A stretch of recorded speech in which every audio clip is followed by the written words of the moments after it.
My name is Jenks, Detective Inspector Frederick Jenks, and I've been assigned to a last-minute investigation into the death of Kate Vine, a PhD student found drowned at midnight last Friday in a lake in the woods on the outskirts of the tiny village of Edenton.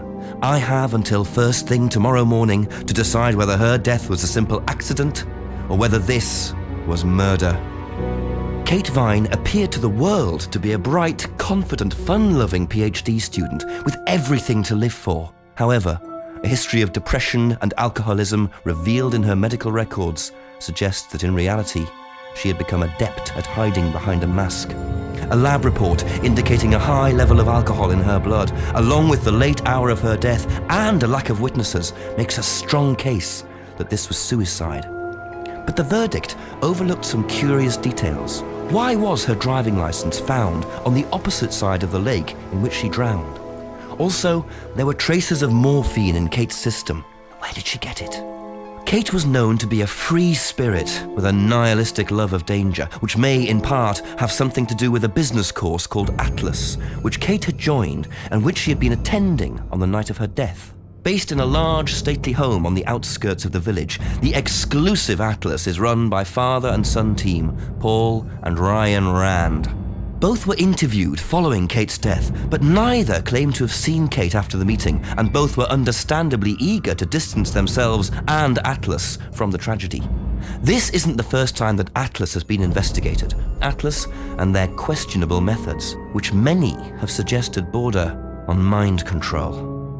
Ryan is married to Rebecca, landlady of Edenton's village pub, the George and Dragon. As yet, she hasn't been interviewed, though it's likely Kate visited the pub on more than one occasion. One of Kate's friends was Emma Bowman, who lives at Eden Lodge on the road leading out of Edenton Village. Emma was also doing a PhD at the same university, but didn't attend Atlas. Interviewed after Kate's death, Emma seemed shocked and upset, insisting she hadn't seen Kate that night. However, it turned out her boyfriend had. Simon Thompson met Emma at university. After completing his degree around 18 months ago, he went to work at a shop in the neighbouring village. He started at the Atlas course a few months ago. Simon insisted that he didn't see Kate after the meeting, but the sergeant interviewing him noted he seemed oddly unmoved by her death, which makes him the first person I want to see tonight. It's time for some answers.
Always nice to randomly find a key on the floor.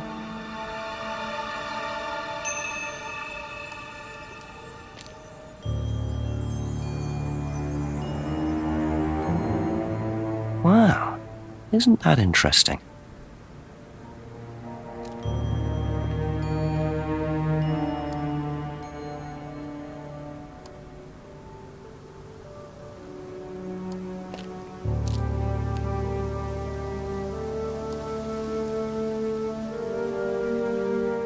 Very trusting, leaving a bike unlocked.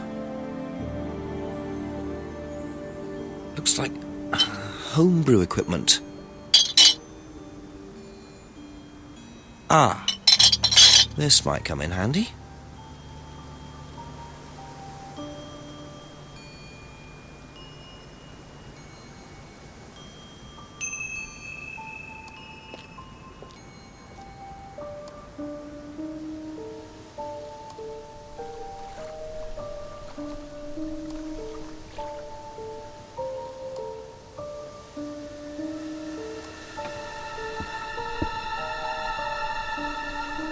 Looks like a piece of jewellery there, stuck between the boards. Well and truly wedged in.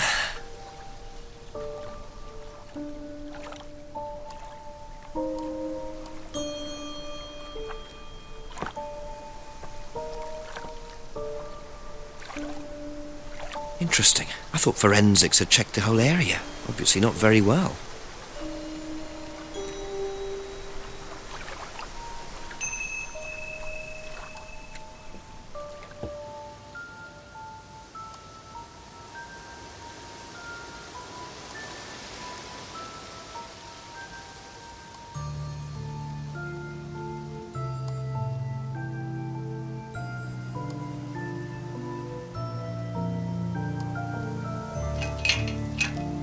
Have to come back later, I think.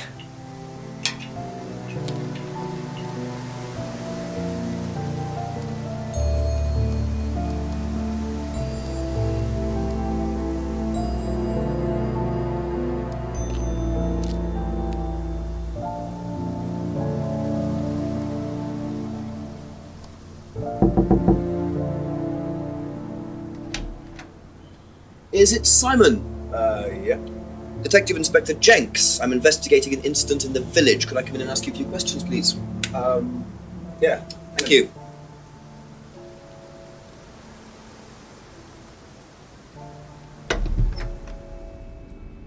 We can just go through here if you want. Emma's working in the front room. Hi. This is Inspector James. Jenks. What's all this about? There was a death in the village. Kate Vine, I believe you both knew her. Yeah. Do you need to speak to both of us? I'll just speak to Simon first, if that's okay. Just come through. Is it okay in here? Oh, this'll be fine, yeah. Do you want anything? Water? No, I won't be long. Okay.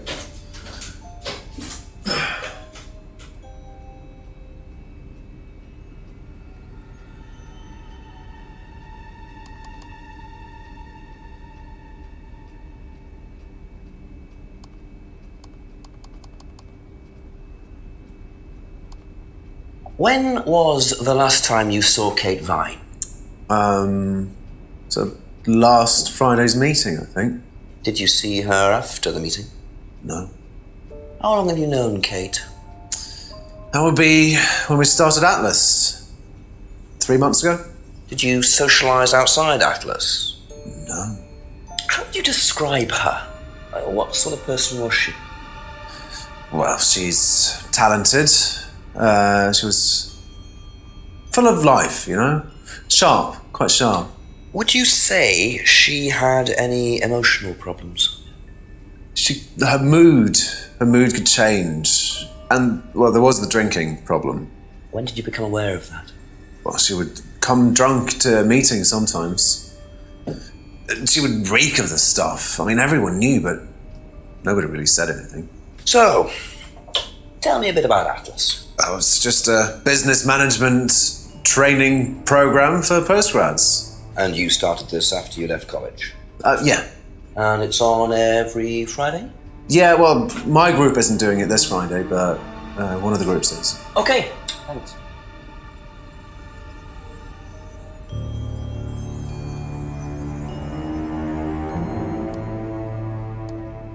Did you know whether Kate had lost this or not? No. No, I don't think so. Never seen it before.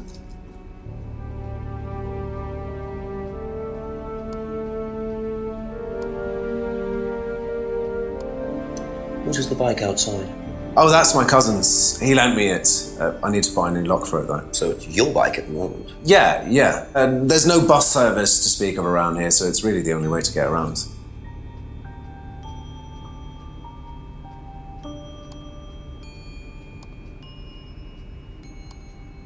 I noticed a lot of bottles outside. Are they yours? Yeah, I'm at homebrew.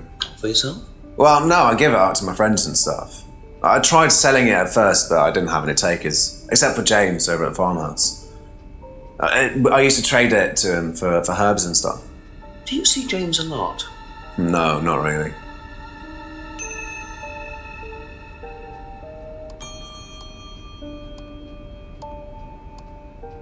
Recognise this at all? It does remind me of something. I don't know. I've seen it somewhere, but I don't know.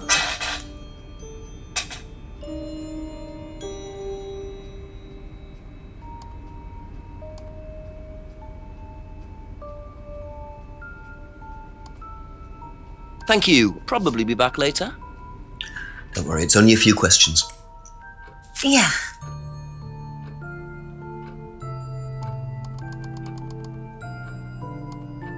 When was the last time you saw Kate Vine? It was last Thursday in the college library. I saw her and we chatted for a bit. She seemed her usual self. What was her usual self? Oh, just Kate being Kate. You know, a bit wild. Wild? What way wild? Oh, she just used to question everything, you know. Have arguments with the lecturers, things like that. What else? Kate had a drink problem. How noticeable was that? Well, it wasn't at first, but as the year went on, she'd be drunk in the afternoon. But I think she cut down, you know, towards the end of college and when she started her PhD.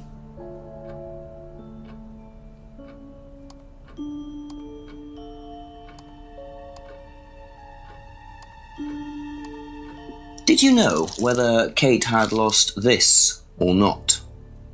I don't know, but I don't think so. Okay.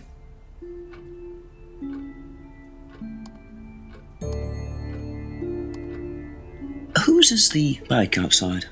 Oh, it's Simon's cousin's. He uses it to get to work. You know the lock's broken. Oh, I know, I keep telling him to fix it.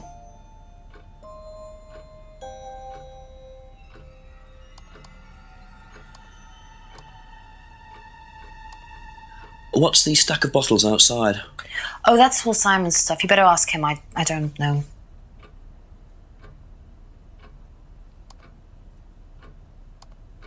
Ever seen this? Looks like, that's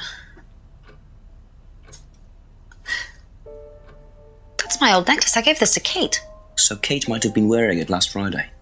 Yeah, well, perhaps, but I can't see why. She was always buying new things, you know, lots of jewellery, stuff like that. It's meant to be a bird in cage, but the cage's fallen off. I'll show you. Where did you buy it? I didn't. Some wanted present. Secret admirer. Not so secret. I see. That's how it should have looked. It's called a freedom necklace. Do you mind if I keep this? No, not at all. So the necklace did belong to Kate. Interesting. I'm starting to wish I'd brought a spare evidence bag.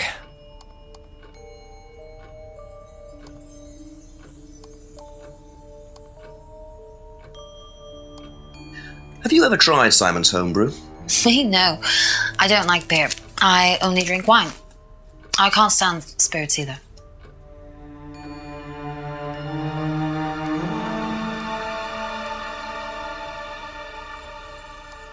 That's all for the moment. Thank you. Best to knock on the window for Emma. Simon always answers the front door.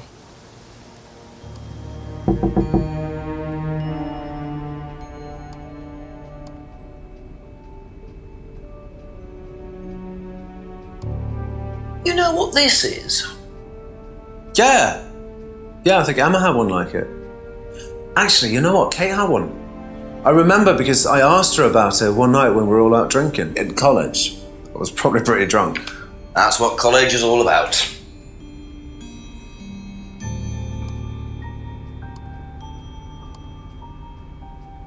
Be back later on, if that's okay.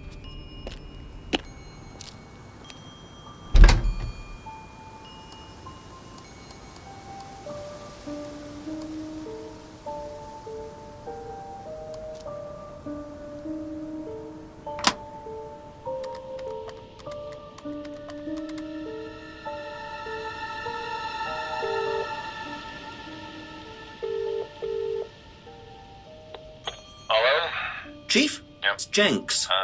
I've questioned Simon Thompson and Emma Bowman so far. Oh, and I found a pendant by the lake, which turns out to have been Emma's. But Emma gave it to Kate. So, chances are, Kate was wearing it the night she drowned. What does Thompson know about it? Simon doesn't seem to know much. I don't trust Thompson. Then again, I don't trust Emma that much either. Try and get a bit of background on them, you know, usual stuff. When did Emma meet Kate? How long have they known each other? How long has Thompson known her? Give me a call back when you've got some more. Thanks, Chief.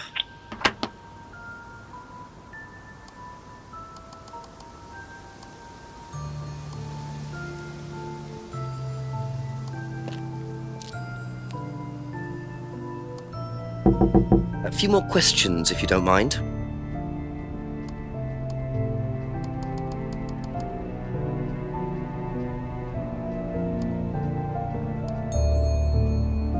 Aha. So how did you know Kate was wearing a freedom necklace 18 months ago? At college? Well, I knew Kate at college, but I didn't get to know her till we started Atlas. Right. So you didn't socialise with her at college? No. And you didn't socialise with her outside of Atlas? No. You didn't see her outside Atlas at all? No, not at all.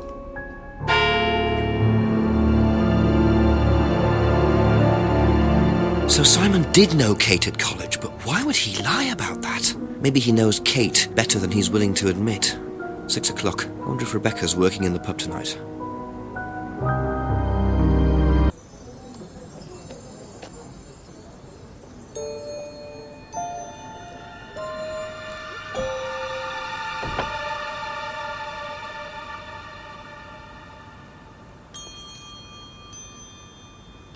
A broken window. Recently smashed by the look of it. Might have to ask about that.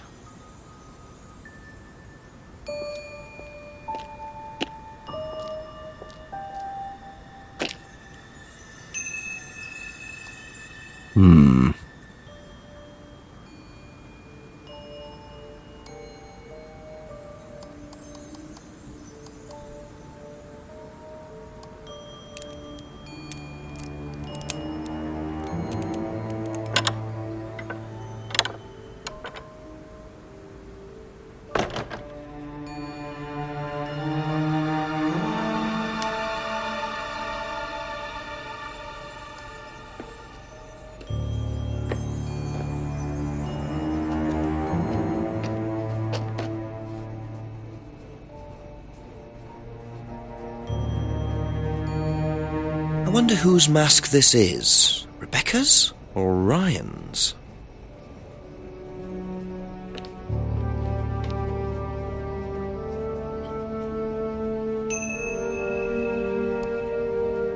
Just looks like junk, but it's too dark to tell.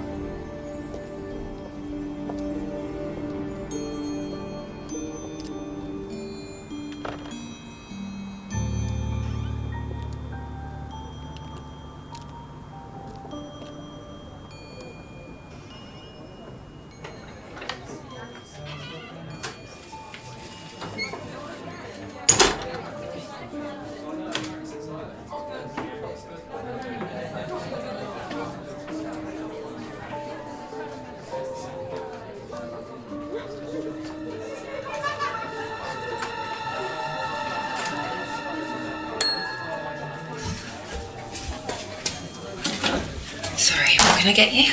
Detective Inspector Jenks. Rebecca, is it? Yeah. There's been an incident in the village. I'm conducting an investigation. Could I ask you a few questions, please? Right. Come through. Thank you.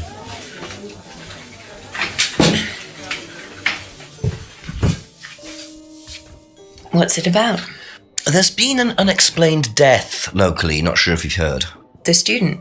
Yes. Yes, it was dreadful news. You're married to Ryan, one of the Atlas leaders, yes? I suppose I am, yes. Well, I just wanted to ask a few questions about Kate and Atlas, if that's okay. I don't know if I'll be able to answer any of them, but sure.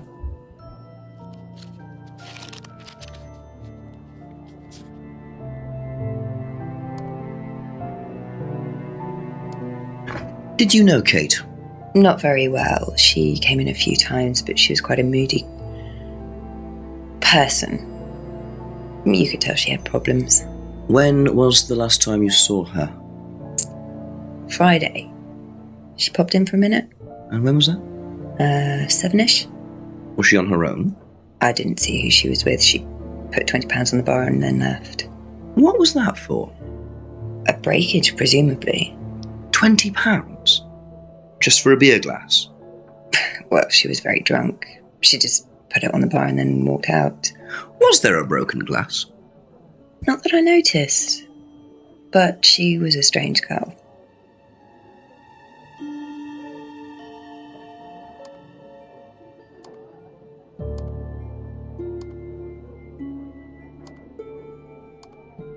Have you seen this before?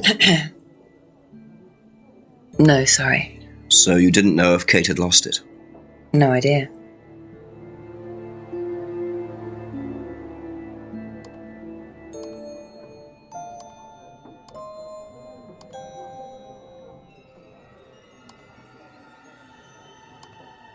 Know anything about Simon Thompson's homebrew?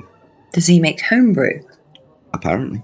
No, we do buy from a microbrewery, but we don't usually buy from kitchen breweries.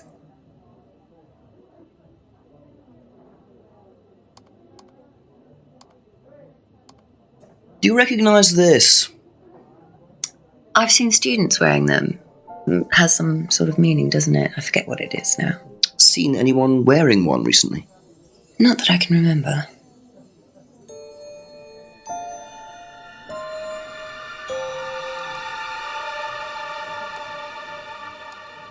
How did the window get broken out round the back? I don't actually know. Someone said 2 girls were arguing outside. I found out after they'd gone. And when was this? Last Friday, just after we opened, about 6:30. I taped over it until I can get it fixed. We don't want people getting cut and suing us. Does that sort of thing happen a lot? Arguments? No, not really. I'm quite strict when it comes to barring clients I don't think are suitable.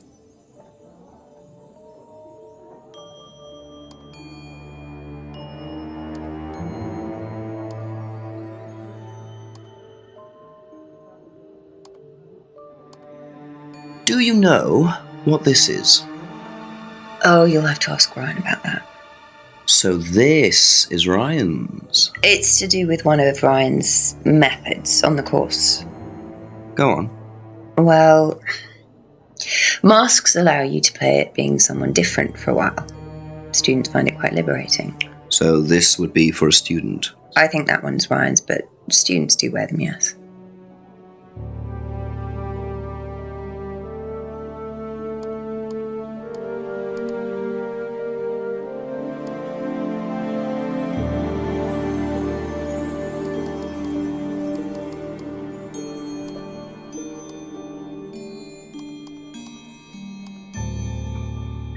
Aha.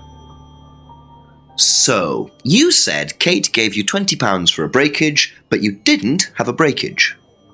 That's right. Do you think the payment could have been for the broken window? Could it have been Kate who was arguing? Well, I suppose it could have been, yeah. Could have been Kate, you're probably right, yeah. But you don't know who she was arguing with? No, I'm not sure. I'll ask around. Not realising Kate had broken the window.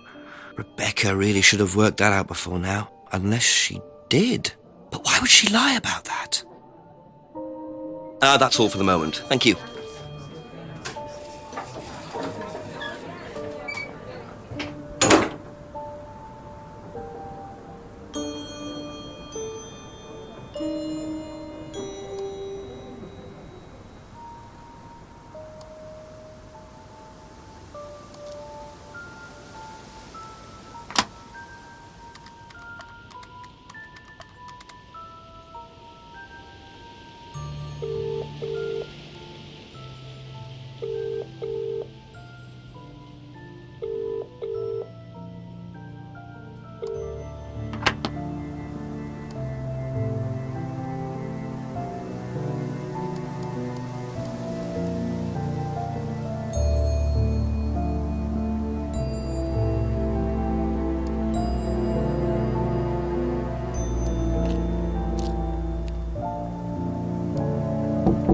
A few more questions, if you don't mind.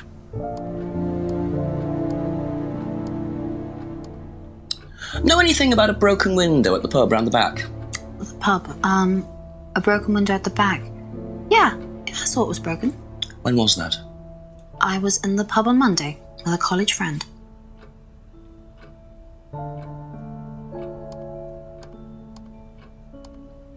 Ever seen this before?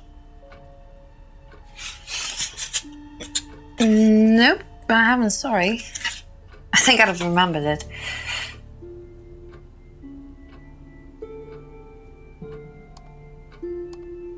Did you hear about an argument in the pub last Friday? No, I wasn't there. You weren't in the village? No, I went home last Thursday night, actually, to see my parents. But you do visit the pub? Oh, yeah, I mean, I know Rebecca quite well. We all went there quite a bit after college.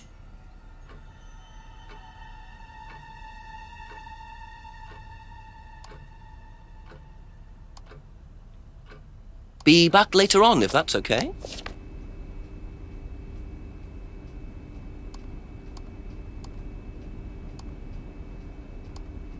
Do you know anything about a broken window at the pub? No, I don't really go to the pub very often. I'm not exactly a pub person.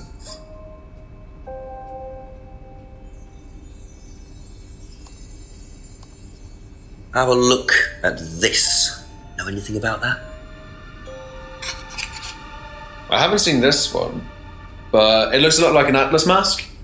We use them for some of the workshops and stuff. Really? Well, you have to say something boastful or arrogant.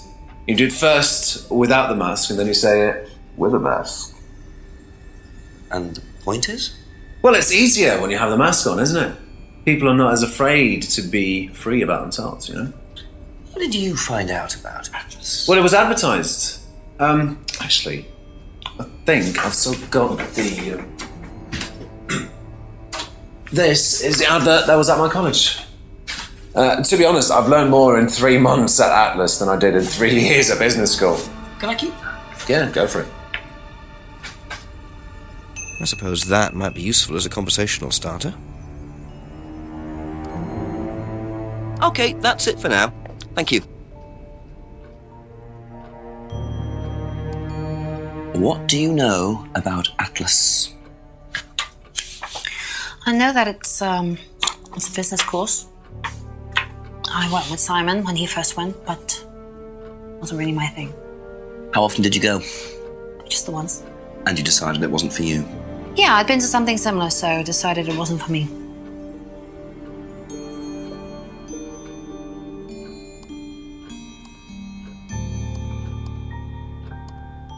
Thank you. Probably be back later.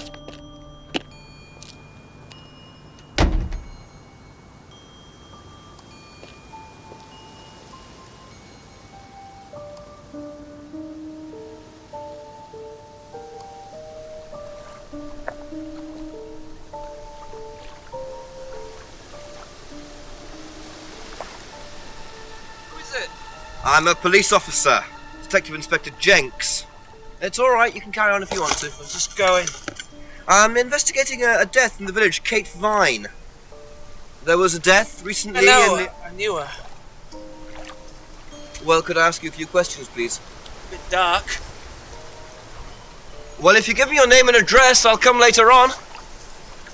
Where do you live? Farmhouse! And what's your name?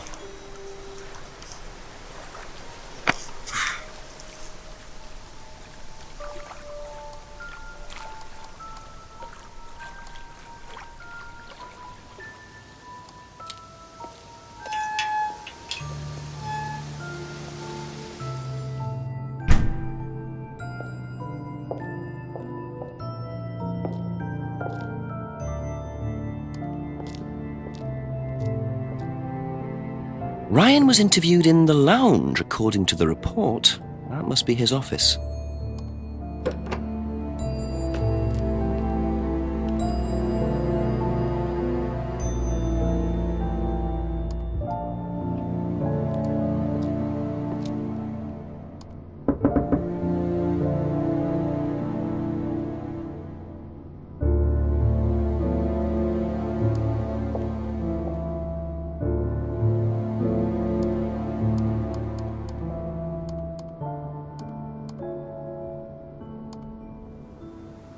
According to the map, Abbey Farm is across the road there.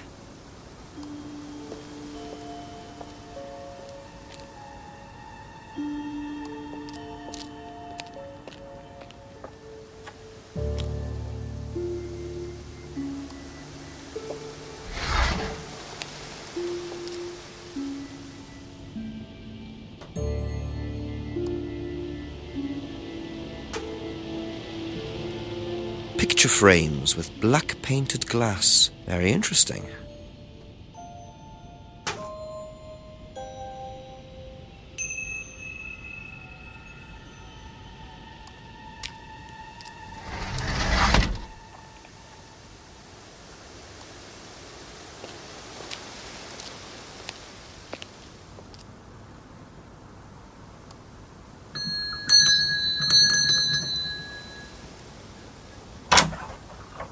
Could I ask you a few more questions, please? Didn't take you long. Haven't got much time. Just close the doors, shall I? Where do you want to sit? Oh, anywhere's fine. I didn't quite catch your name. James, sit there. Thank you, James. Why are you asking me about Kate Vine? Routine. You know Simon, don't you? Thompson. Why, what did he say? That you all went to college together, you and Kate. Is that right? Might have done. Right. Good enough.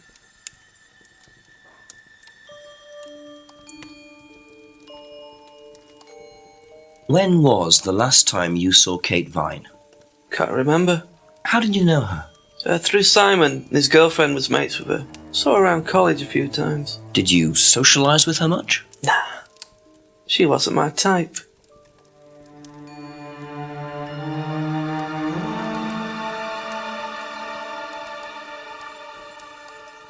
Did you know whether Kate had lost this or not?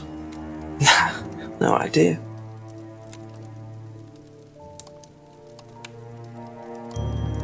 What do you know about Simon's bike? What bike? You haven't seen him on a bike? I haven't seen him. When was the last time you saw him? About a month ago.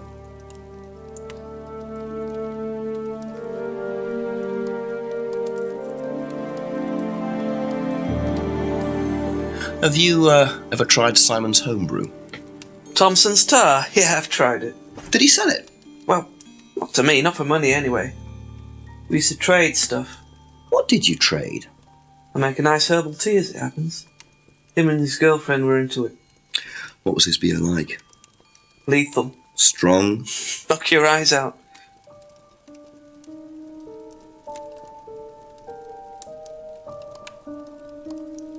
Ever seen one of these before? Freedom necklace. I don't think so.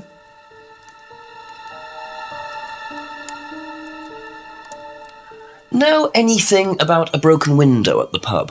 Don't go to the pub. You've never been to the pub? Didn't say that. Been to the pub, but not for about 2 months, 3 months.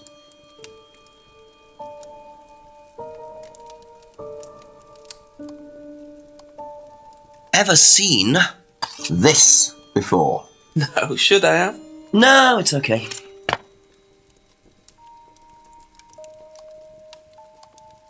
Know anything about an argument at the pub last Friday?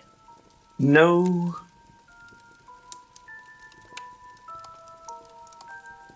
Ever seen one of these? Seen them around college. What do you know about it? Not much. It's a business course. Ask Simon, he's on it. You wouldn't be interested in that sort of thing? And you haven't discussed it with Simon? Not really. Business doesn't interest me.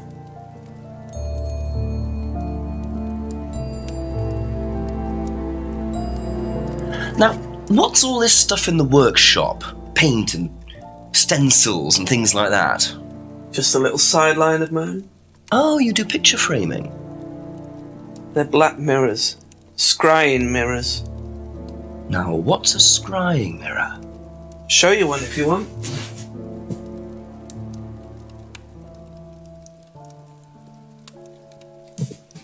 Scrying goes back centuries. The ancient Persians did it. This country pagans still practice it. The fortune tellers pretend to do it. That's what the crystal ball's all about.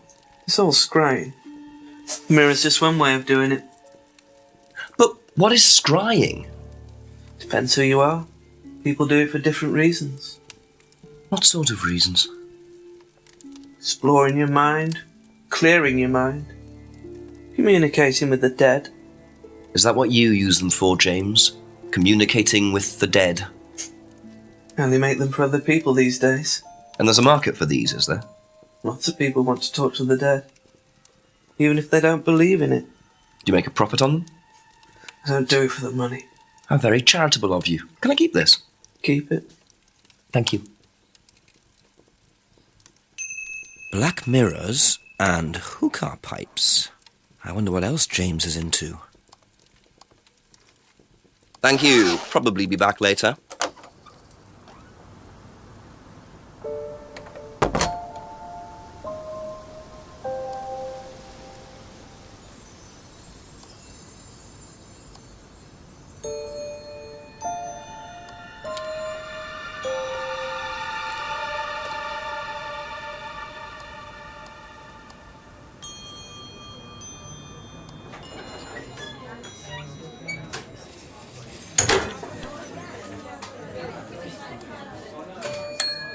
A few more questions, if you don't mind.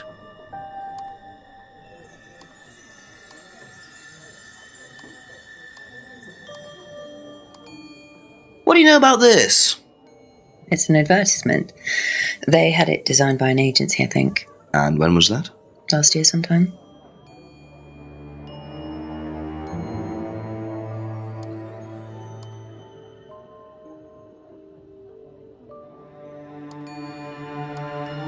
Have you seen one of these before? Is it meant to be black like that? I think so. No.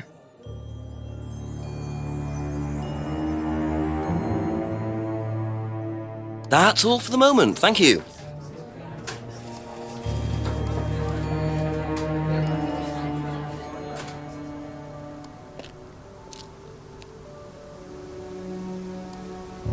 Couple more questions, if that's okay.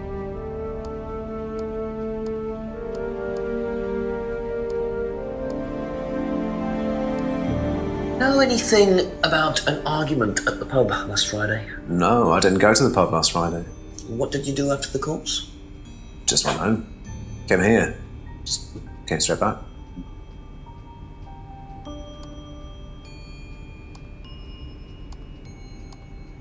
Ever seen one of these? Yeah, that's one of James's. He's into like New Age stuff, mysticism, magic spells, that sort of thing. He's nuts, though. I mean, he thinks the government are tracking him or something. Why would he think that? Well, I don't know. You'd have to ask him.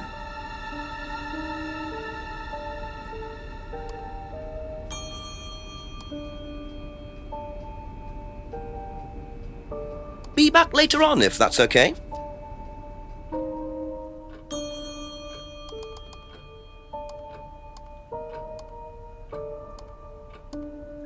Have you seen one of these before? Is that from James? Now, what do you know about James? That he's creepy. He was selling them last Friday at the market. There's a market every week type thing. And I usually go there for lunch. So you wouldn't buy one of these? No, I wouldn't. But Kate would. Was she into this sort of thing? No, I don't think so. She bought one, and I went round to her flat to try it out. You're meant to see ghosts or spirits or something. It doesn't work. How do you use it? You're just meant to stare into it. Shall I show you? Go ahead. Okay, so you just stare like this, and then you see. See what? Sorry. Look, you're meant to see a ghost or something. Look, it doesn't work. Didn't work, so.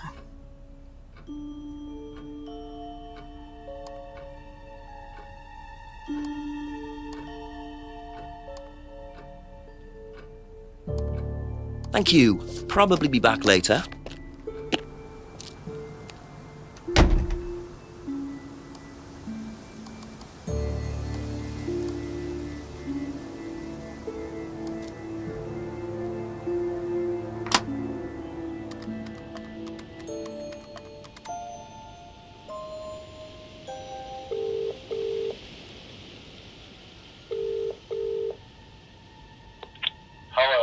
Chief, me again. A few things have come up. I met someone called James Wilson. Bit of a dropout into witchcraft, magic, occult things. Makes scrying mirrors. Legs and crying mirrors. Scrying, Chief. It's an occult thing. Black painted glass. You're meant to stare into it until you see ghosts or something. Emma Bowman knew about it. They all know each other from college. Emma said he was selling these mirrors last Friday at the local market. What was he doing Friday night? I'm not sure. Said he couldn't remember the last time he saw Kate. Lives on his own, so I doubt he has an alibi, but I don't see any motive yet. Well, look harder and double check where everyone was Friday night. Right. Thanks, Chief.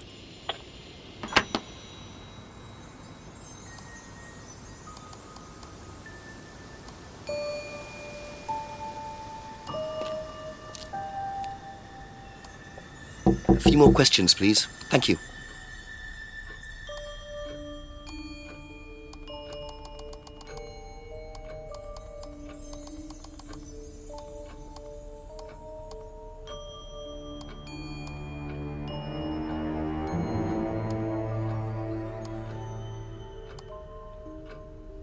Aha. So, you went home to see your parents on Thursday night, that right? Yes. But you said you saw James at the market on Friday. No, I went to see my parents on Friday night.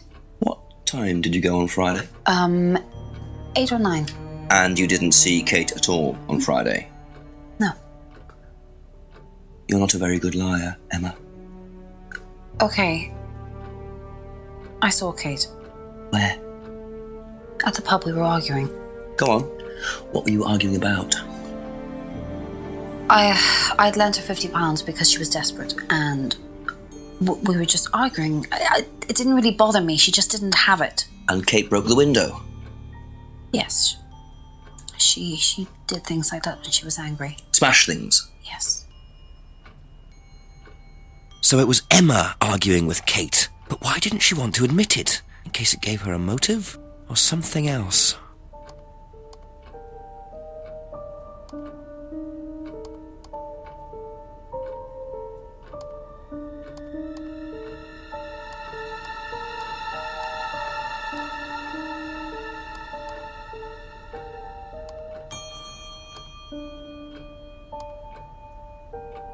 Aha. So you lent money to Kate because she was desperate, but she bought loads of jewellery and things. So why were you lending her money? Well, no, it's because, It wasn't about money, was it, Emma? No. Go on. What was it really about?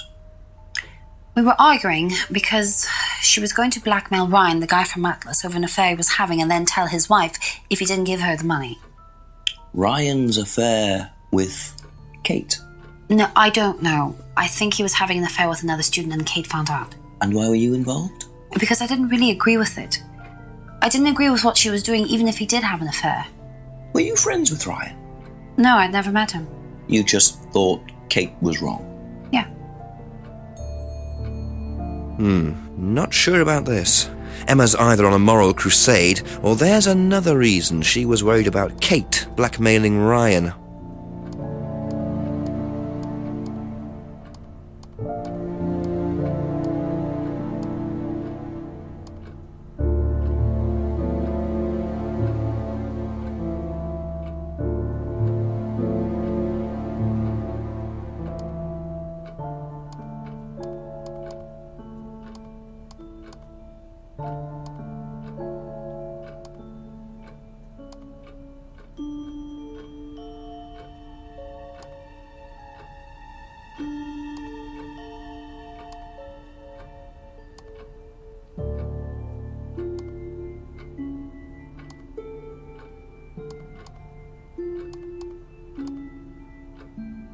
Aha!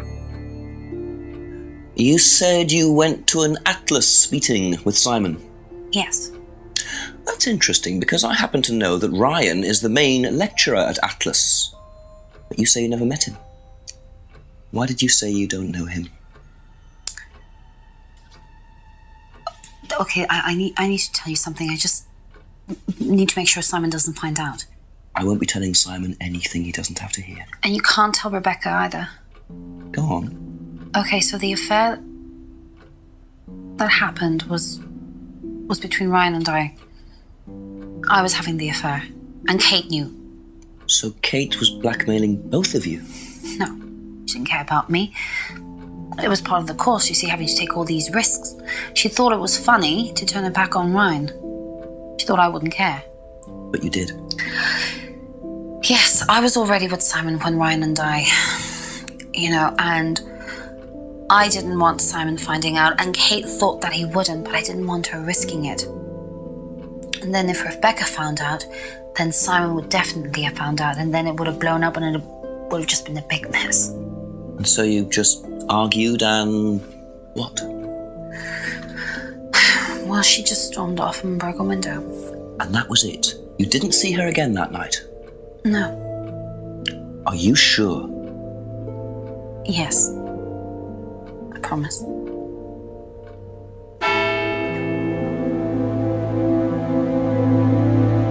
"7 o'clock. So, Ryan's a bit of Lothario, is he? I think it's time I met this Ryan Ran.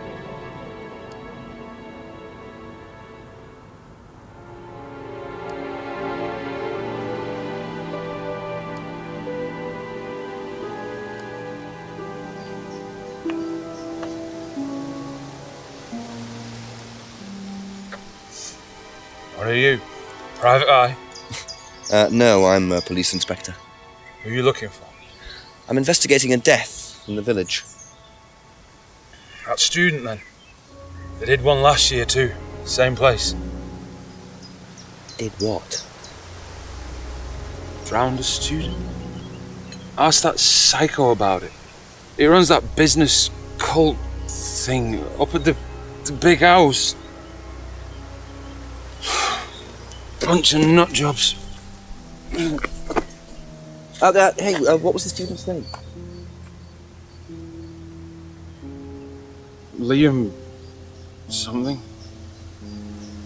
Oh, sod.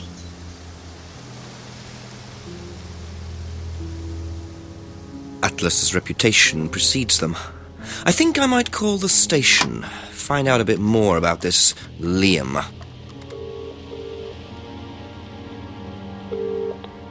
Hello, DCI Jones speaking. Mike, it's Jenks. Alright, Jenks, I thought you'd clocked off tonight. Yeah, the chief's put me on a case tonight, the Edenton girl. Friday night, you poor sod. I thought that was sorted out anyway. I wish it was. Listen, are you near a computer? I can be. Yeah, go on. Do you know anything about a death last year? Someone called Liam in Edenton Village? Don't remember it. Hang on, let's have a look. Edenton Village. Yeah, Liam Rogers. Says suicide last year. Suicide? Hang on, 2 suicides in 2 years, both on Edenton. Blimey, you've got your work cut out, Jenksy. Yeah, don't I know it. Right, well, good luck with that. See you Monday. Thanks, Mike.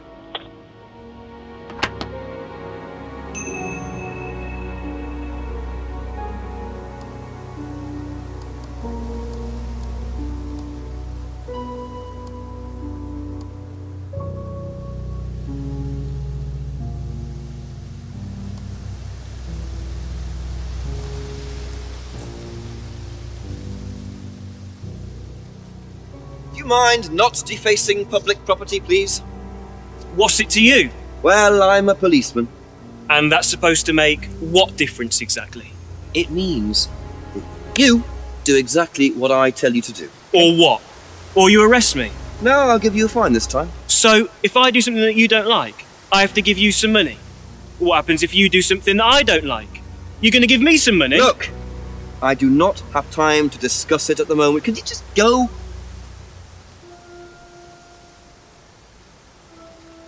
Pathetic.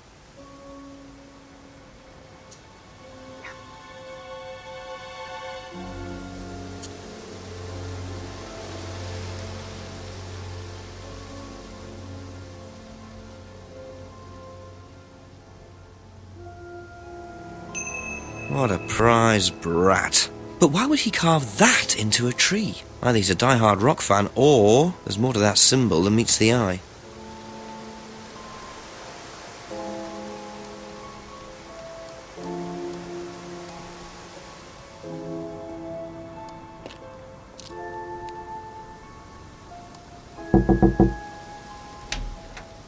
There you go. Come on. Cute.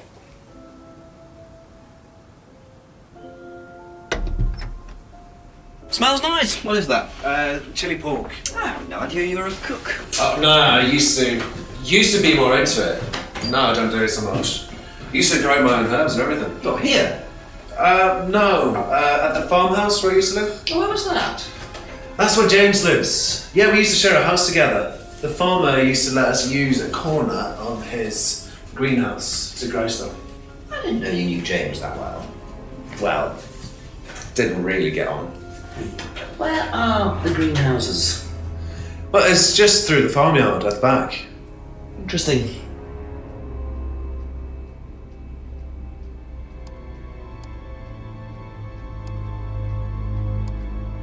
What do you know about Liam? Liam? Local lad. Took his money. Oh, that Liam! Yeah, I heard about him. But you didn't know him? No, I know he went to college, but didn't really know him. It's sad though.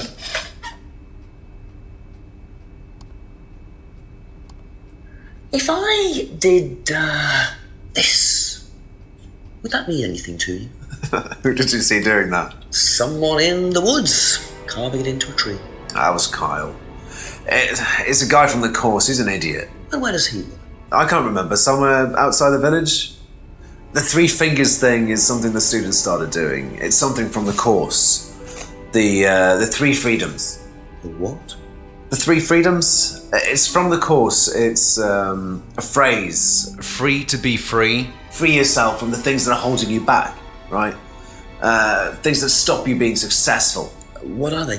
There's fear of failure, guilt, and doubting, self-doubt.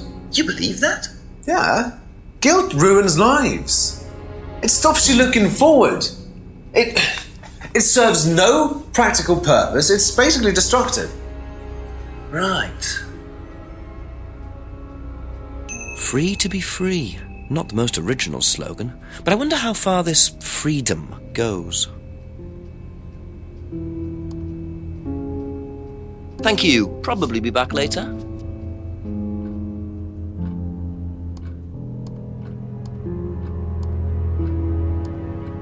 What do you know about a student called Liam? Committed suicide last year. Only that I didn't know him really well.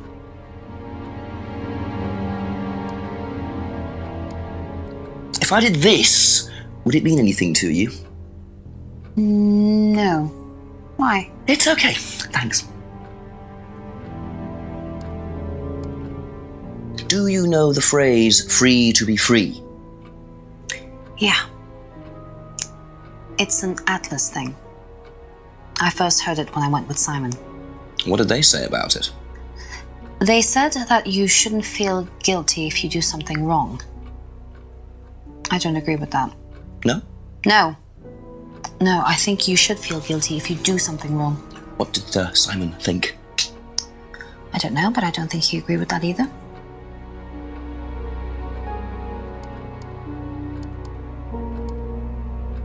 That's all for the moment. Thank you.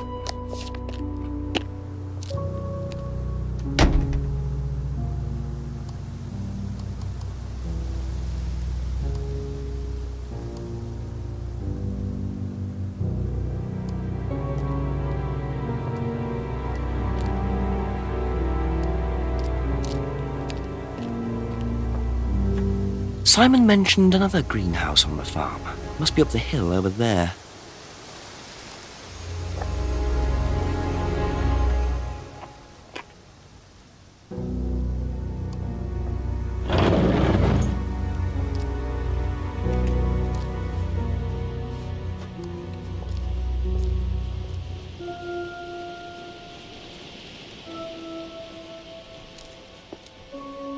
I wonder if James knows this is here. Don't know what it is, but be interesting to see what he says about it.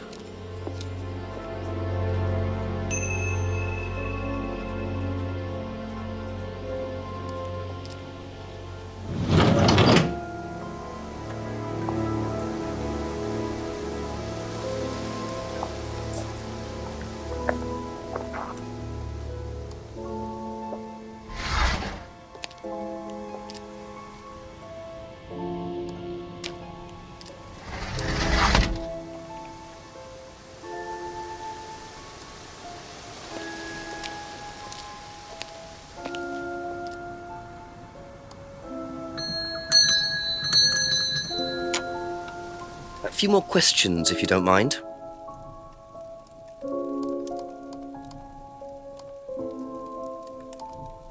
Did you know Liam? Liam who? Liam who died.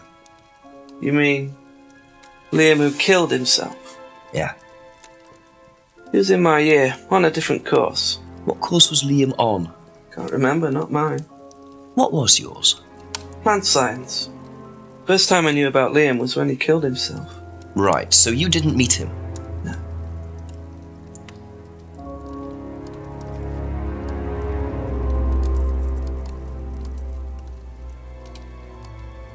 If I did that, would it mean anything to you? Yeah. It's a Satanism symbol. Satanists use it. Have you ever seen anyone using it? Lots of people. Politicians, presidents, CEOs. Have you ever seen anyone local using it? Not that I remember.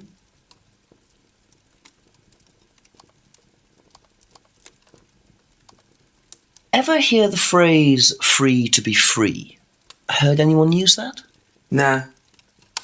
What is it, a song? No, I don't think so. Doesn't matter.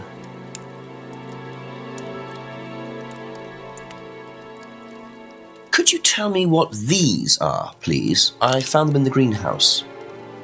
Been snooping around on the farm, have we? It's called investigating, James. Yeah. It's just mint. Mint leaves. For cooking. Yeah, I heard you were a bit of a budding chef. Dabble a bit. Won a few competitions. Very impressive. So you normally just leave packets of mint lying around? Must have dropped it.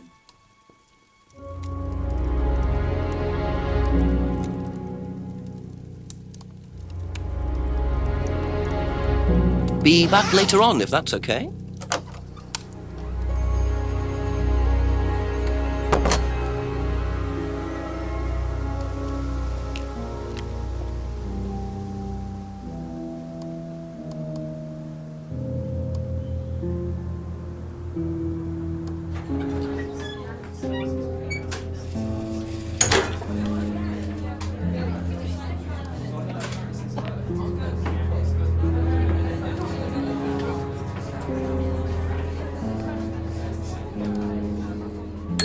A few more questions, if you don't mind.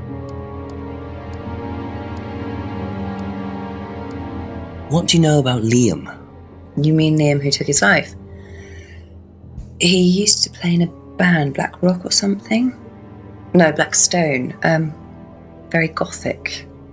I used to let them play in here sometimes at the weekends. They were quite good. Did you know there was anything wrong? I mean, why he might have... No, I didn't know him very well.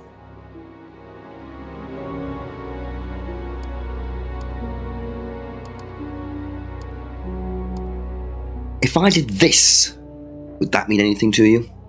Why, is it meant to mean something? No, it's okay. Ever heard the phrase, free to be free? Do you mean the Atlas thing? Yes, I have. Know what it means? It means being free of guilt.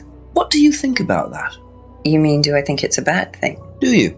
I mean, surely if you have done something wrong... Oh, but that's the point, Inspector. Most people spend their time feeling guilty over nothing, and that's not a good thing.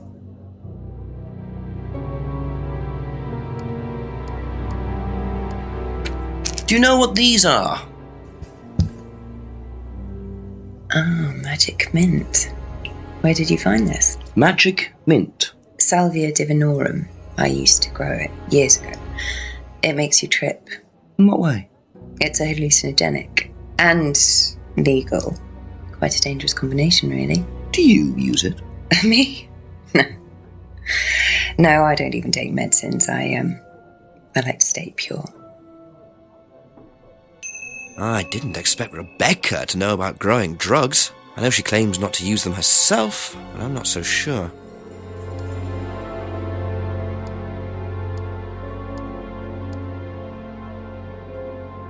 Okay, that's it for now. Thank you.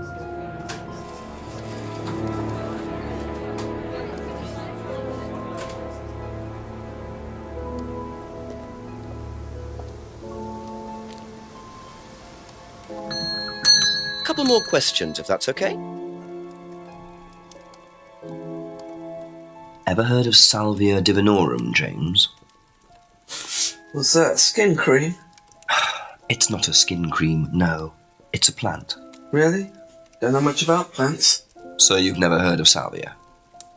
No.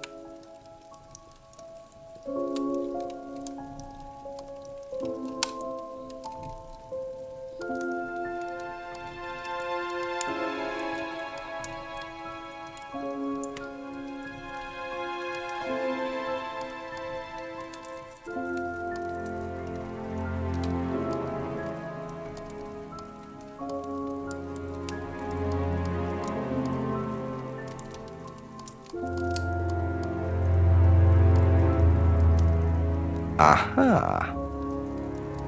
So, your degree is in plant science, but you don't seem to know anything about plants.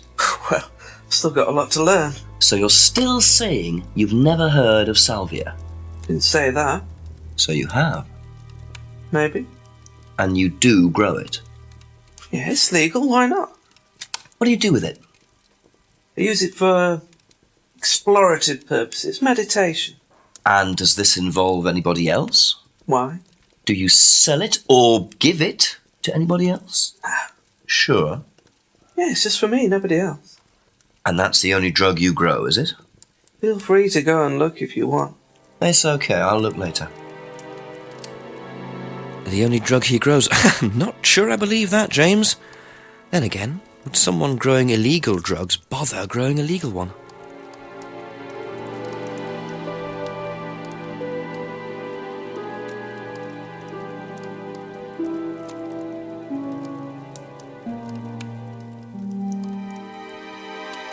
Aha. When you say herbal tea, do you mean salvia? Probably. So you traded salvia tea with Simon for his homebrew? So? So why did you say you didn't give salvia to anybody else? Did you give it to anybody else? How many people did you give it to? Did you give it to Kate? No. How about Liam? I didn't have anything to do with him dying, if that's what you mean. So you did give him salvia?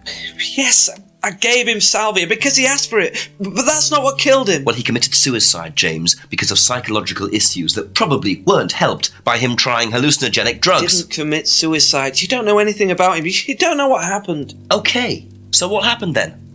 Do you even know about Third Eye?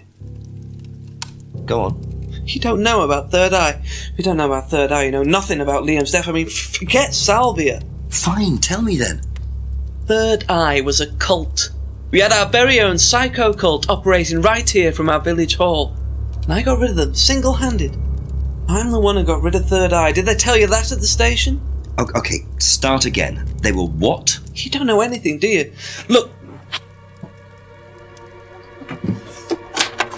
They were reeling in students, pretending to be some sort of happy life course, you know.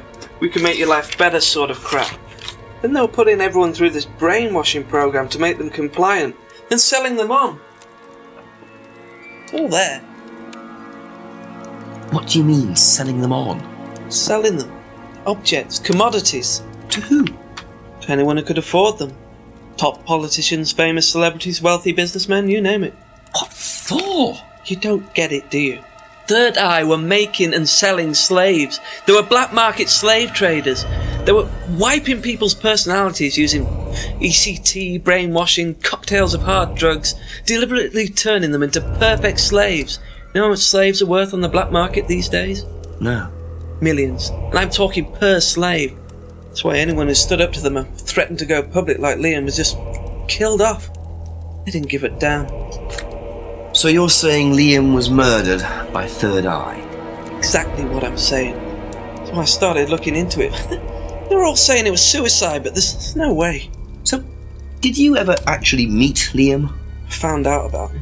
And how did you find out about all this other stuff?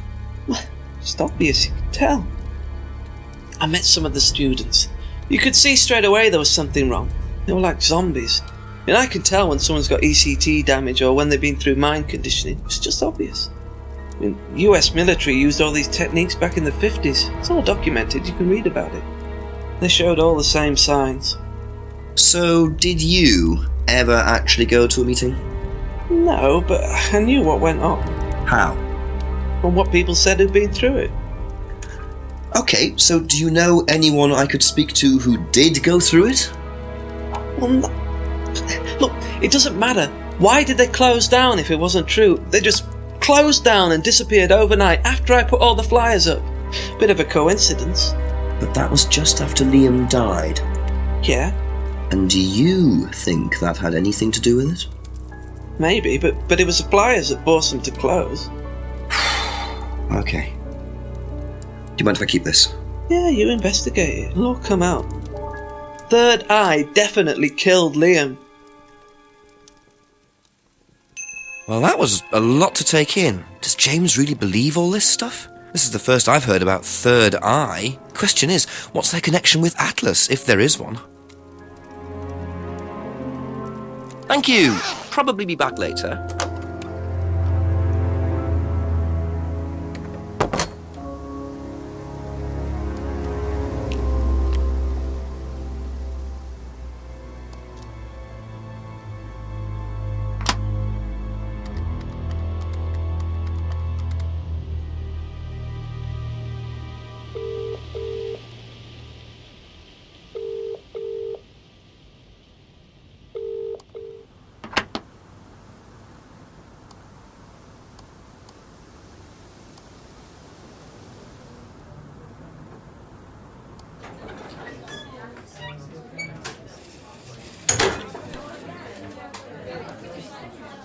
A few more questions, please. Thank you.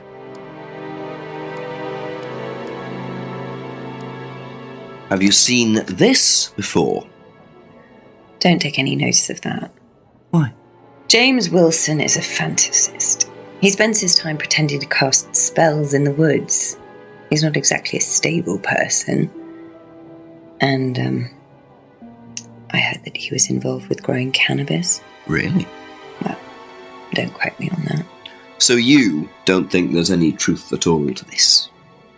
None at all.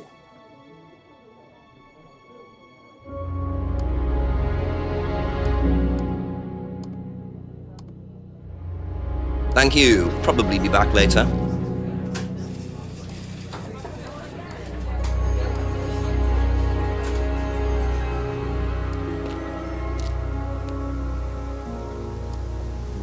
Ask you a couple more things, please.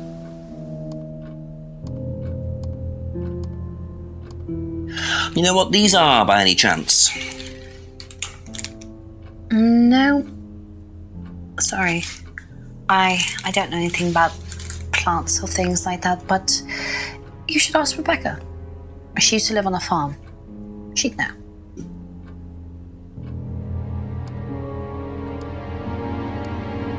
Ever heard of Salvia divinorum? Yeah, I've heard of it. It's a drug, isn't it? Yeah. Hallucinogenic drug. Ever tried it? No, I've never taken any illegal substances.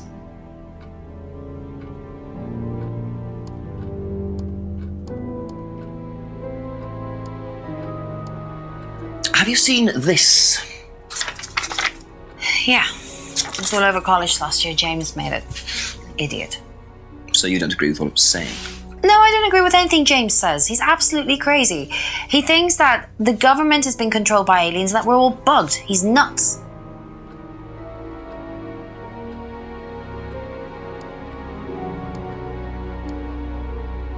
That's all for the moment, thank you.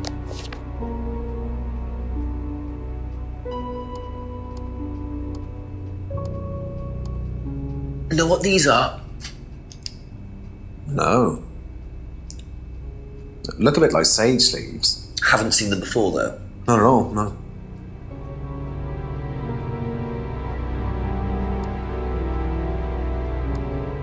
Ever heard of Salvia divinorum? Salvia divinorum? Magic mint, same thing. Oh, yeah, you mean the drug? Yeah, I've heard of that. Yeah, ever tried it? Well, once or twice, yeah. But it's not really my sort of thing. It messes with your brain. I've never tried any other drugs either. Well, nothing like that. Nothing hallucinogenic.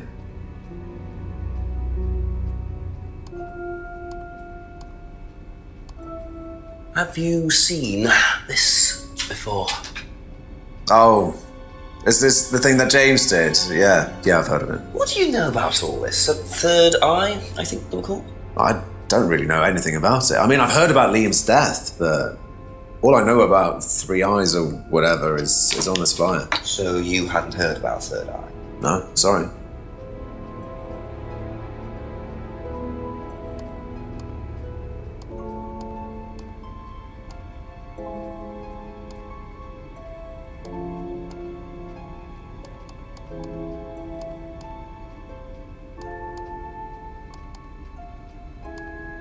Be back later on, if that's okay.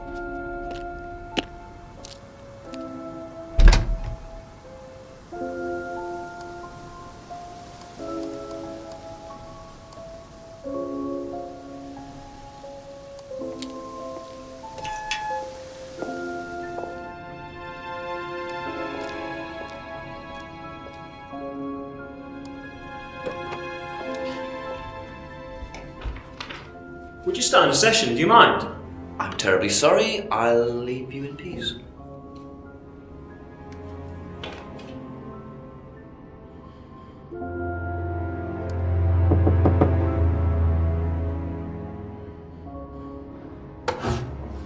Ryan!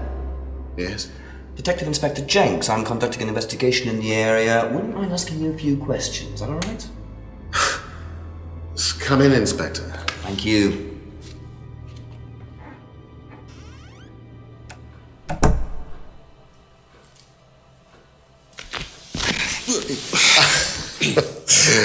Drink, Inspector. I'd better not, eh? So you wanted to speak to me? I believe that Kate Vine was a student at Atlas.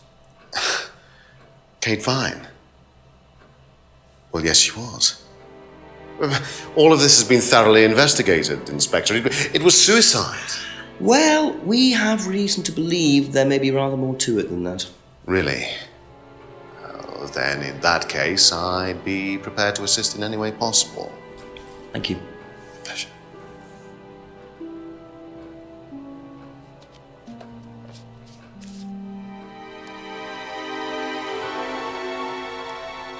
I believe the last time you saw Kate Vine was at the pub last Friday, then you came straight back with some of the students, is that right? Yes, I like to have a glass of port or two after a long day, and benefits of being married to the landlady. How did she seem that night? The landlady? Kate. Oh, Kate. Well, she was her usual self, drunk. That was usual. It was for her, yes. I mean, it didn't impair her ability, though. She was a very bright star, lots of potential, very enthusiastic. So she seemed to be enjoying the course? Well, as far as anybody could tell, yes. When did you first meet her? When she joined, about 3 months ago. And you hadn't met her before then? No. So you didn't suspect there was anything wrong? Well, do you mean did I expect her to drown herself? Of course I didn't inspect her. It was quite a shock. Nobody expected that.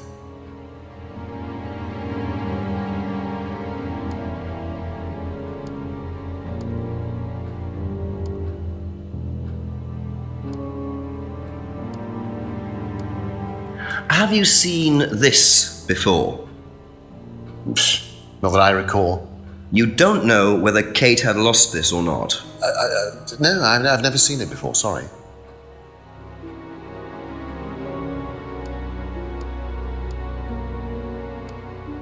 Does Simon Thompson ride a bike, do you know? I think so, yes. I think he drives as well, but I might be mistaken.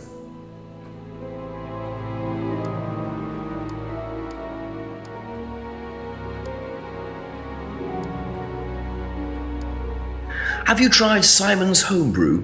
Does he make homebrew? No, I haven't had the pleasure, sorry.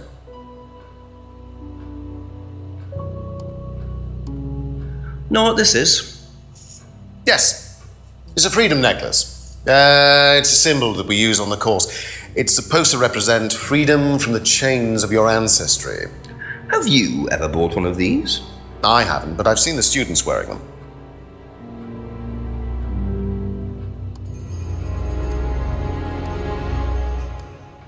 What do you know about the broken window at the back of the pub? Oh, Rebecca told me about it.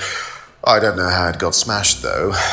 I told her to tape over it. We can't have anybody cutting themselves. You have to be very health and safety conscious these days.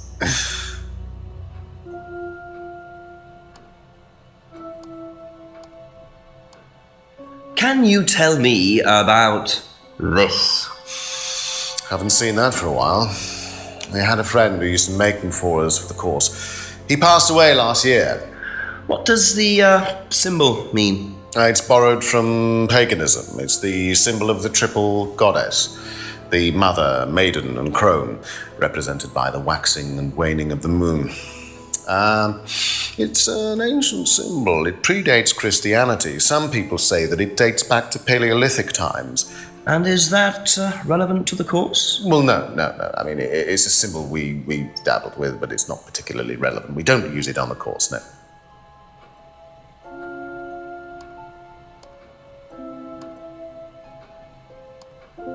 Do you know anything about an argument in the pub last Friday? What time? I believe it wasn't long after the pub opened. No. I usually leave for the manor house about 6. I start preparations around 6:30. I like to get a head start.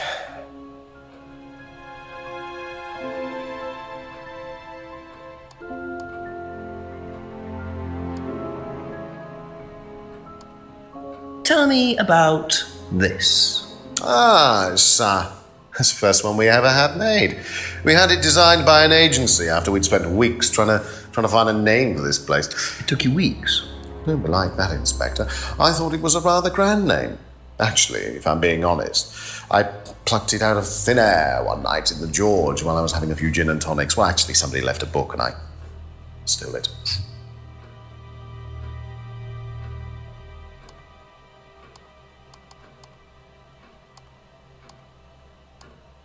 Have you seen one of these before?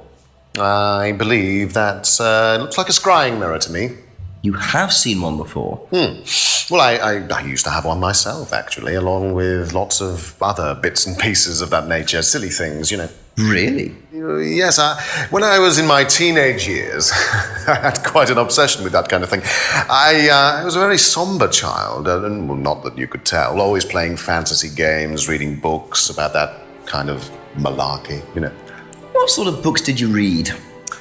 Well, books on black magic, not the chocolates. Witchcraft, satanic rituals, that kind of thing. I grew out of it, of course. But you're not into that sort of thing now. Of course I'm not. I don't need to believe in the supernatural, Inspector. The natural world is far more interesting. Don't you think so?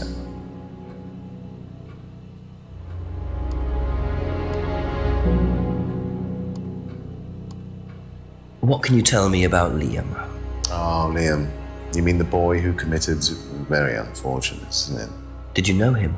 Oh, yes. Well, I say know him. I met him in the pub. Seemed very happy sort of person. Well, I say he seemed happy. He can't have been, can he?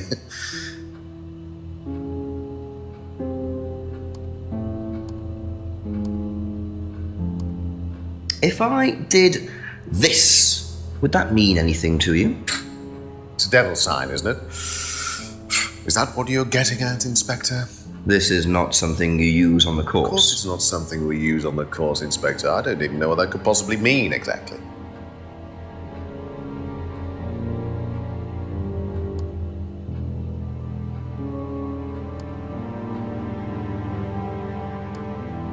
Can you tell me a bit about the phrase, free to be free? Free to be free, my favourite motto. Well, we teach our students that people, they suffer from excessive guilt, don't they? Excessive self-criticism, excessive doubt. Evils of excess, we call them. And we tell our students that if they rid themselves of these evils, then they're free to realise their full potential. Who came up with all this? I have a background in psychology. Honestly? Yeah, don't look so surprised, Inspector. There's an intellect lurking in here. When did you come up with the phrase? When we were based at the village hall. When I say we, I came up with the phrase. Dad's more the money man. And very successful at it too, I hear. Oh, he's successful, but he's not a creative man. Dad suffers from a lack of imagination.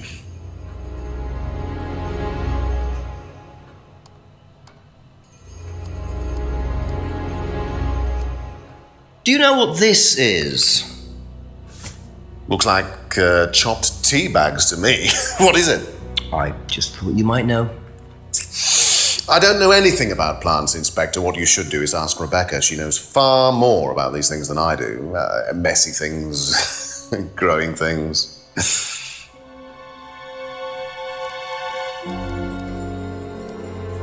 Have you ever heard of Salvia divinorum? No. What is it? It's a hallucinogenic plant, a legal one, at least for the moment. I've no interest in drugs, Inspector. My job. That's the only drug I need. As trite as that may sound. Do you know any students who may have used hallucinogens? No. My students aren't interested in that kind of thing. Besides, no one is allowed drugs or alcohol onto the site. I don't think anyone has ever brought drugs to Atlas. Do you have any medicines on site at all? No, we're not allowed. Insurance purposes.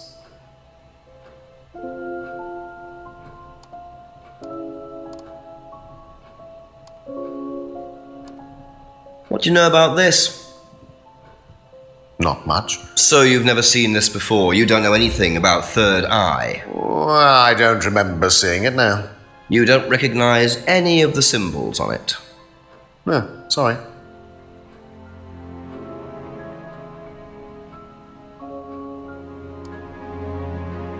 Thank you. Probably be back later.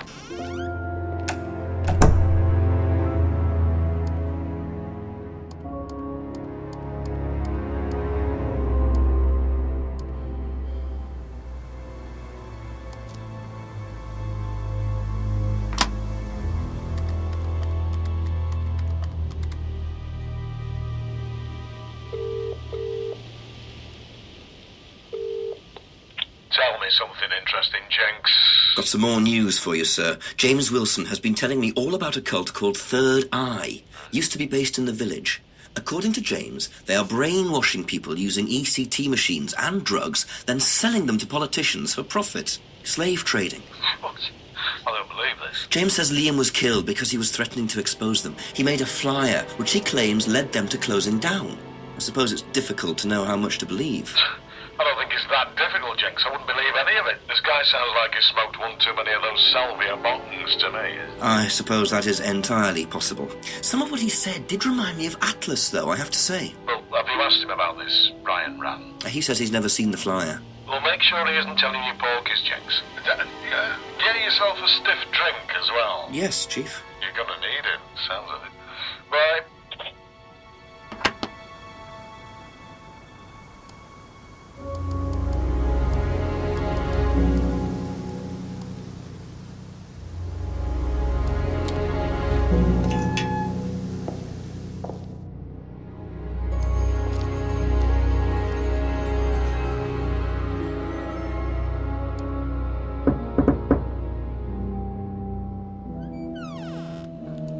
Just a few more questions, if you don't mind.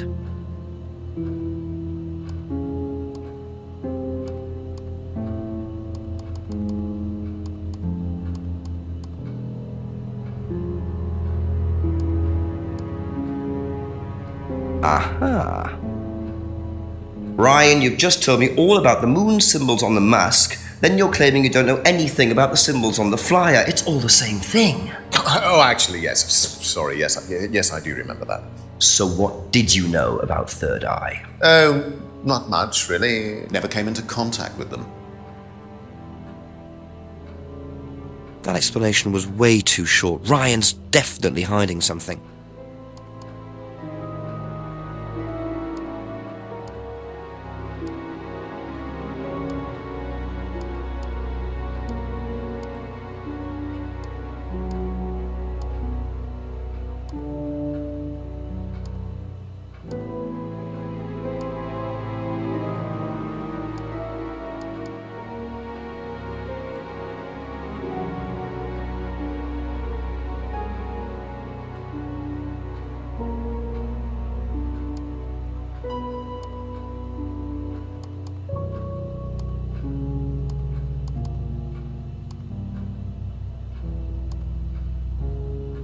Aha. According to the flyer, this Third Eye group was based at the village hall, is that right? Was it? That's where you were based, wasn't it? Yeah, you said you invented the Atlas phrase free to be free while you were based at the village hall. So I did. So you must have come into contact with Third Eye at some point. You were using the same hall. Well, I'm afraid I haven't been entirely honest with you, Inspector. Go on. You see, Third Eye is, or was, Atlas under a different name. Sorry. Atlas is Third Eye? In a new improved form, yes. And you ran Third Eye? With Dad, yes. So you must have known Liam. You didn't just meet him, did you? Yes, I knew him, Inspector, but don't get your hopes up. All of this has been thoroughly investigated and cleared up. You've been investigated about his death? They dropped the case. We didn't have anything to do with it. Well, when I say drop the case, I mean a police investigation is one thing, but what the public thinks is another. They threatened to go public, and then James bloody Wilson started distributing his flyers, and that was it. No choice. It was an end to it. You had to change the name. We'd already paid the family an out-of-court settlement. Thought that was an end to it. But then James, his cronies, they wouldn't leave it alone. So we had to close down, buy a new place, rebrand. So eventually, we reopened here. As Atlas? As Atlas. And it worked? Up till now, yes. So you knew James Wilson too? We knew James, but he didn't know us as such. Oh, he was very quick to shoot us down, but he didn't do anything like actually coming to the course to see what he was about. So James wouldn't know that you were now running Atlas? Not unless he came to one of our courses. And how much of all that stuff was true? ECT machines, brainwashing? I'm afraid that exists only exclusively in the mind of Mr. Wilson. All we do is make better business people. We challenge their prejudices and presumptions. Why don't you come along and see for yourself? The course starts in 15 minutes. Excuse me, Inspector. Hello. I can't come back now. Well, you have my car at the moment. All right. All right. See you later. That was Dad. I have to go back. You can come and meet him if you like. Well, I might come and have a chat. Come with me.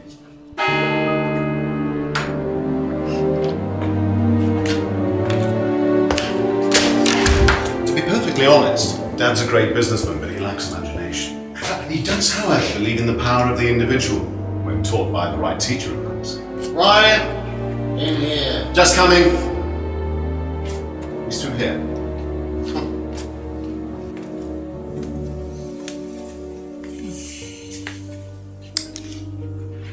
To whom do I owe the pleasure?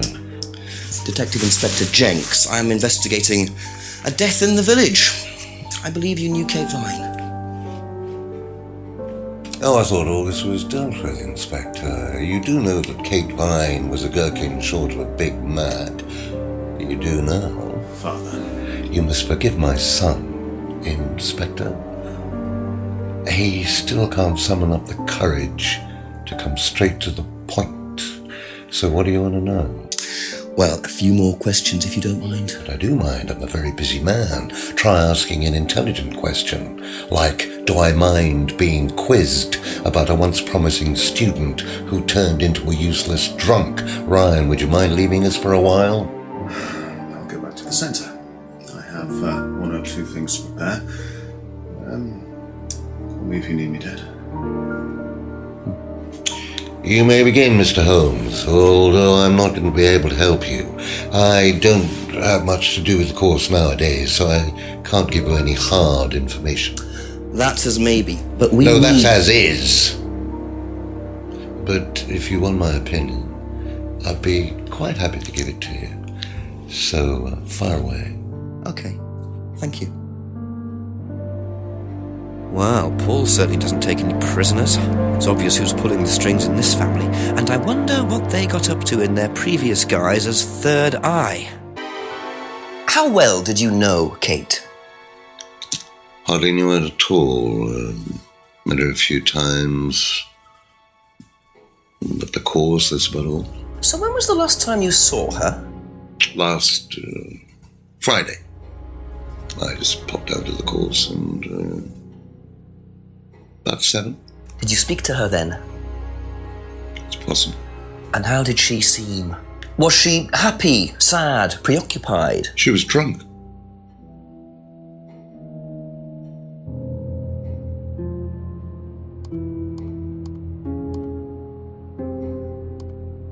Do you know if Kate had lost this? It's her driving licence. How would I know that? You didn't see it lying around anywhere? No.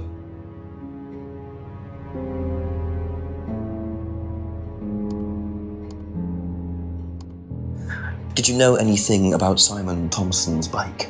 No.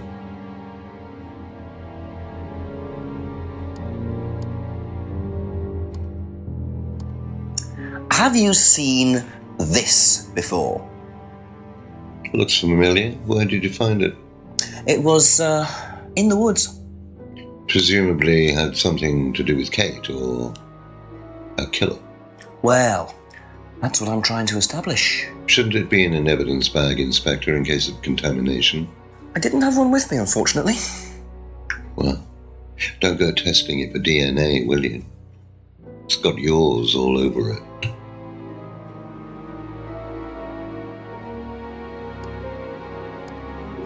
Ever tried Simon's homebrew? Simon Thompson? No, I haven't. I wouldn't touch anything that has had Simon's fingers in it.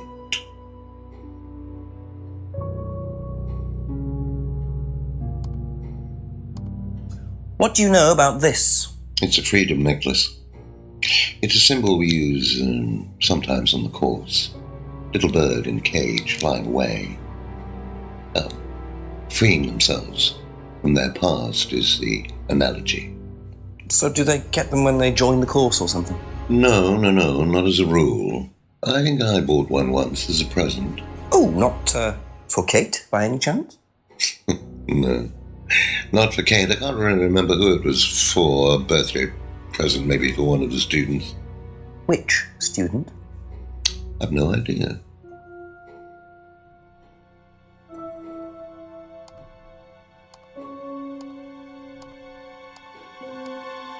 What do you know about this? Looks like a mask. You don't recognize it? Not particularly. Looks like a monarch mask. What's a monarch mask?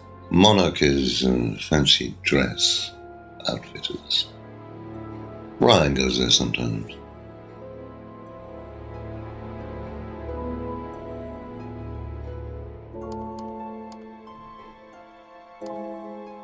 What did you hear about an argument in the pub last Friday? I didn't go to the pub last Friday. You didn't hear anything about an argument in the pub? Should I have? No, that's fine.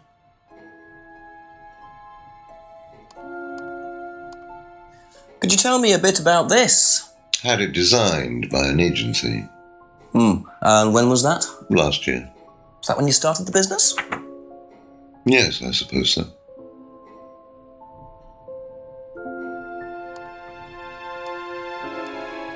Have you ever seen one of these before?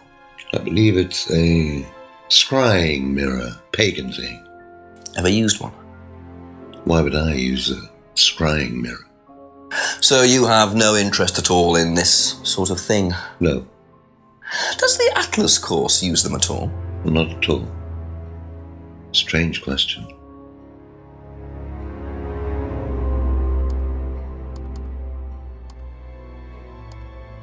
How well did you know Liam? Liam who? Liam, who took his life. Oh. Well, as far as I remember, he was a good student, confident, outgoing. You didn't notice any problems? I believe he had problems at home. Were you there when he died? Yes. And afterwards? You didn't see him after the meeting? No. What was Liam like that night? No. Apart from being drunk, or possibly because of that, he seemed perfectly happy. He was drunk? Well, I assume the bottle in his hand contained whiskey and not lemonade. Lots of similarities to Kate, don't you think? Drinking, depression, is that normal for the students? People come into the Atlas course for quick solutions to their problems.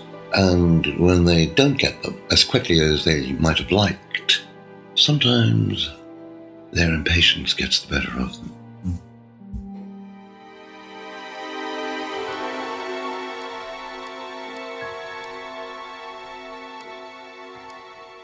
If I did this, would it mean anything to you? I presume you've seen an Atlas student doing that. Ah, so this is an Atlas thing. Well, it wasn't exactly our idea. The students started doing it spontaneously to show commitment to the cause. Cute, really. Which student did you see doing that? I'm not sure, but he was carving it into a tree. I told him to stop. Did you really? Why? Defacing public property.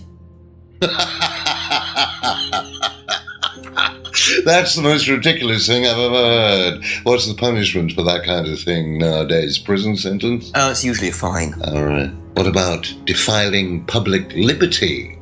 Does that carry a fine too? Oddly enough, the student in question argued a similar point. Is that something you encourage on the Atlas course? We encourage people who put ideas first and moral anachronisms second. The problem with the law, Inspector, is that it's out of date. Well, I suppose that's a matter of opinion. However, you still respect it. Respect it? I abide by it. We all play by the book, Inspector, but that's only because of the threat of possible incarceration.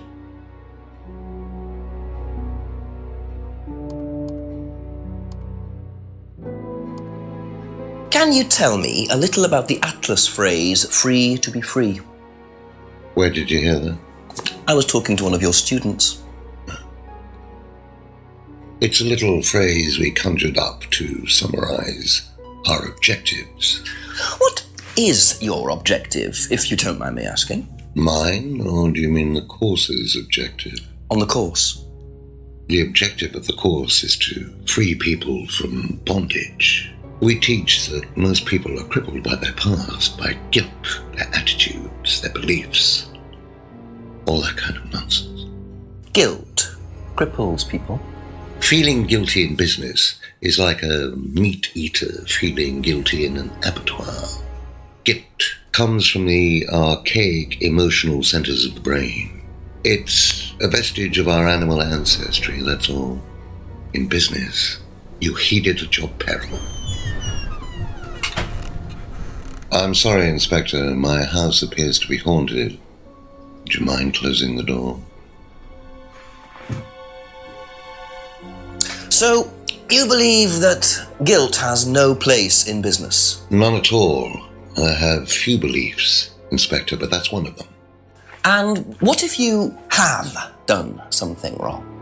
Well, that's the whole point. Guilt has nothing to do with it. Interesting opinion.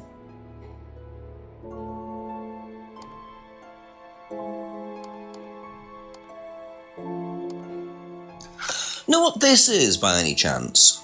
I've no idea. Gardening isn't my kind of thing. Rebecca would probably know. I presume you've met Rebecca. Yes, I am.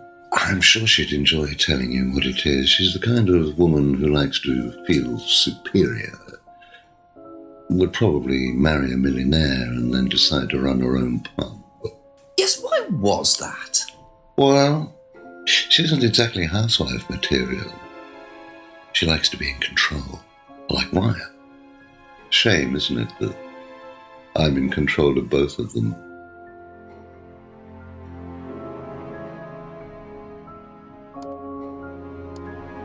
Have you ever heard of Salvia divinorum, or magic mint? Sounds like it might be a drug. It's a hallucinogenic plant. Legal, as a matter of fact. I'm not a drug taker, Inspector.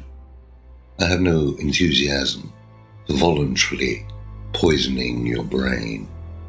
And you've never seen anyone on the course taking it? Well, if someone had, they wouldn't have done it openly. We don't allow drugs or alcohol on our course. We like to tell the students that success is the best drug. Whether you buy into that, of course, is another matter.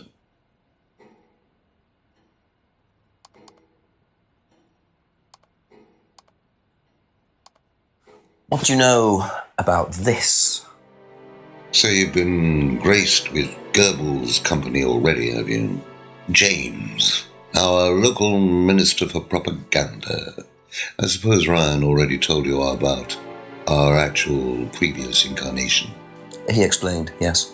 Did he tell you anything scandalous? Not unless you count the suicide. Oh. These things happen. Was it your idea? The suicide? Third eye. Yeah, I suppose it was. As my son had started to atrophy, I decided I ought to give him something to do. And third eye was the same as Atlas, teaching business skills. Very similar. So Liam's death didn't prompt you to make any changes? There was nothing we could do about Liam's death, Inspector, any more than we could do anything about Kate's. It was out of our control. You can't blame me for wondering, Paul. 2 student deaths in 2 years. It's called a coincidence, Inspector. I expect they ate fast food also. But you're not investigating all the local chippies, are you?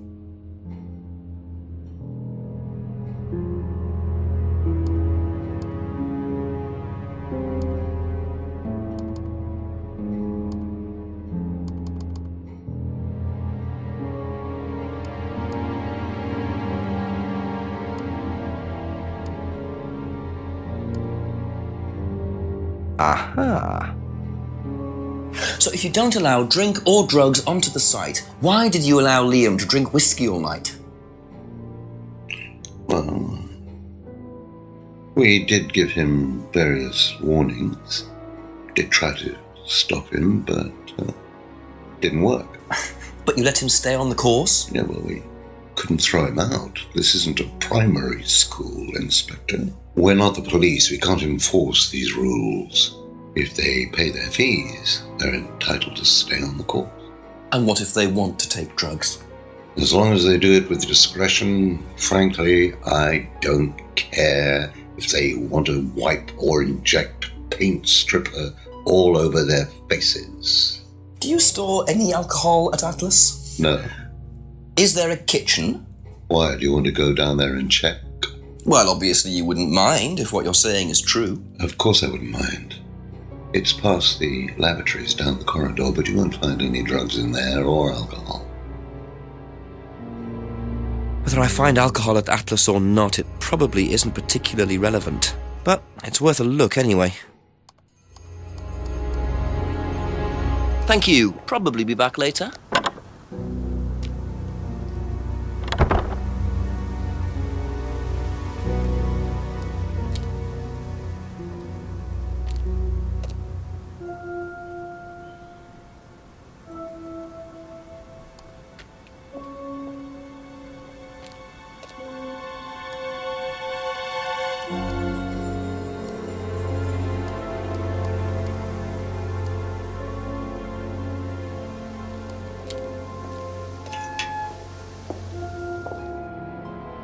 So the kitchen must be down the corridor there, if what Paul said is true.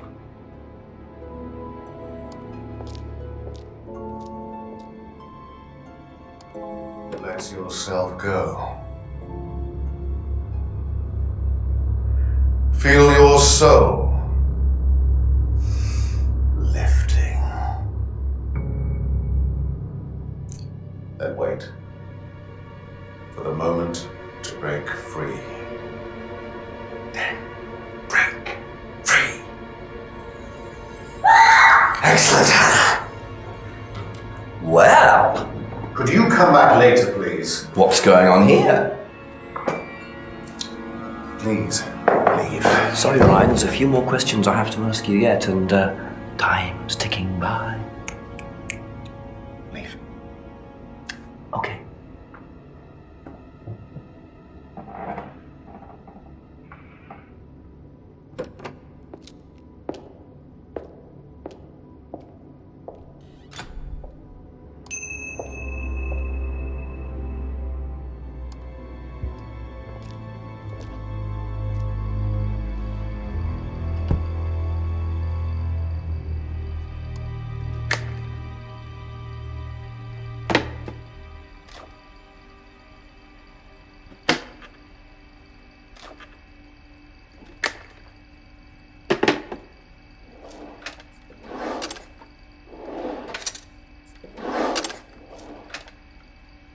Interesting.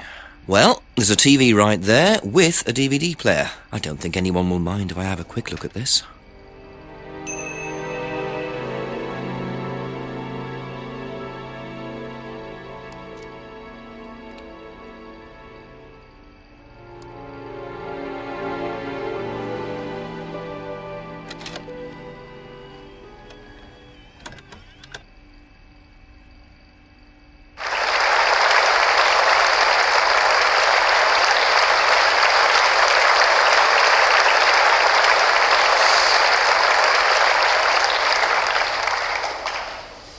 Freedom, true freedom, means freedom from many vices that society had traditionally believed to be virtues.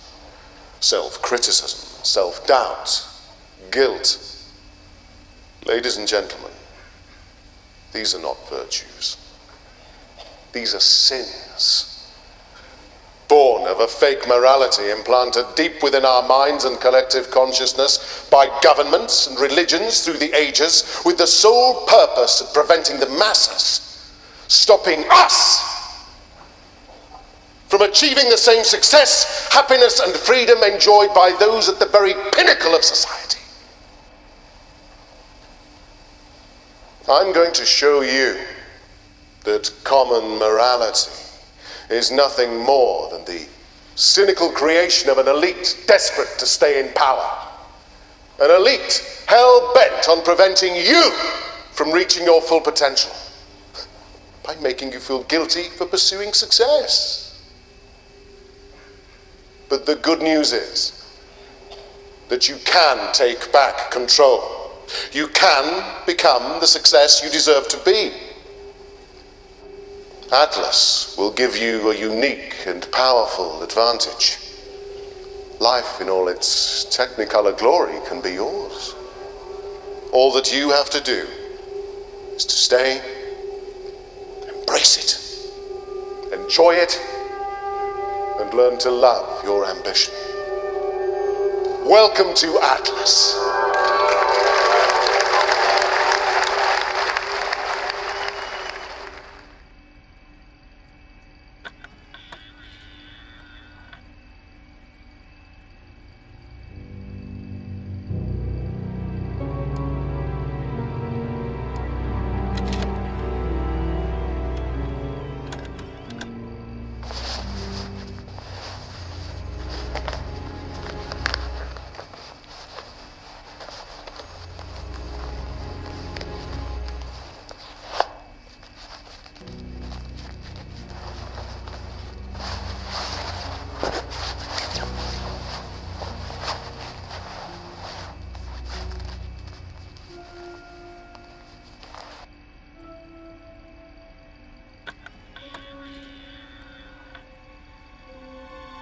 Well, that was odd. Looked like someone pickpocketing, but why make a video of it?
A few more questions, if you don't mind.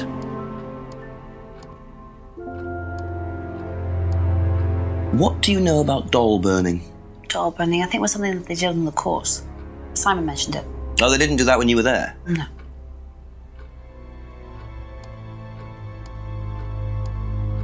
Have you seen this before? No? I don't think so.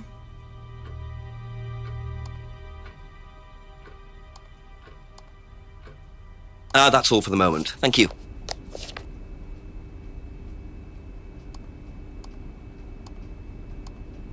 What do you know about doll burning? Not on the course. It's a ritual thing. It's getting rid of things that you don't need. Throw it into the fire. And that's a good thing? Well, yeah, it helps you getting rid of things you don't need, so you can move on and take control again. So what are the masks for? They're just to help you get into the right frame of mind. Just get you into the zone, help with the trance. A trance? Yeah. It's like self-hypnosis. We do it on the course sometimes. It's just to help you get into the right frame of mind, So you hypnotise yourself? How do you do that? Just stare into a mirror and chant something, just say the same thing over and over again. Or you could just close your eyes and put yourself into a trance. Some people can do that. And that's safe? Well, yeah. Hypnosis doesn't work the way that most people think it does. You can't just be hypnotized if you don't want to be hypnotized. But you can learn to hypnotize yourself. What did you say it was called? Auto-hypnosis? Self-hypnosis, auto-hypnosis, same thing, really. I think Simon was a bit too quick to play down the role of auto-hypnosis on the course. I'll have to ask around about this. Be back later on, if that's okay.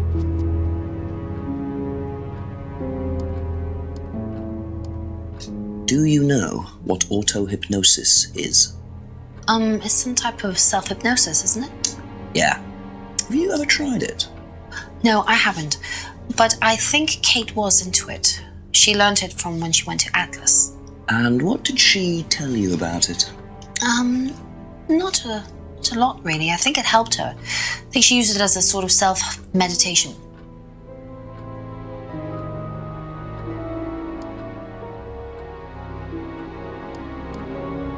Okay, that's it for now. Thank you.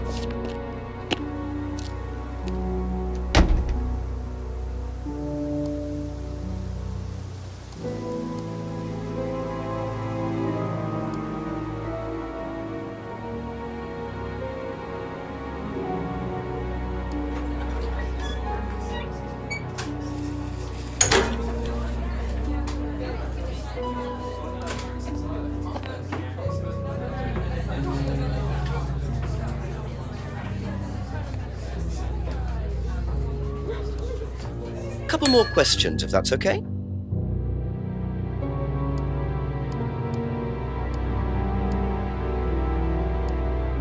What do you know about doll burning at Atlas? Only that it's part of the course. I'm not entirely sure what they're for, but I made dozens for him. You made them? Oh, Ryan can't make anything. He's practically dyspraxic.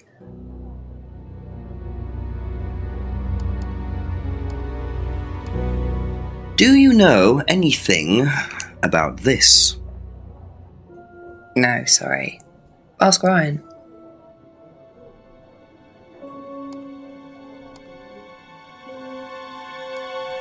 Do you know anything about hypnosis used on the Atlas course? Are you sure you mean hypnosis or the power of persuasion?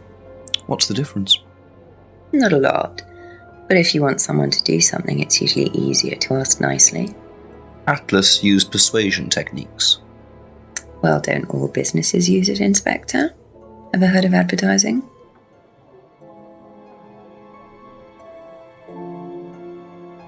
Thank you. Probably be back later.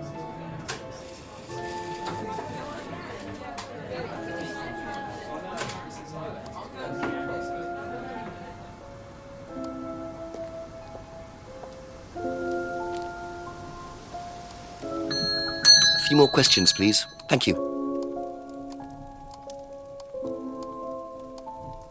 What do you know about doll burning? Doll burning? What sort of doll burning? It doesn't mean anything to you. No. Should it? No, that's okay.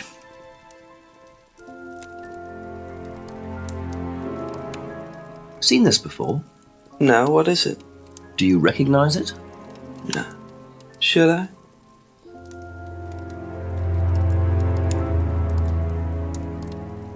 Ever heard of auto-hypnosis, James? Self-hypnosis? Yeah?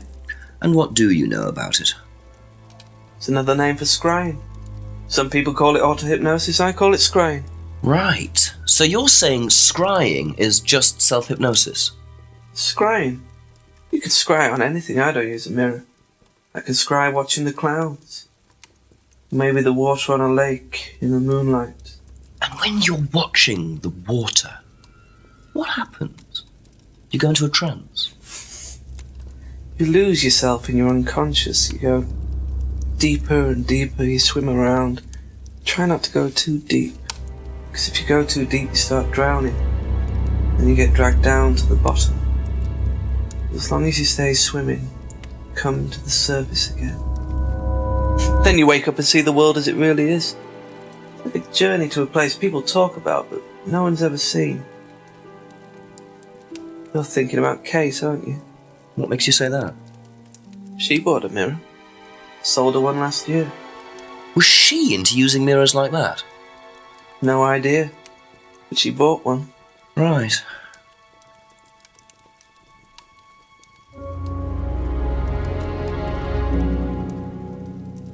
Thank you. Probably be back later.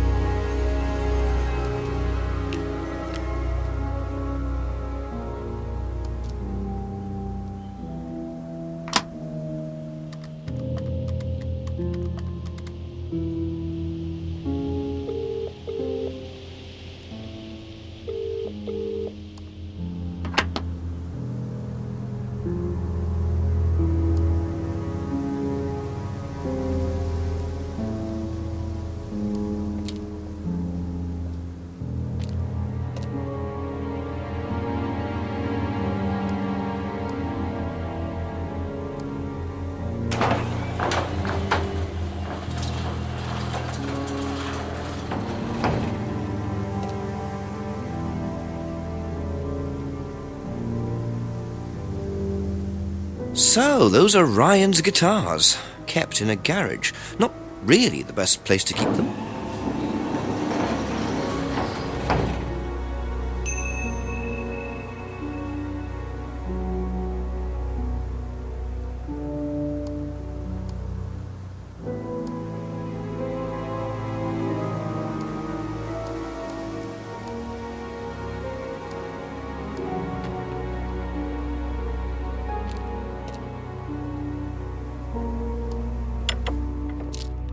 Ask you a couple more things, please.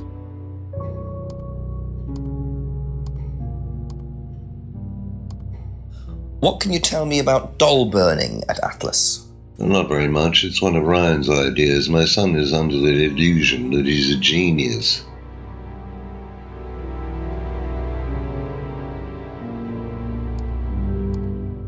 Seen this before?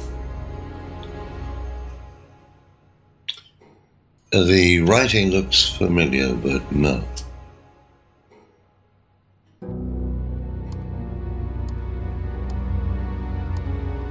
Can you tell me more about the auto-hypnosis techniques used on the course? We don't use hypnosis on the course. Not at all? Not anymore. So, how was it used?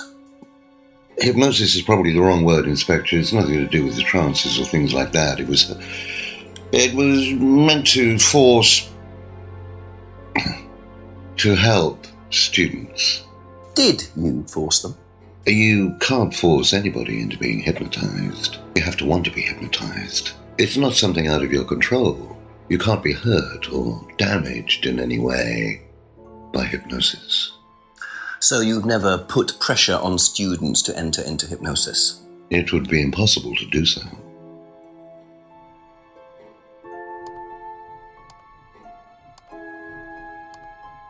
Does Ryan play the guitar? Ryan? Ryan couldn't get a tune out of a radio. He's tone deaf. Okay, so he's never tried to go professional? If he did try, it was never going to happen.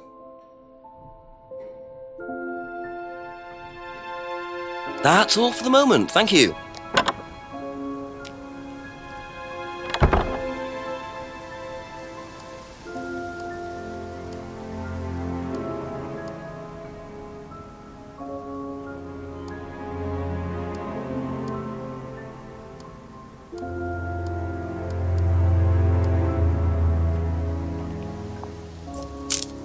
Whoa! Whoa!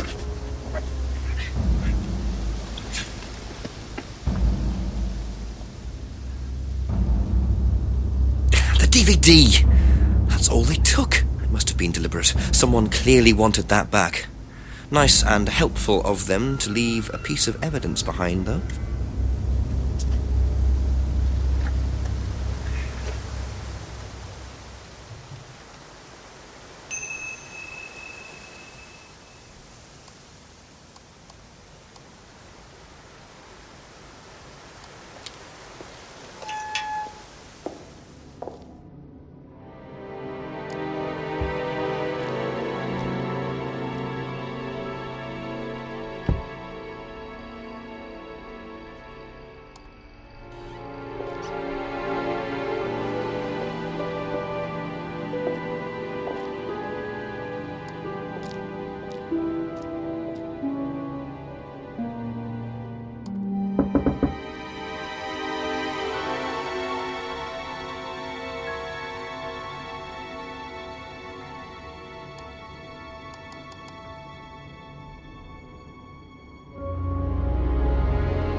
Just a few more questions, if you don't mind.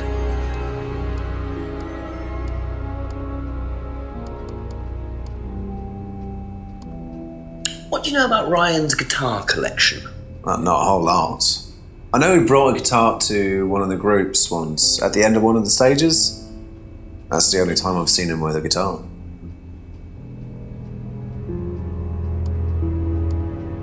Seen this? You know the shop? Yeah, I know the shop. I hired something from them last year, I think. This for a party, I assume? Yeah, something like that.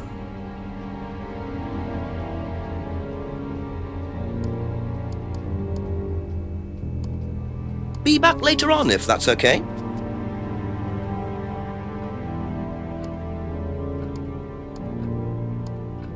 What do you know about Ryan's guitar collection?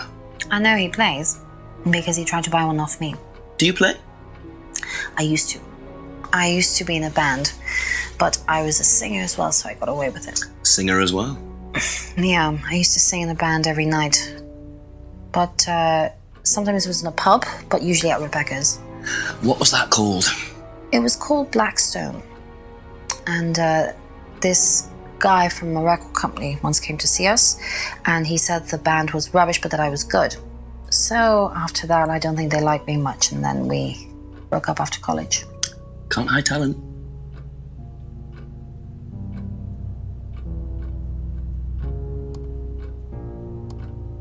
Do you know the shop? Have you used it? No, but I know where it is.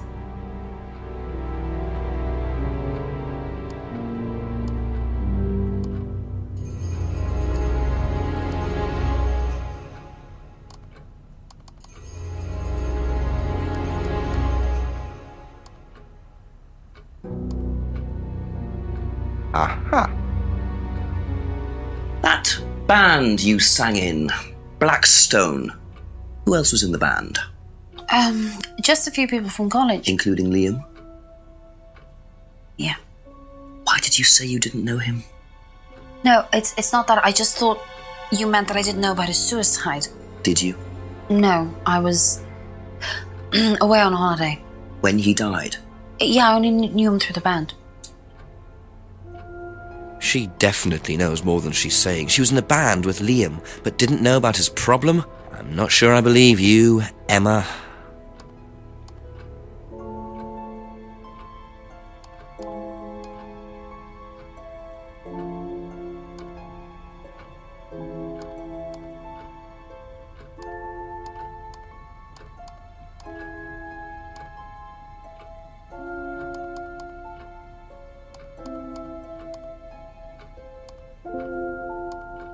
Thank you. Probably be back later.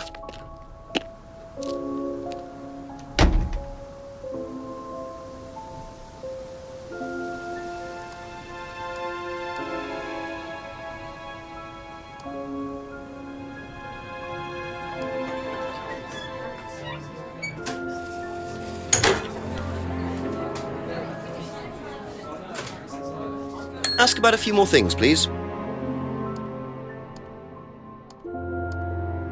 Does Ryan play the guitar? He tries. He does keep wasting money on them, though. I think he believes if he buys the right one, he'll suddenly turn into Jimi Hendrix. Sad, really. I just let him play in his room. As long as he plays in there, I don't mind.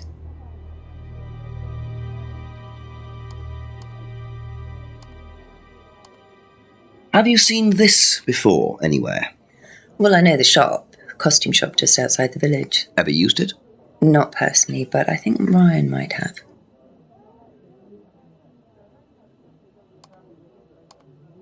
That's it for the time being, thank you.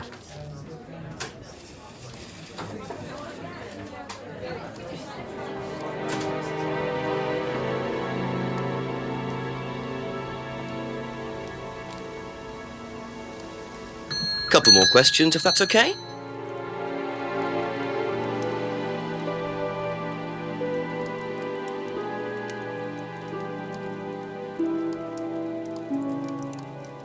Seen this anywhere before? Nope. Thank you. Probably be back later.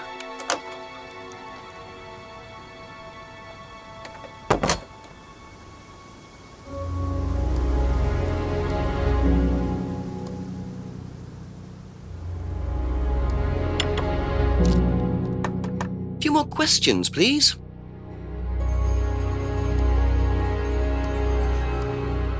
Have you seen this before? No, I don't think so. You don't recognise the shop? No. Is there someone else who works at Atlas? Someone who may have been there tonight? No. There's a cleaner. Comes at strange times, but then he's a strange boy. Work experience. As a cleaner? Well, we did try him in accounts, but it didn't work out.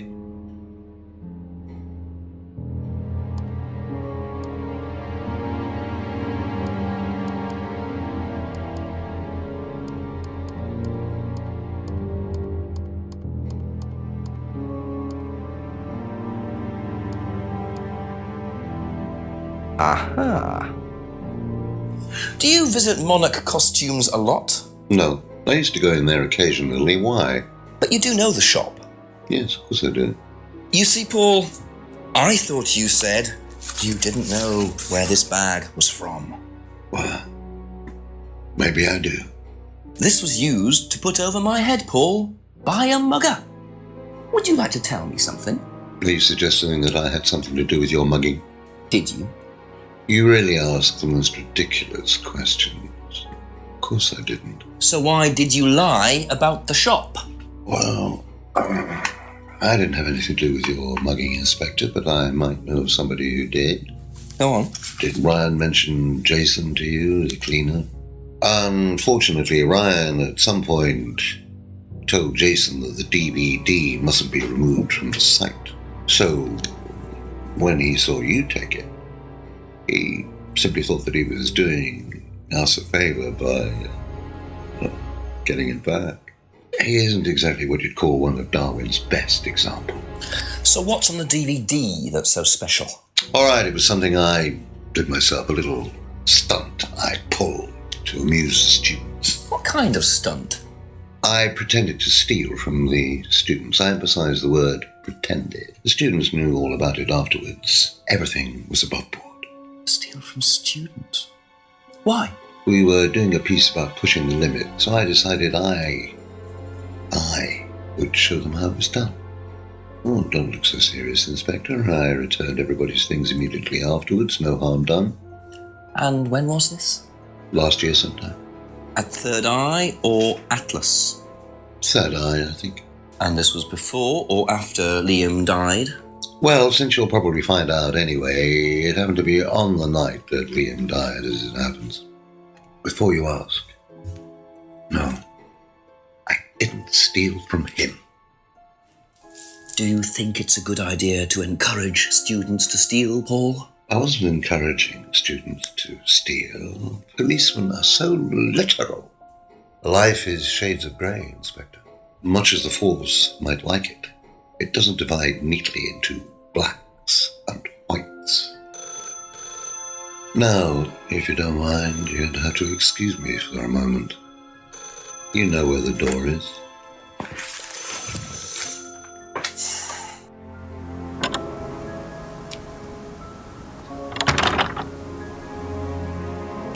I see he was quick enough to claim he didn't steal from Liam. What kind of stunt was that anyway? And Liam dying later the same night? It's just all a bit too suspicious.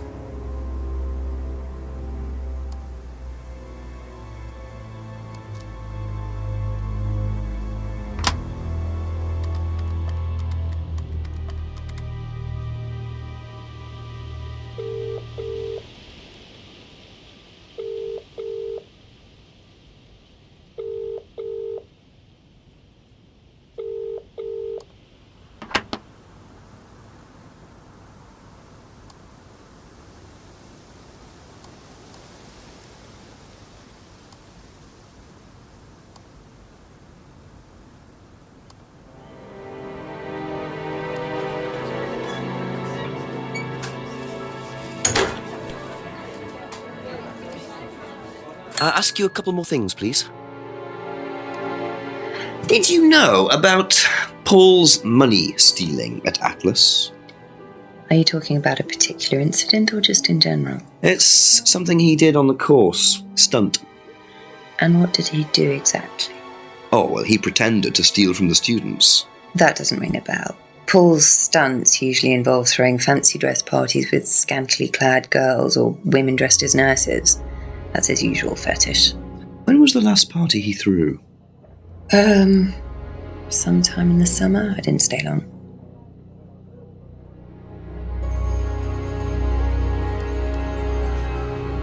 That's all for the moment. Thank you.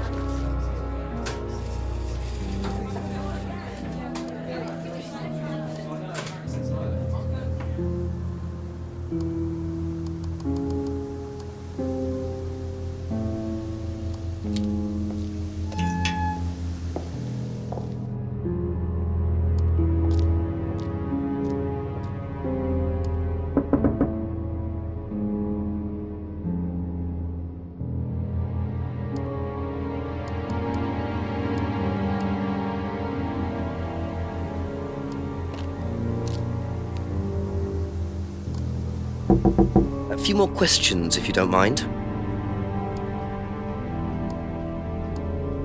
What do you know about Paul stealing money from students? Part of a stunt or something?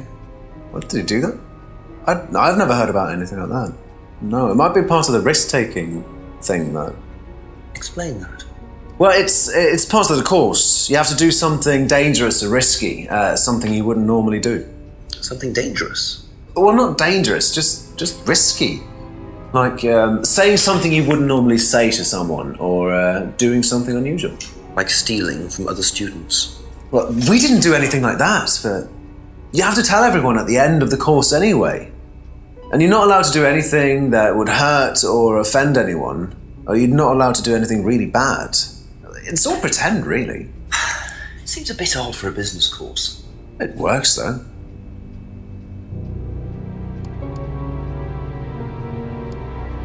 Be back later on, if that's okay.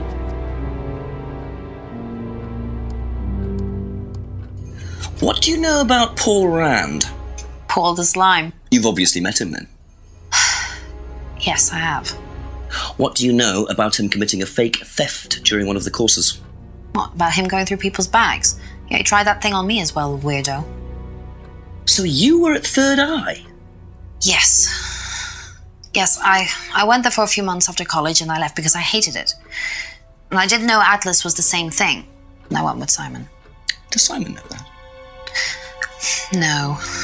I didn't want to burst his bubble, so I didn't say anything. So he doesn't know you went to Third Eye? No.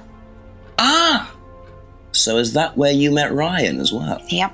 Right. What didn't you like about the course? Well, it was stupid. They just made you do things to other people and be abusive just to prove that you could, and I absolutely hated it. What sort of things? Oh, just stupid things. Nasty things to prove that you could do it. It was about not feeling guilty. And it was horrible. That's why I left. And is Simon doing all of this stuff now? No, I think they had to stop because it was just getting ridiculous. I think somebody got arrested or something. Very interesting.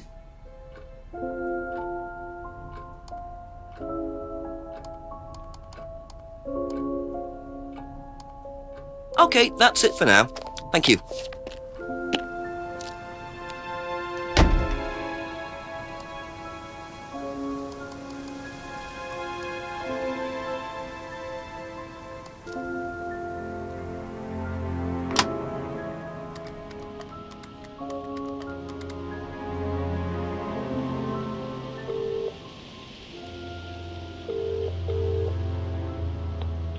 Got something useful to tell me, Jenks? Chief, I found out that Emma was in a band with Liam, the student who died last year. Yeah. What does she know about Liam? Not much. She wasn't there when he died. Well, make sure she wasn't. Find out who was there that night. Work out what night it was. Make sure Paul Rand wasn't involved. And my other phone's ringing. Call me back, Jenks. Righto, Chief.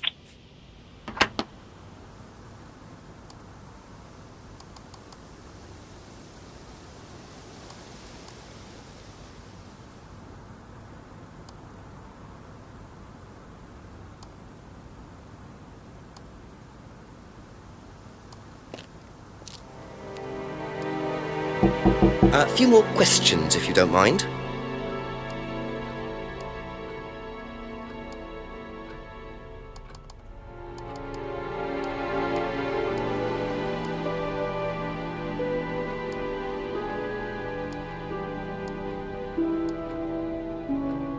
Aha. So, you witnessed Paul's money-stealing stunt, is that right? Yes. But you weren't there when Liam died? No. Don't quite understand that, you see, because Paul pulled the stunt on the same night. Liam died later that evening. I must have got mixed up. So you don't know anything about Liam's death, even though you were there on that night? No. Emma. I think you better explain, don't you? It was the stupid course, wasn't it? Go on. Well, we were all told to do stupid things and then that thieving thing happened and so... Take a breath, Emma. Liam killed himself because of me. Why?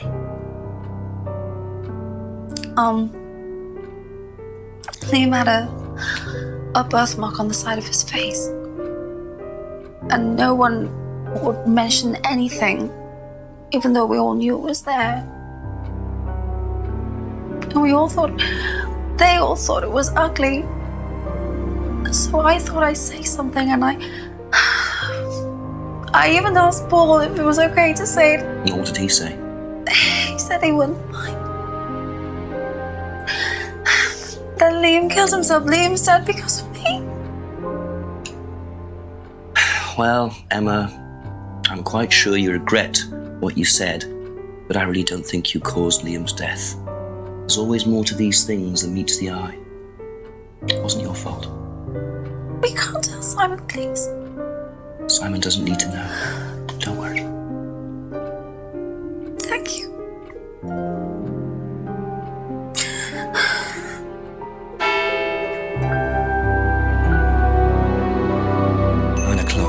Poor Emma. I suppose it's possible that what she said led to Liam's death, but I really doubt it. I blame the Rands before I blame her.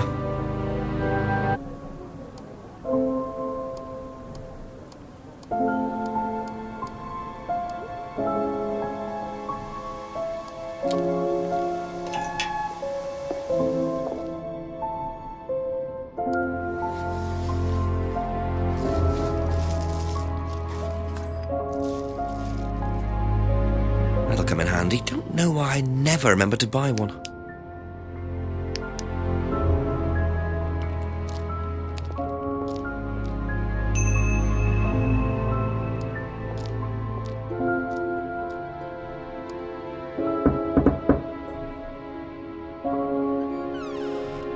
A few more questions, if you don't mind.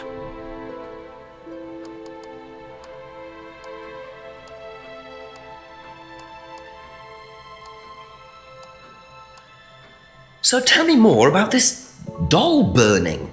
It's a symbolic ceremony we perform every few weeks on the course. What's it about? It's about burning your old personality and finding a new one, a better one. So the dolls are... You.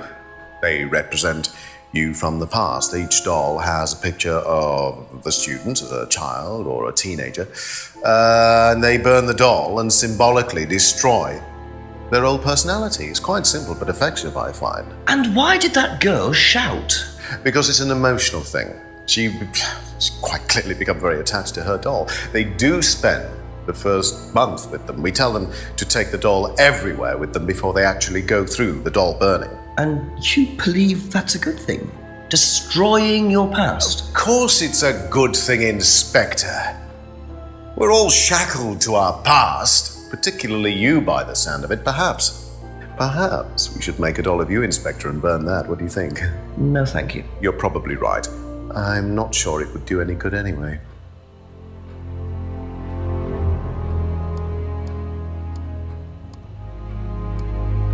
Can you tell me about auto-hypnosis? No. What would you like to know? Do you use it on the course? We dip into it occasionally, but it's not a major feature of the course. I would say that, well, a minority of the students know how to use it, but the majority wouldn't know and have a clue. It's not a requirement of the course? No, not at all. We don't ask people to do things that they're not comfortable with. There's no bribery, no coercion. We're thinking about phasing auto-hypnosis out, actually. What's the reason for that? Well, to be perfectly honest with you, Inspector, it doesn't actually work very well.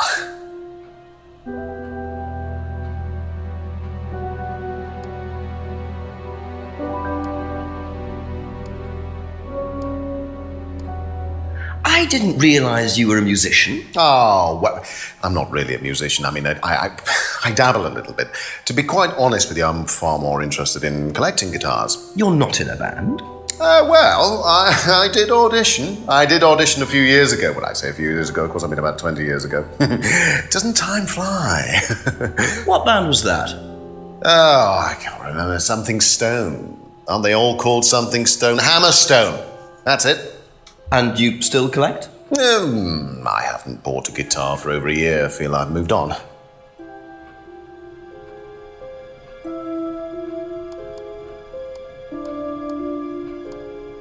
Do you know what this is? Well, I think it's a bag. Is it a bag, Inspector? The shop.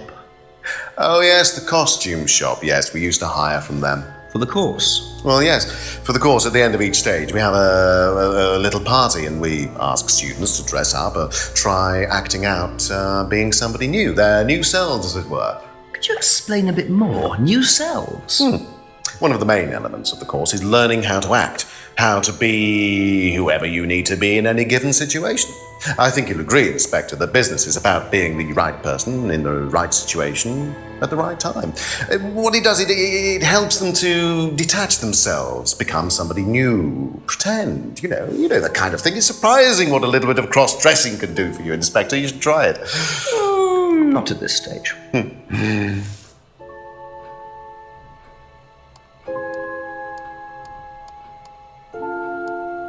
What do you know about your father's money-stealing stunt? Oh, well, yes, that was something that Dan decided to do as part of the shock aspect of the course. But he went too far, you believe?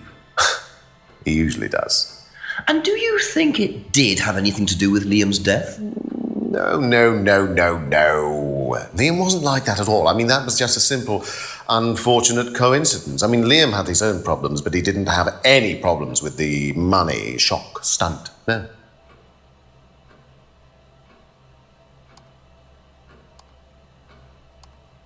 What do you know about Emma Bowman criticising Liam before his suicide? I was there. I witnessed it. Well, I know Emma blamed herself for his death. Did she? Well, she was upset and all of that, but I wouldn't blame her, Inspector. I really don't think she had anything to do with it at all. You don't think? Liam was a very confident person, very outgoing, very strong individual, or so it seemed. I mean, people are free to do what they like. Even something as irreversible as bumping themselves off. Sad though that is, of course.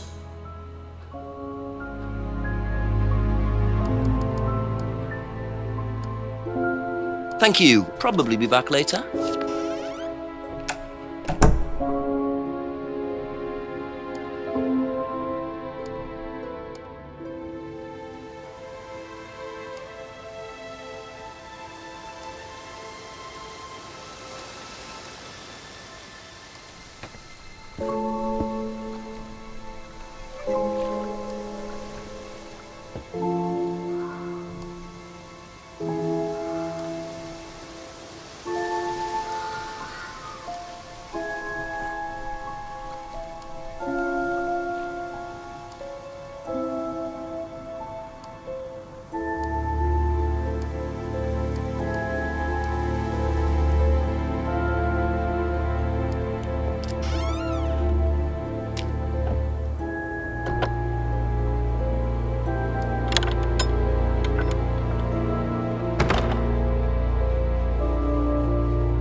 Well, and there's the mask symbol again. Looks like someone's been trying to make a point.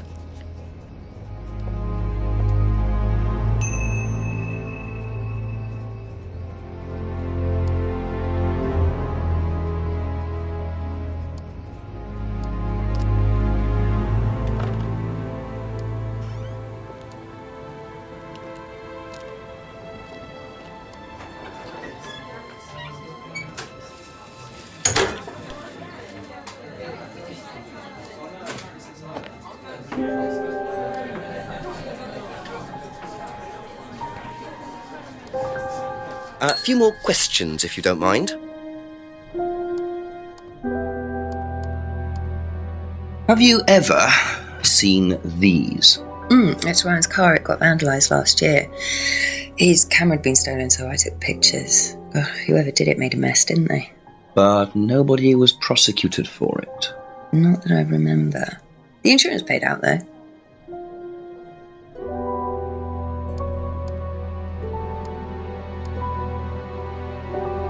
That's all for the moment. Thank you.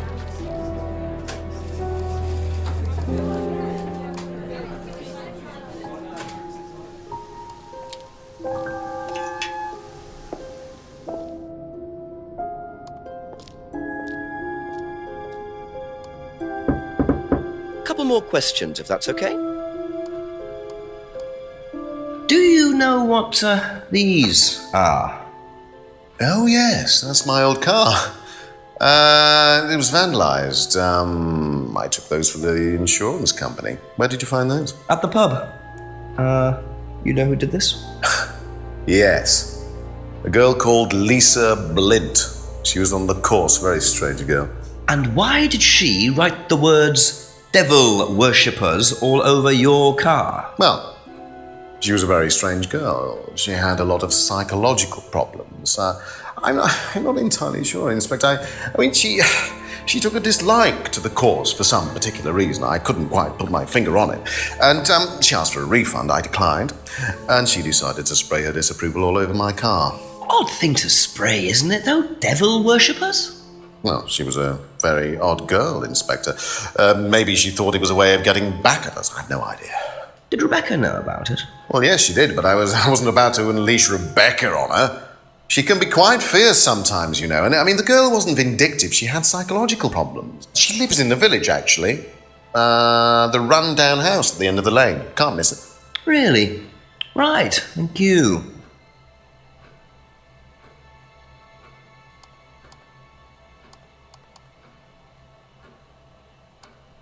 Do you know what these are? Be back later on, if that's okay.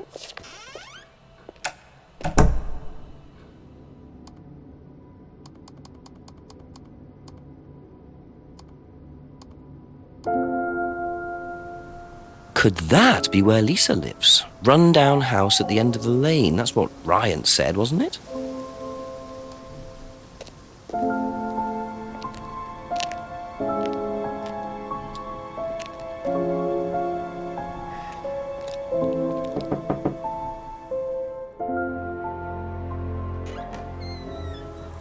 Is it Lisa? Yes. Inspector Jenks, I'm investigating an incident in the village. I wonder if I could ask you a few questions. What sort of incident? I'd rather come in and discuss it if that's all right with you. I promise I won't take long. Thank you. I'll just go in here, yes? I have to go out in a minute. Oh, look, I can come back later. I might not be here. What did you want to ask? I just wanted to ask you, did you know Kate Vine? No. Right. Well, I heard that you're familiar with Atlas, the life skills training company. What do you want to know about Atlas? Well, I heard you reacted badly to it. Of course I reacted badly. So would anyone. Now, why do you say that? Because they're devil worshippers. Devil worshippers? They're making demons appear. They're tricking everybody. They're getting people to join up, then they're putting demons inside them. You can see them. See who? Demons. Where could you see them? In the mirrors. At Atlas? Any mirror. You can't get rid of them. They stay inside you. So, how did you get rid of them? I didn't. You still see them?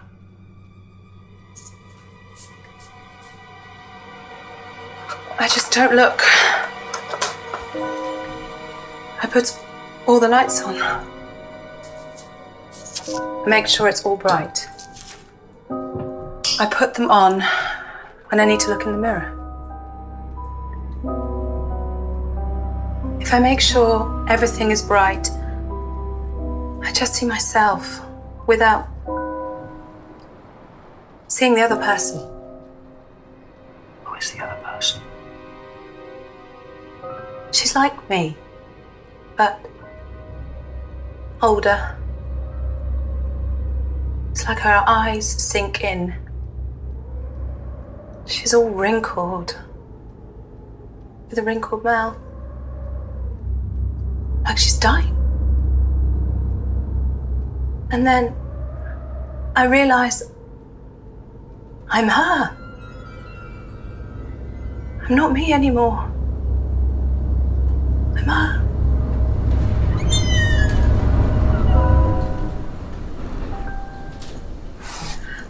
I'm sorry, I have to go now. I'm sorry. I'm sorry.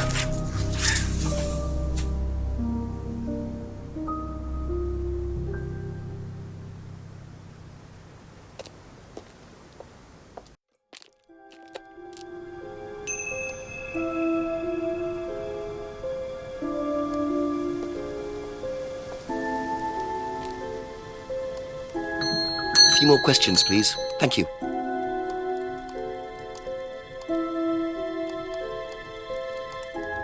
Know anything about these?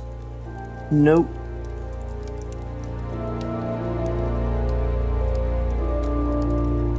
Do you know anyone who is interested in or involved with devil worship? Have you met Lisa? Which Lisa are you talking about? Mad Lisa, lives on her own, doesn't like mirrors. Yeah, I've met her. You think she's mad? You can't look at yourself in the mirror without seeing ghosts. You've got problems, don't you think? How do you know her? She came to the farm for some eggs a couple of times. Got talking to her once, that's all. And what did she tell you? Nothing much. Except she thought the devil was after her. What did you tell her? Told her the devil needs a good reason to be after you. She was just like most people, really, blind to herself, except she was more extreme. That's all madness is. Being blind to yourself.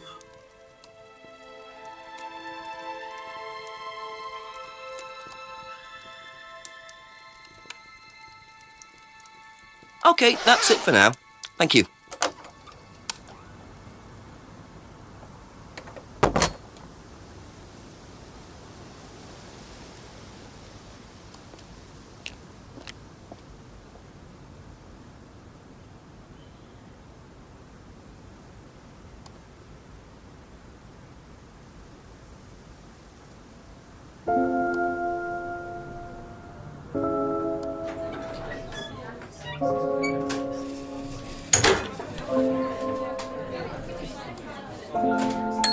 Ask you a couple more things, please. Have you ever come across anyone interested in or involved with the occult? As in black magic? No, why? Atlas don't use occult techniques or anything like that? Atlas? Not unless Ryan's got a secret he's not telling me about. Why, who's been talking? Just a line of inquiry. Okay, thanks. Thank you. Probably be back later.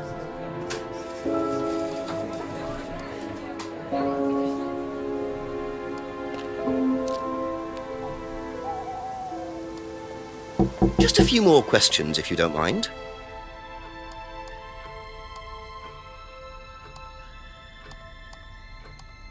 Do you know anything about these? Nope. Sorry. Have you ever heard about there being devil worship at Atlas? Devil worship? No. Definitely not. Who said that? It's just something I heard. Okay, thanks. Thank you. Probably be back later.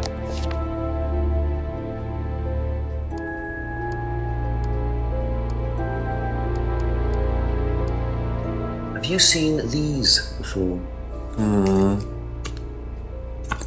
No. Don't know the car.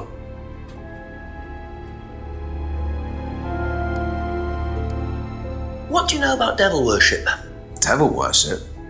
Where? At Atlas. Devil worship at Atlas? No, there's none of that.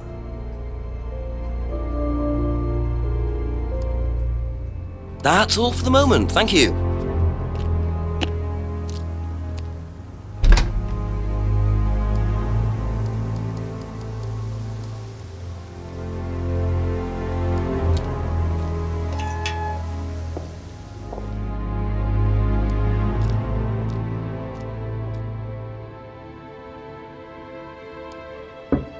ask about a few more things, please.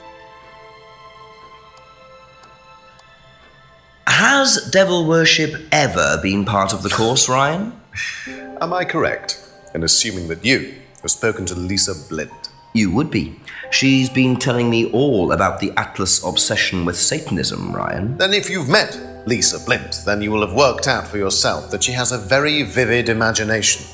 She also has psychological problems, diagnosed psychological problems, as a matter of fact. So where did she get the idea that you lot were, devil worshippers?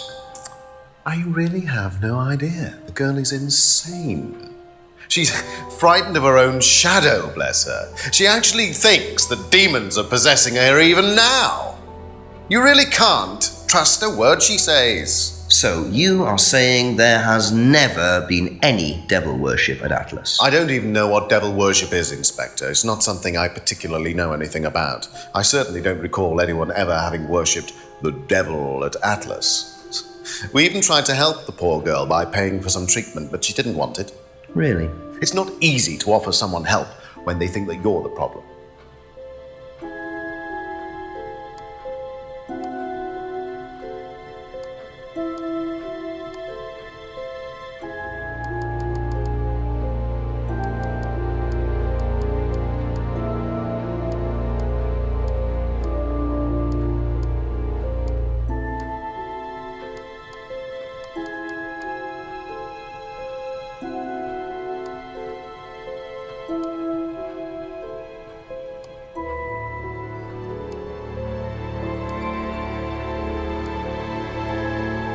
Aha. So you used to read a lot about voodoo and satanic rituals, but you don't know anything about devil worship? Well, obviously, I just meant we don't worship the devil. We're not devil worshippers here at Atlas, Inspector. Ridiculous. But the point is, Ryan, that you claim not to know anything about it, but admitted you were obsessed with it when you were younger.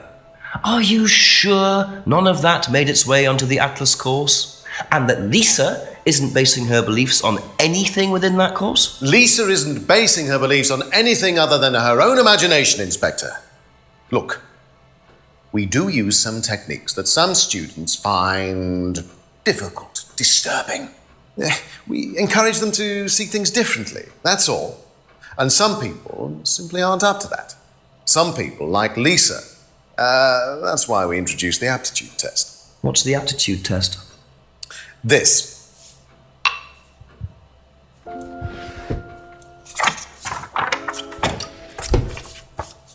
We ask students to fill in an aptitude test, medical history, psychological issues, that kind of thing, any medication that they have used in the past, any medication that they currently are using. Here, take a look. Basically, it's just to try and make sure that we don't get another Lisa. Has it worked? Well, touch wood, so far, yeah. Can I keep a copy of this?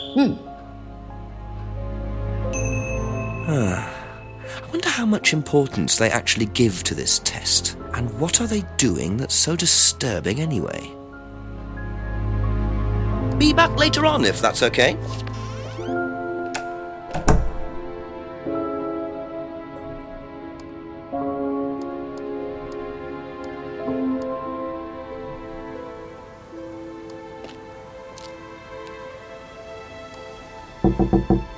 Couple more questions, if that's okay.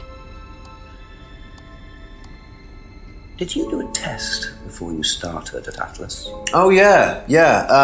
It was all just questions about if I had any illnesses or mental health problems or stuff like that, you know. But they didn't actually ask for any proof, so I could have lied through your teeth on that one. Don't think they actually checked. Interesting.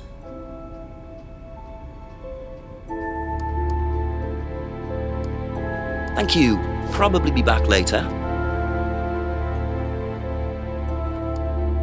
Have you seen one of these before? No, not this one exactly, but we had to fill something similar in on the first night at Atlas. One of those aptitude tests, fitness and stuff like that. That's it for the time being, thank you.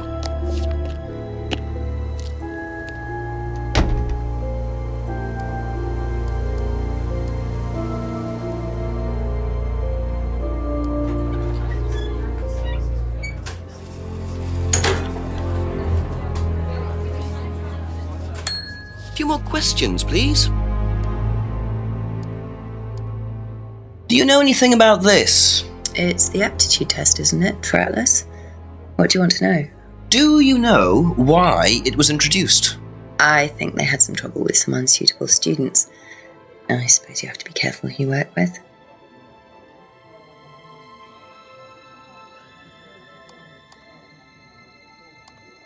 Thank you. Probably be back later.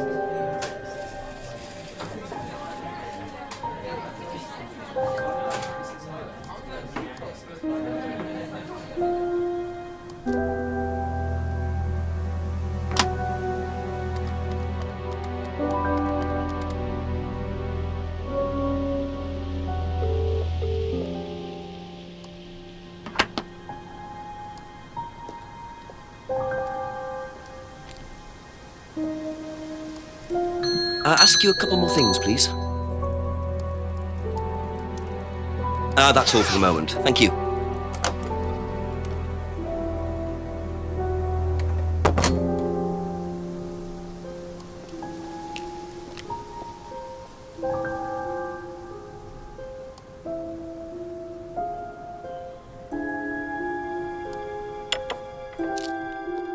A few more questions, if you don't mind.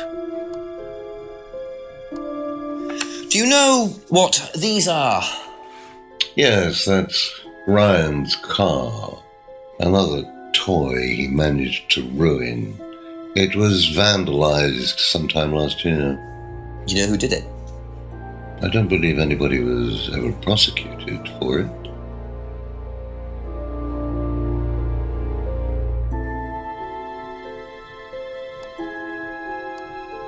Do you know anything about devil worship, Paul? I beg your pardon? Devil worship? Satanism? Am I missing something here? I heard Atlas had elements of Satanism on the course. You are misinformed. We're a training company, we're not devil worshippers. What kind of a question is that?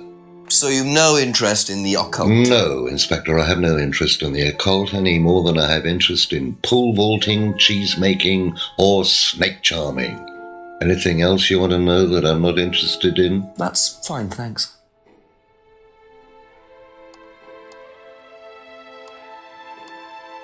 Can you tell me a bit about this, please? It's the Atlas aptitude test. What do you want to know? What does it test, exactly? It's a test we introduced to make sure that any students didn't have any major personality problems, skeletons in the cupboard, so to speak. We introduced it because we had a little bit of a problem with one of the students. Lisa. You are well informed. And what do you think it was that disturbed her? I believe that the course proved to be too demanding for her. We discovered that she had one or two psychological problems and she couldn't handle it. And did you change anything else on the course apart from introducing the test? We increased the entrance age to 21. Well, wasn't much, but it's about the only thing we could do. We didn't want another Lisa. We didn't want students turning round and suing us, did we?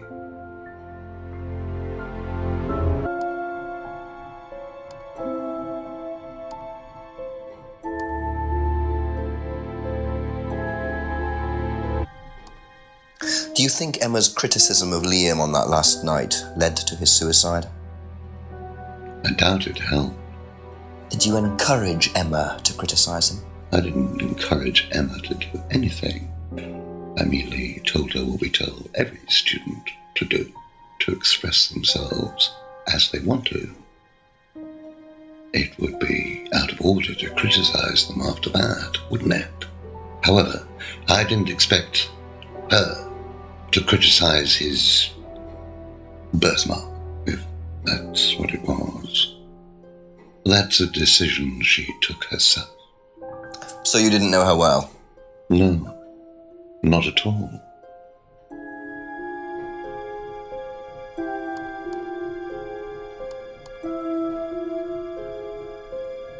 Be back later on, if that's okay.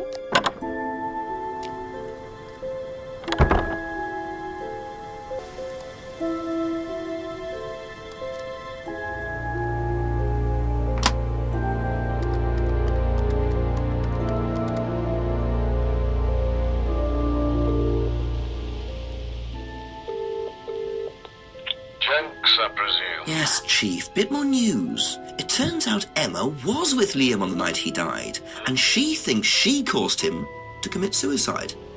She made fun of him, mocked him as part of the course. Nice of her. Why did she do that? Requirement of the course, apparently. To say something offensive. It's meant to encourage free thinking. Interesting opinion. And I suppose the Rands just think that's what, par for the course or something like that, do they? Well, Paul wasn't too bothered. He claims he didn't know Emma, so couldn't have predicted what she was going to do. That doesn't wash. What does Emma say about him? She does not like him. Really doesn't like him. So she must have known him well enough. How well did he know her? He claims not very well. Well, make sure he's telling the truth. Oh, I've got a cup of coffee to make. Coffee? Yeah, okay, thanks, Chief. Right.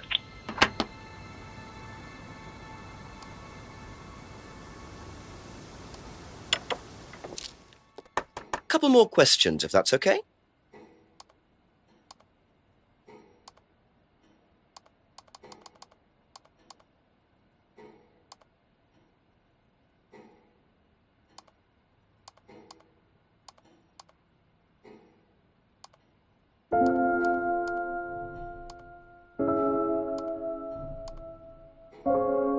Aha. You say you didn't know Emma, yet you bought her a freedom necklace. I don't remember saying anything about buying Emma a necklace. So you didn't buy her one? So you did buy her one. So that means you must have known her, and quite well too. Stop making such a big thing about this, Inspector. Look, I've been around a few years. The clock is ticking, and I admit I have an embarrassing weakness for attractive women. It was a stupid mistake, but that's all it was. So you're saying you tried it on with her? No, I didn't try it on. I bought her a necklace. I'm not aware that there's a law against buying presents unless, of course, the Third Reich has been elected while I was at a bridge party. Emma was old enough to make decisions for herself.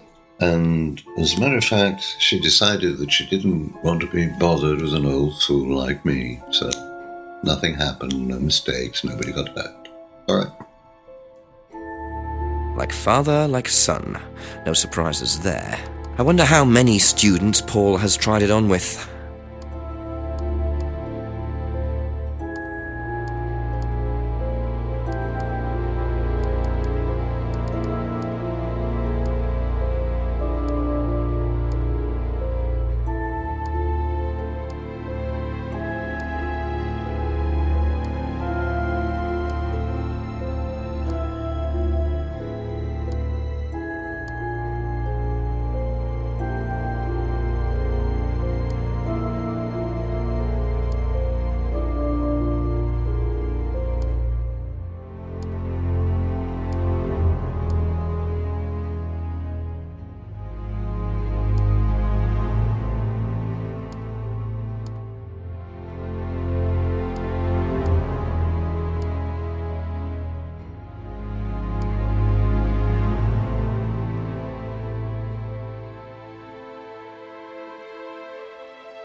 Aha.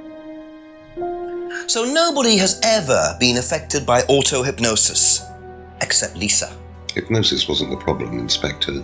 Lisa was the problem with Lisa. That's why we introduced the test. But the hypnosis was the trigger, wasn't it? Lisa arrived on the course believing we were all devil worshippers. She was nuts to start with. We didn't make her like that. Well, as far as I can tell, Paul, you've had one student accuse you of devil worship and 2 others commit suicide. Some of your students aren't having a very good time on this course, are they? Nonsense. Kate was enjoying every minute of it. She couldn't get enough of it. Really? She was full of the joys of life. Bubbly, confident, flirty. With who? You mean with whom? With whom? Pretty much everybody. Including me, as I remember. Really? And, did you respond? I don't get into relationships with students, Inspector. Company policy. It's not professional. Interesting admission that Kate flirted with him. There's no way Paul would have turned down an opportunity like that.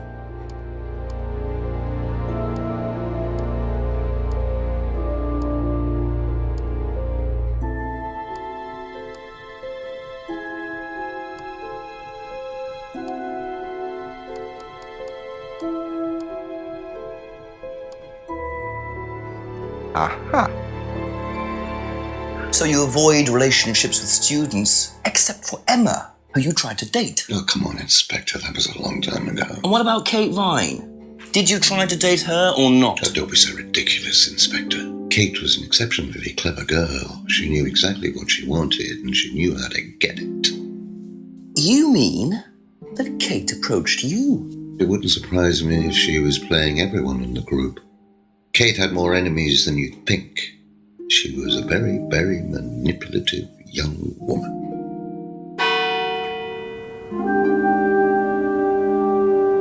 O'clock, it's getting late. I'm gonna have to pick up the pace if I'm gonna solve this by midnight. To do with it, tell him about Simon. I really don't think it's my place, darling. It is your place here. I just don't want to tell tales. Tell him about Simon. You know what happens when I don't do as I say. So it's going to be that kind of evening, is it? Usually from class, right? Only if you deal. Problems? Hello, Inspector. See you later.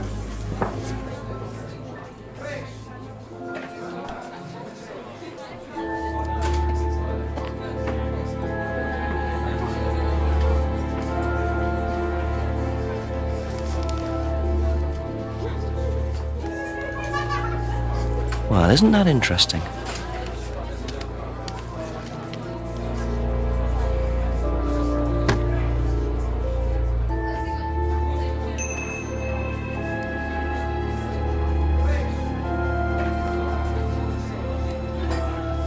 A few more questions, if you don't mind.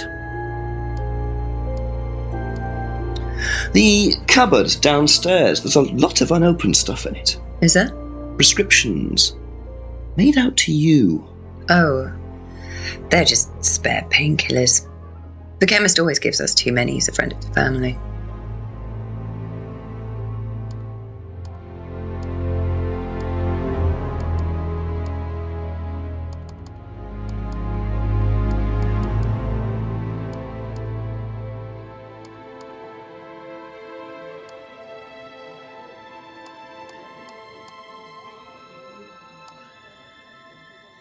Aha. So, you don't take any medicines except for prescription painkillers. Well, they're not actually for me, they're Ryan's. For some reason, the chemist always makes them out to my name. He's an old gentleman. Does Ryan need prescription painkillers? Yes, he's got arthritis. Really? He's young to suffer from that, isn't he? He doesn't have it badly, but he does need medication from time to time. What medicine is it? I couldn't tell you, to be honest. Ryan will know. So Ryan's the one using the prescriptions. I think I might have a word with him, work out exactly what this medicine is. That's all for the moment. Thank you.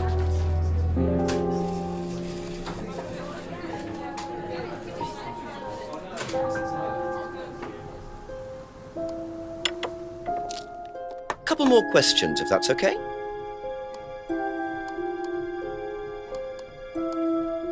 When did Ryan begin to suffer from arthritis? Ryan doesn't suffer from arthritis. Really? The only thing that Ryan suffers from is a pathetic inability to deal with any kind of discomfort. He pulled his back sometime last year. Since then, he's going around telling everybody he suffers from arthritis. I thought he had medication for it. Oh, he only has medication because his GP, who is almost as dysfunctional as he is, keeps prescribing it for him. So you don't believe he really has arthritis? Not at all. Be back later on, if that's okay.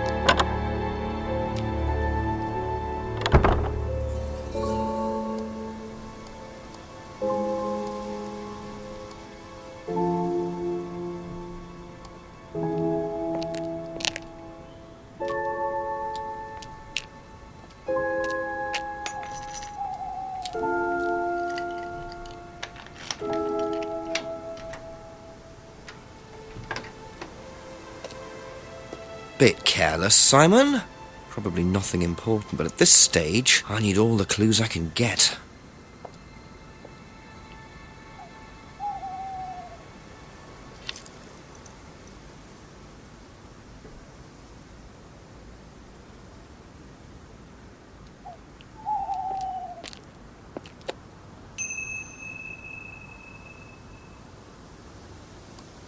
A few more questions, please. Thank you.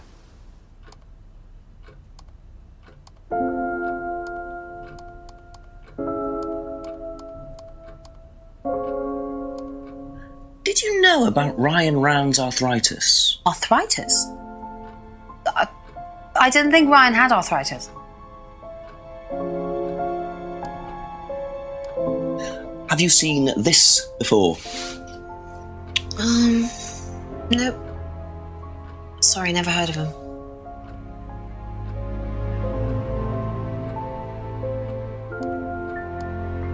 And what do you know about this? This is Simon's. I bought this for him when we were on holiday. Has he lost it? He dropped it. No, you can't keep anything.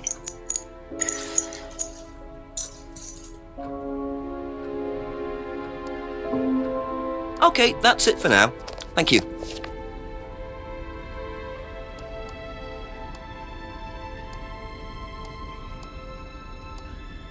Did you know about Ryan's arthritis? Ryan? He's got arthritis? Apparently. Oh, I didn't know. I hadn't noticed he had any problems.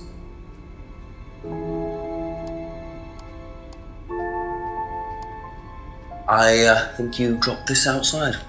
Someone you know. Oh, this is just from some IT guy I met. I don't need it. Enough. I noticed some numbers on the back. Do you need these? I don't know. What is it? 1905? Oh, yeah, that's just a pin for something. It's okay, I can remember it. So not an offshore savings account or anything? No, it's not important.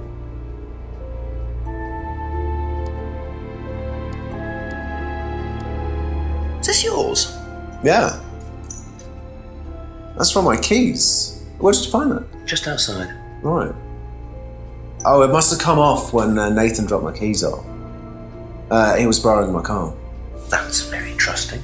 Yeah, I suppose it is. I am a bit too trusting, really. It's a new car as well.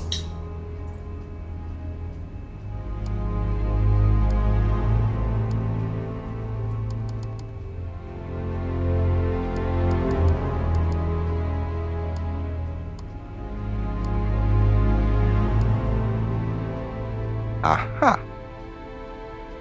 So the bike's the only way you can get to work, yes? Yeah. What's wrong with the car?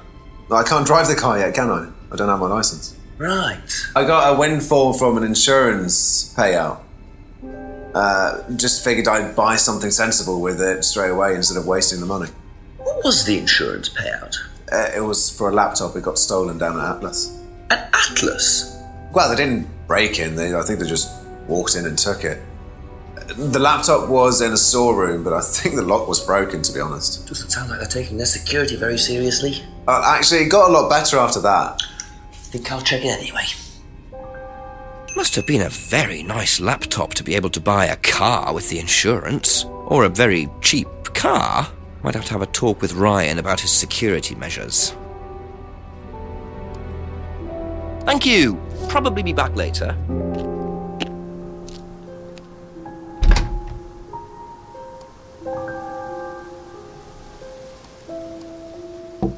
Ask you a couple more things, please. Did you know about Simon's laptop being stolen? Yeah, because it had all my college work on it, which I hadn't backed up or saved. Not that it mattered much, but I did buy a new one. And Simon uses it now, when I let him.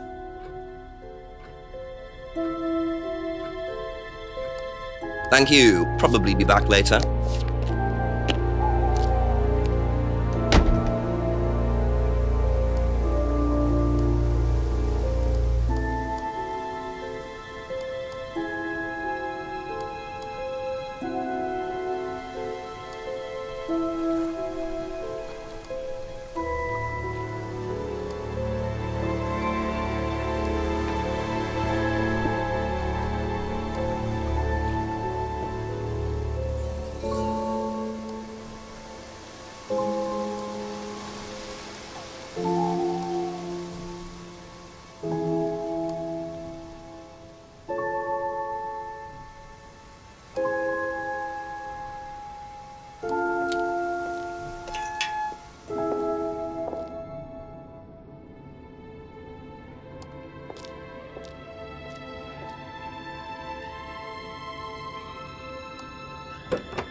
Just a few more questions, if you don't mind.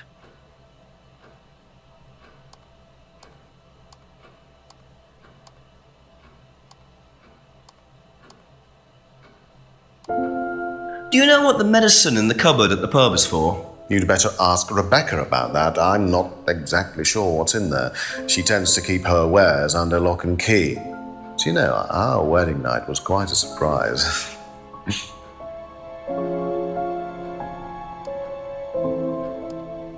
Tell me about your arthritis. Oh, you found out about that.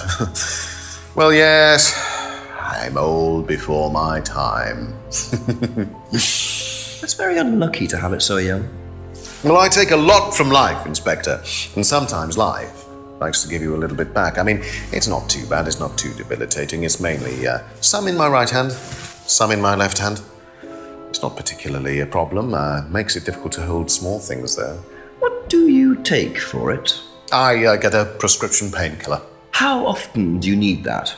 Not often, as and when. I keep some here, I keep some at home. It's not a problem.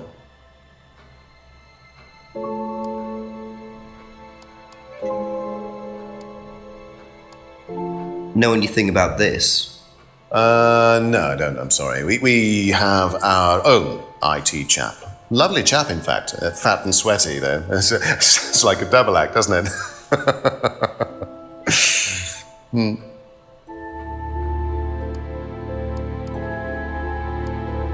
Have you seen this before? No, sorry.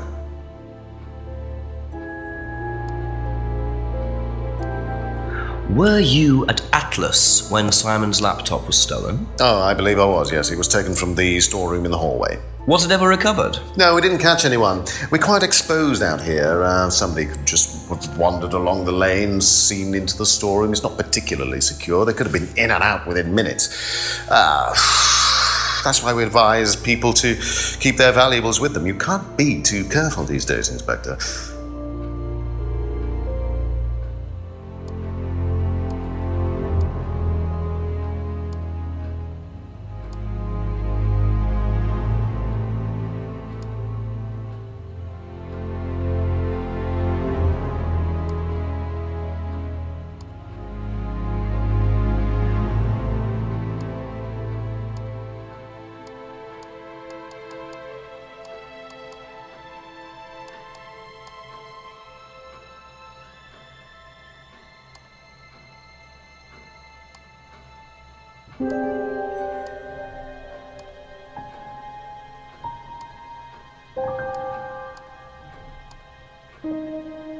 Aha. So, you don't keep any medicines on site at Atlas? No. Except your prescription painkillers? Well, these are not available to the students. But they are kept on site? Yes, but they're locked away. They're kept in the storeroom. Nobody would have access. You're sure about that? Absolutely sure. And what are the painkillers, Ryan? Painkillers. Just painkillers. Normal painkillers. Paracetamol, codeine, morphine. Well, all right, they're morphine tablets, yes. Oh, really? Oh, come on, Inspector. I know what you're thinking, but there's no way Kate could have had access to them. Because they're in the storeroom. Well, not just that. She wouldn't have even known about them, or where they were. Sure about that? Yes. So it is morphine Ryan's taking. The pieces are starting to come together. Now I just have to work out how Kate got hold of it. If it was Ryan's morphine she got hold of course.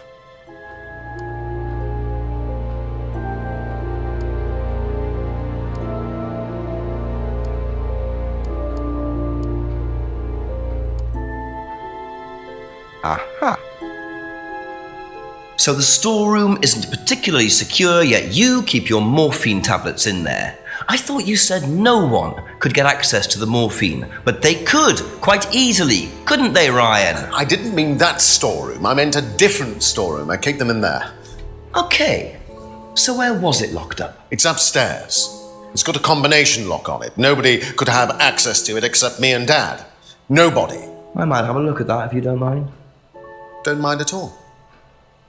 A combination locked room, I see. Well, I might have a look around for that. See how secure and combination locked it really is. That's all for the moment, thank you.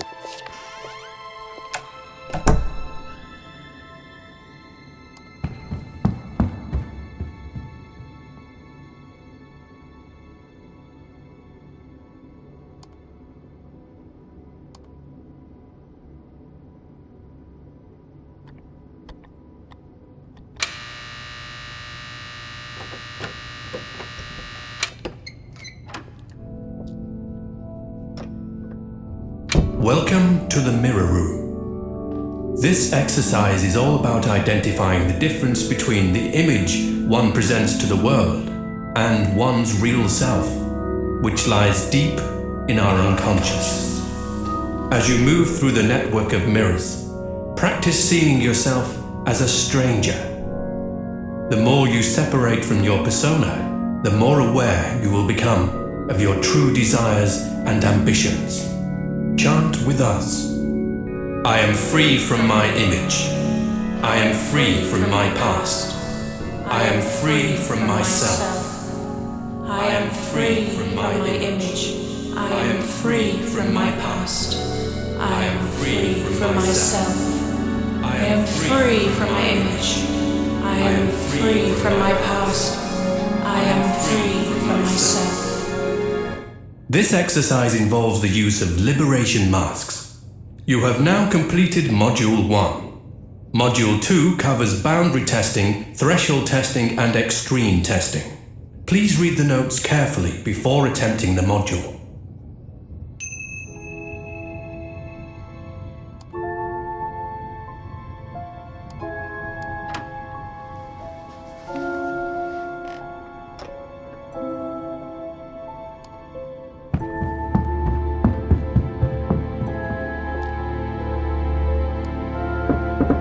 Ask about a few more things, please. Can you tell me what you know about the mirror room upstairs? Oh, you found that then. Well, it's very similar to the costumes, Inspector. It's designed to help the students look at themselves differently. And what do you do with the mirrors? You look at yourself, Inspector. You look at yourself until you start seeing yourself as others do. And you don't see yourself as you do anymore. It really, the idea is that you can see yourself eventually, any way you wish. So why in a locked room? To make sure you're not distracted, that's all. How often is it used? Not often, a few times a month. Some students find it useful, some don't.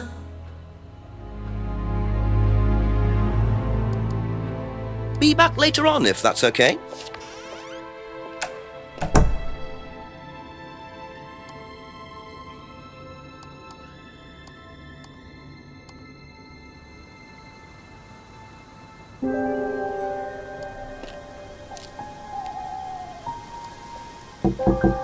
Couple more questions, if that's okay.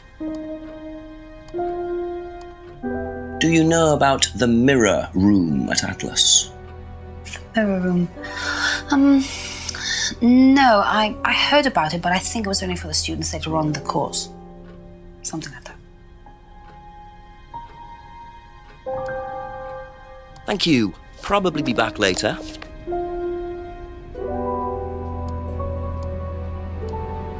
Do you know about the mirror room at Atlas? Yeah.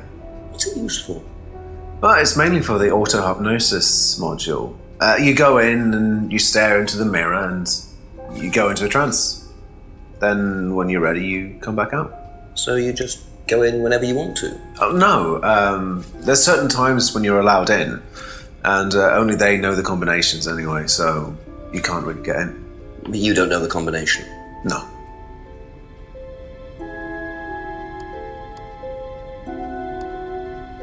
That's it for the time being, thank you.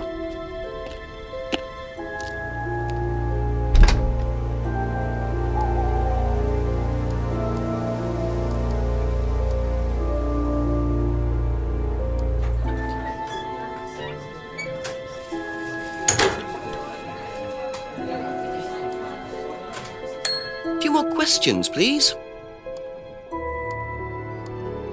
Do you know anything about a locked room at Atlas with mirrors in it? Not off the top of my head, no. I think that's a question for Ryan.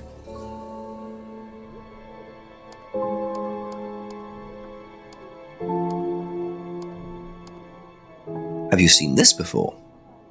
No.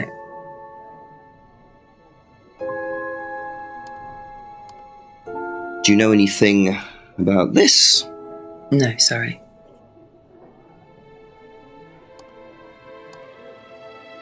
Thank you. Probably be back later.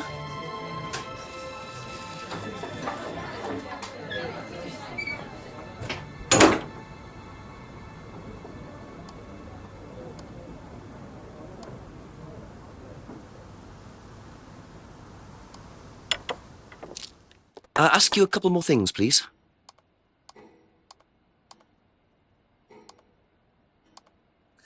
Do you know who this is? Dean Hayfield, Aztec. Sorry, never heard of him. We have some prisoner of a sort who does our IT. Large guy. No manners.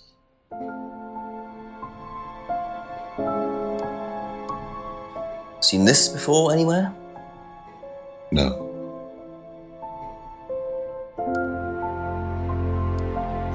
And what do you know about Simon's laptop being stolen from Atlas? I know I wasn't happy about it. What did you do about it? Ryan paid a con man to install a complicated CCTV system at twice the price that it would probably have cost. Seemed to do the trick, though. We haven't had a theft since.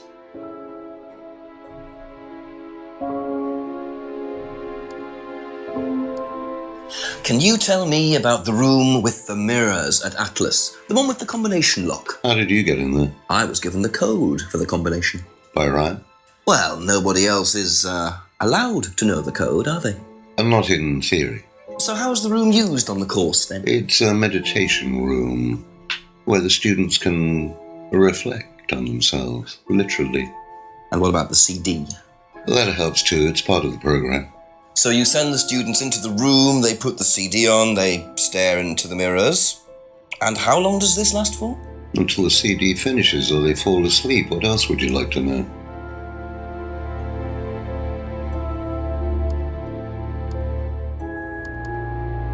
That's all for the moment. Thank you.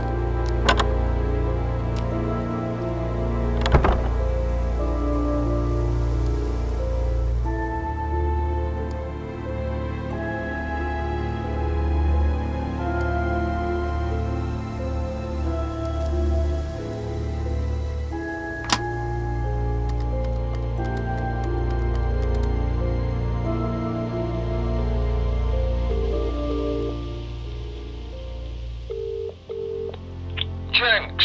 Yes, Chief. I made a very interesting discovery at Atlas. Ryan told me about the combination locked room there. He said that's where he kept the morphine and that nobody had access.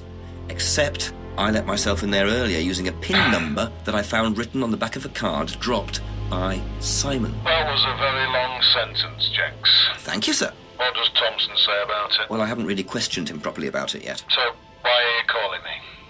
Get back to Thompson and call me back when you've got a proper question for me. Yes, Chief. Sorry.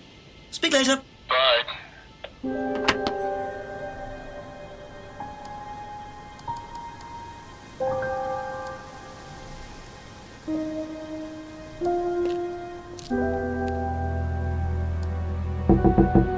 A few more questions, if you don't mind.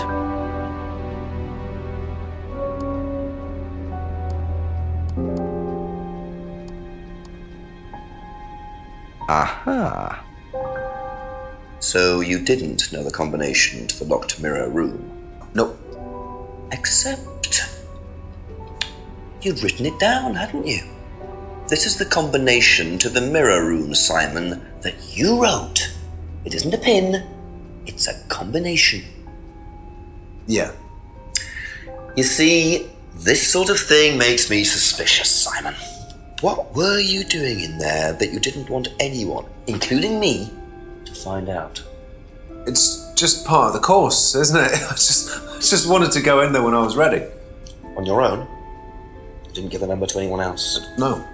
Simon, there was morphine kept in that room that might have played a part in Kate Vine's death. Did Kate have the number? Yes, okay. We both went in. Together? We were trying to outdo each other. We both tried to morph in. What do you mean trying to outdo each other? It's part of the course. To see how far you can push yourself. To see if you could do something you wouldn't normally do. When was this? A few months ago. How often did you try it? Only that once. I'd never do it again. How about Kate? I don't know. Sorry.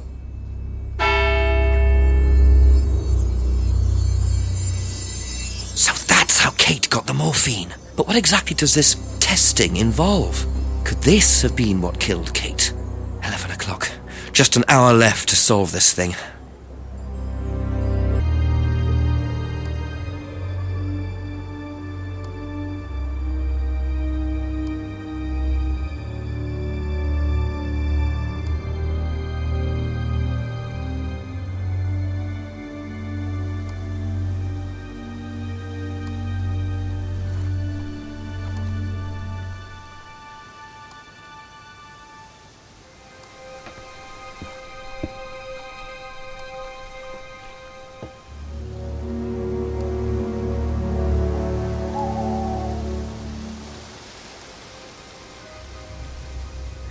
Just keep pushing.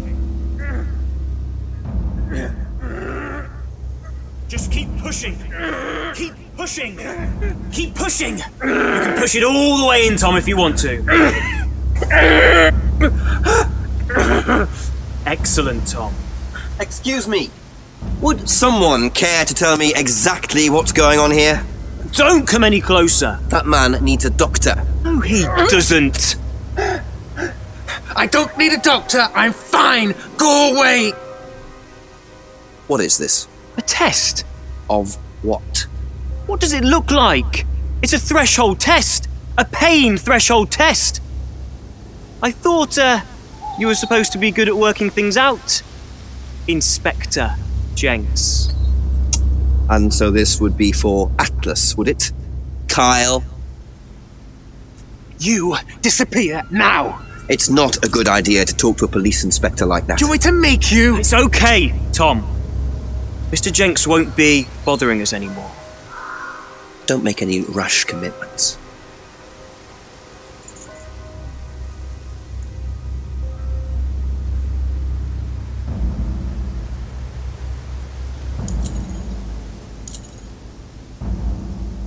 Well, well. You really should take more care of your things, Ryan. Is your keys, Kyle? No.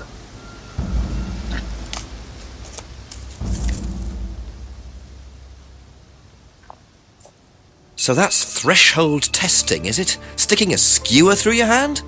I could just ask Ryan or Paul directly about this, but I think I'll bide my time. See what I can do with this key fob first.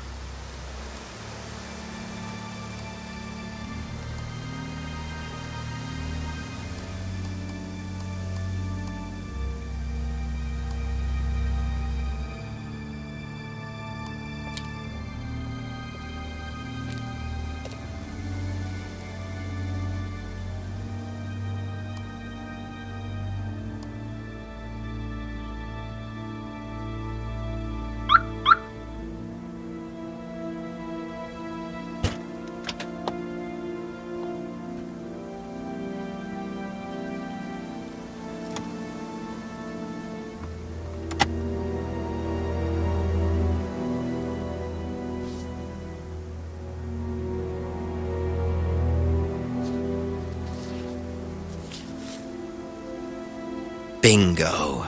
Well, Ryan, what have you been up to? Be very interesting to see how he explains this one.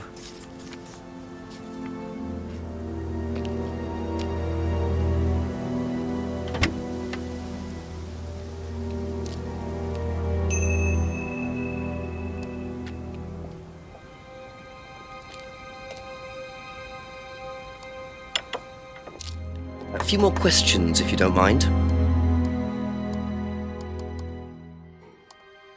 Now, why do you think Ryan might want to give Kate a cheque for £500? I've really no idea. Where did you find it? Just outside. You better ask him. You think Ryan was interested romantically in Kate? I know he has a weakness for blondes, but I didn't think it had gone so far as his offering them cash.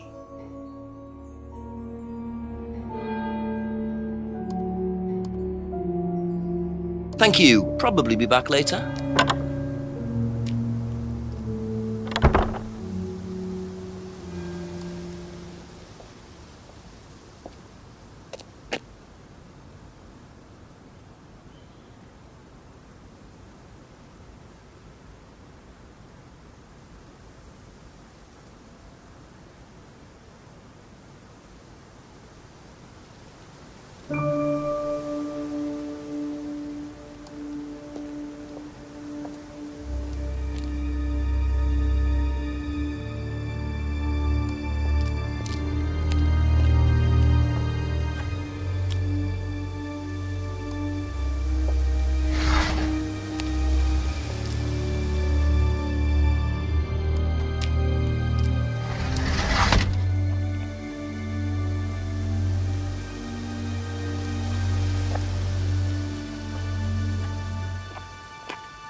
So James is interested in poppy pods, is he? I think he's got some explaining to do.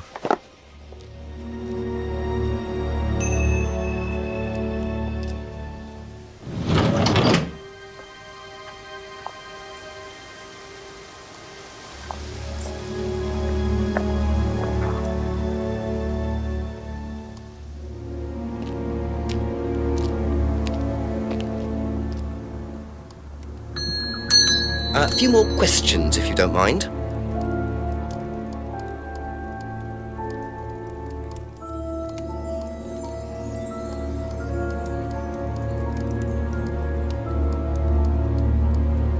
Recognise this at all? Yeah, he fixed my laptop. Does he live locally? I think so.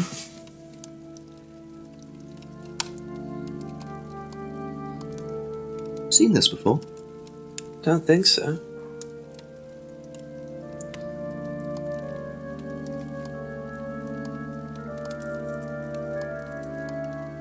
What can you tell me about several boxes of dried poppy pods in the greenhouse back there?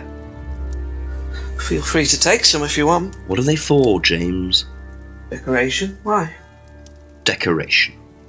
There's a big market for them among the over 70s. So what are you doing with them? Selling them.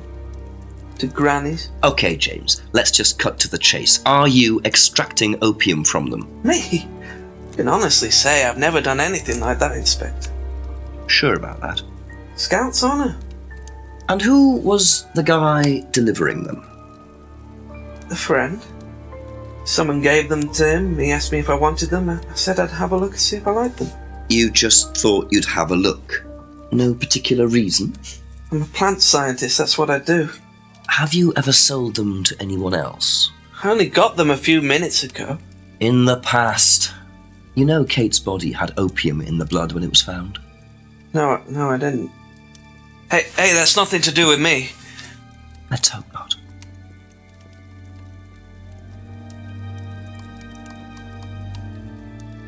That's all for the moment. Thank you.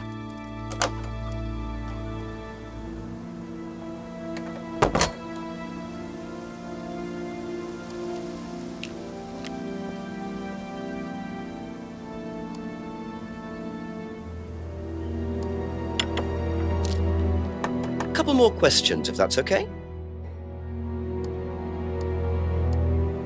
What do you know about poppy pods?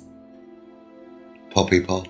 Ever come across anyone selling them, using them? No. Be back later on, if that's okay.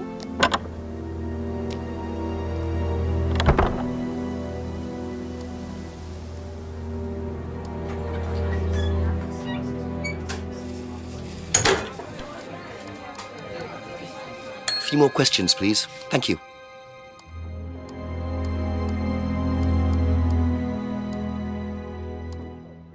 What do you know about poppy pods? Go on. Ever come across anyone trying to sell them or anything like that? Maybe even in here? Not that I remember. Okay, that's it for now. Thank you.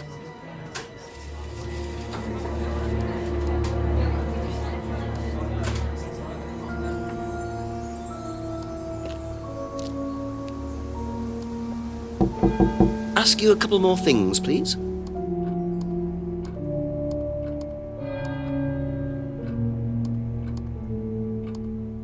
Strange question.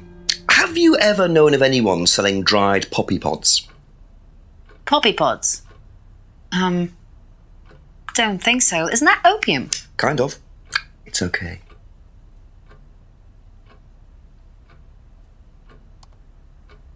Thank you. Probably be back later.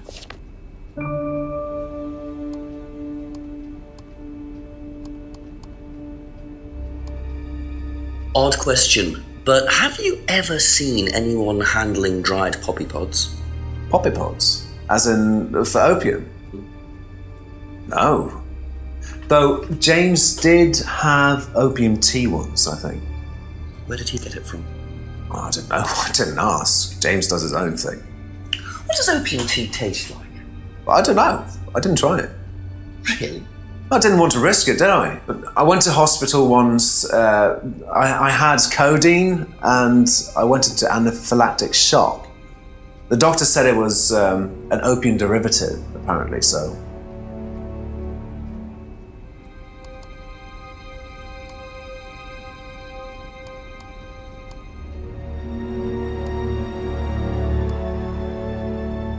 Aha. You and Kate took morphine in the mirror room. That's what you said, isn't it? Yeah. But you're allergic to opiates, Simon. Opium. You didn't take the morphine at all, did you? Well, no, I didn't. Kate did, though. I thought you were trying to outdo each other. That was the point, wasn't it? We weren't trying to outdo each other as such. Go on. Ryan wanted me to test Kate. To see how far she would go to be prime candidate. What candidate? Prime candidate. It means the best person in the group, basically. What do you mean, test her? But you do it in pairs. One person's the tester, it's me, and the other person's the... victim? Well, it's not like that.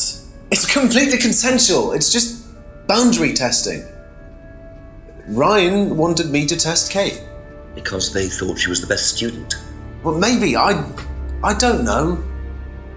I just did what I was told, okay? Except you decided to give her morphine. To break the law. Well, I can't change that now, can I? She didn't die of a morphine overdose, did she? She died because she drowned. But she drowned for reasons that aren't clear. Atlas seemed to have this all neatly worked out. If Simon's telling the truth, Atlas are lighting the fuse and then retiring to a safe distance, letting students test themselves and push themselves to their limits while avoiding all comeback. Is this what happened to Kate? Thank you. Probably be back later.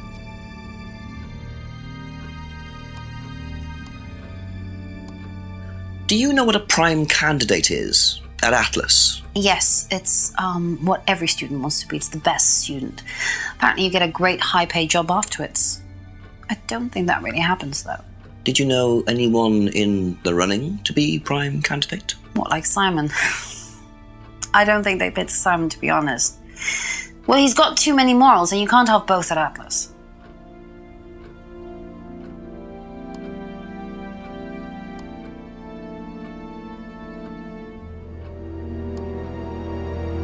That's all for the moment, thank you.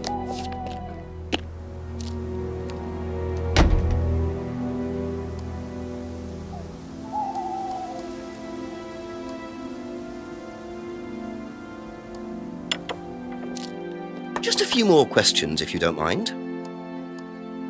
What are prime candidates?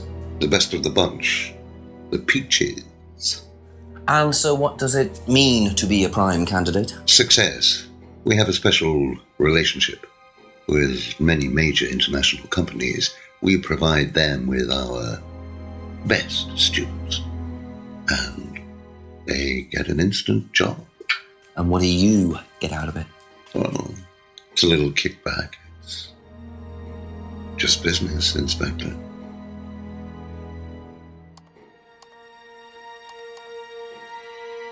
Be back later on, if that's okay.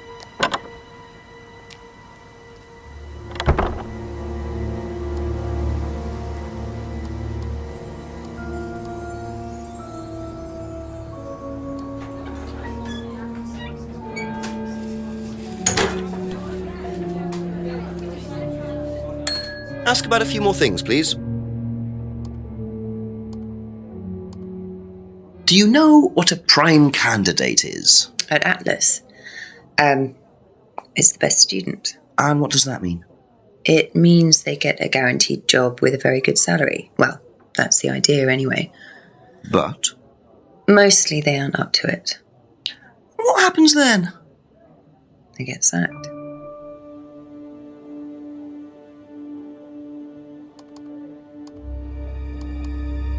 Thank you. Probably be back later.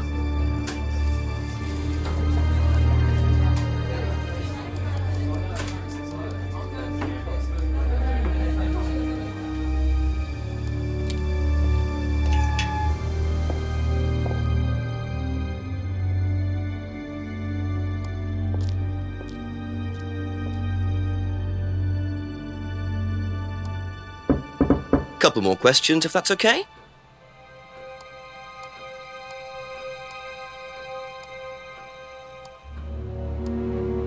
Would you like to explain what this is, please, Ryan?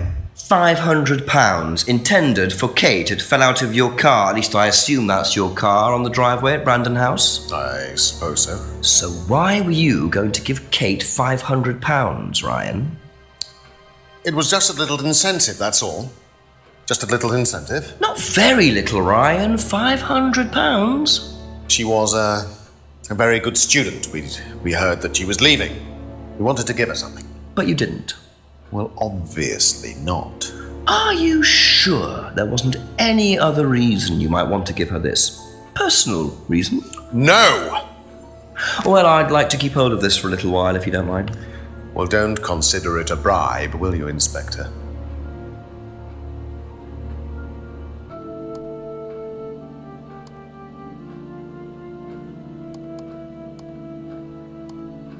Know anything about poppy pods? Come across anyone selling them or anything?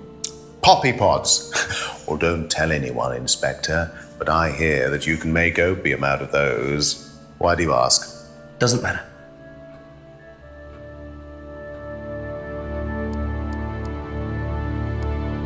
Now, tell me what a prime candidate is. You're learning a lot, aren't you, Inspector? Prime candidates are simply the best students, the ones with the most potential. And what benefits do they get from that? Well, they get the top job. Which is? Well, we have a deal with various multinationals. We train students to be exceptional, truly exceptional. And they get a wonderful top job. It seems a very simple deal. And how do you decide who the prime candidate is? Do you test students? No. Did you ever, say, ask Simon to test Kate, for instance? Oh, you've actually been speaking to Simon, haven't you? I really wouldn't trust anything that Simon Thompson says. You know, he spent the best part of 2 months trying to undermine Kate. No. Now, Simon Thompson, it really isn't my place to speculate, but if you're looking for motives, Inspector, he certainly had a few motives. More than I. A motive to kill her, do you mean? Now, that's very interesting, Inspector. Well, that's up to you to decide.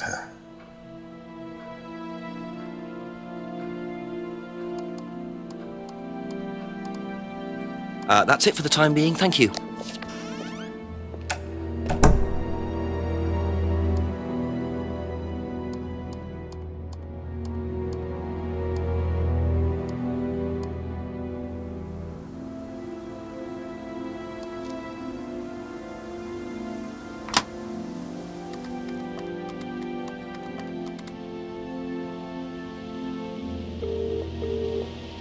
Got something interesting, Jenks? Very much so, sir. An interesting discovery in Ryan's car. A cheque for £500 from Ryan made out to Kate. Blimey, how does he explain that? He said it was an incentive. Apparently he'd heard she was thinking of leaving the course. What made her so special that they were willing to pay her to stay? Just a good student, I suppose. Nah, doesn't add up. £500 is a lot more than an incentive, Jenks. You can buy questions in Parliament for that kind of money. Sounds pretty desperate. Keep on at Ryan about it. Oh, and get yourself another drink. Another drink. Thanks, Chief. I'm having one. Right.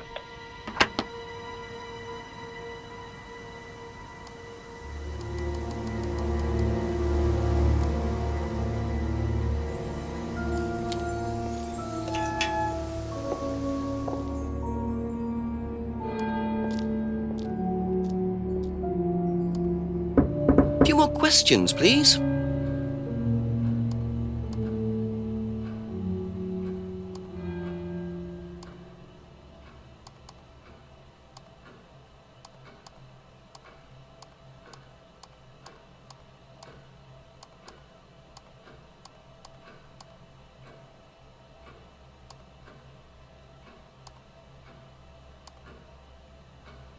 Aha. So, students aren't coerced or bribed in any way, except Kate. I'm not sure what you mean. You said you were going to give Kate the £500 as an incentive. That's coercion, isn't it? I really don't think you could call it coercion, Inspector. It was an incentive, that's all, a little encouragement. So, how often do you use incentives? Okay, incentive is probably the wrong word. The money was just to see how Kate would respond. It was part of her assessment. Assessment? We have to assess students as they progress. We don't use conventional methods like sitting an exam or anything like that. People pay for this course per session. We have to know if they're committed or not. So you're assessing their progress and testing their commitment? Yes, we are. We have to. This is a business, not a charity.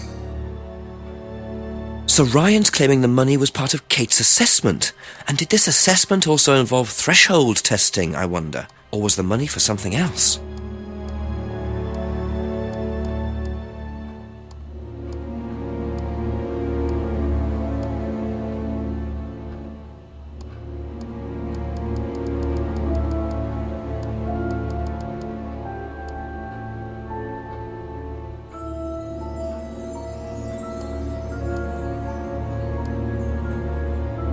Aha. Well, which one is it, Ryan? Do you test students or not? Well, some of them, yes. Including Kate? Yes. Why was she being tested? She was being tested because we wanted to see if she was good enough to become prime candidate, okay? So Kate was in the running to be prime candidate? Yes! And did you ask Simon to test her? Yes, I did. But I didn't ask him to do anything stupid. He knew it was against course rules. How far did you ask him to push her? I didn't ask him to push her. I asked him to test her. There's a huge difference! If Simon decided to give her too much caffeine or morphine or whatever, that's his responsibility. So if he did anything wrong, it was his own responsibility. He did it with his own mind and his own hand. We had nothing to do with it.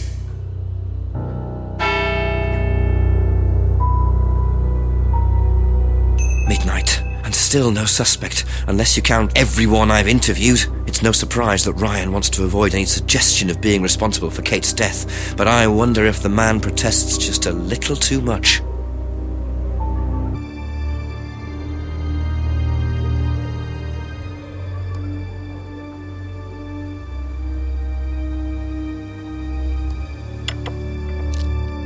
A few more questions, if you don't mind.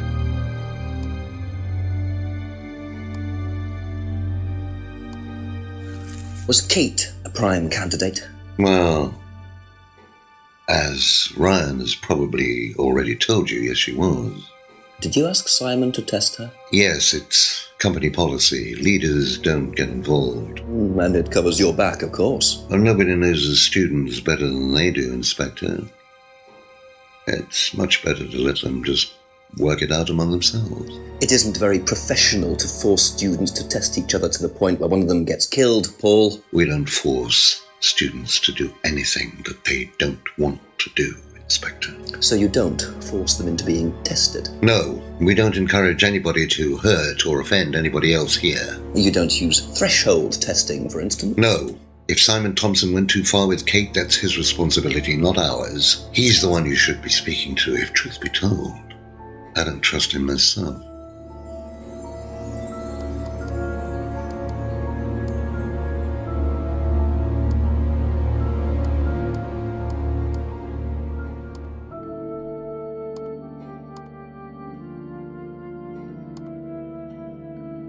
Aha.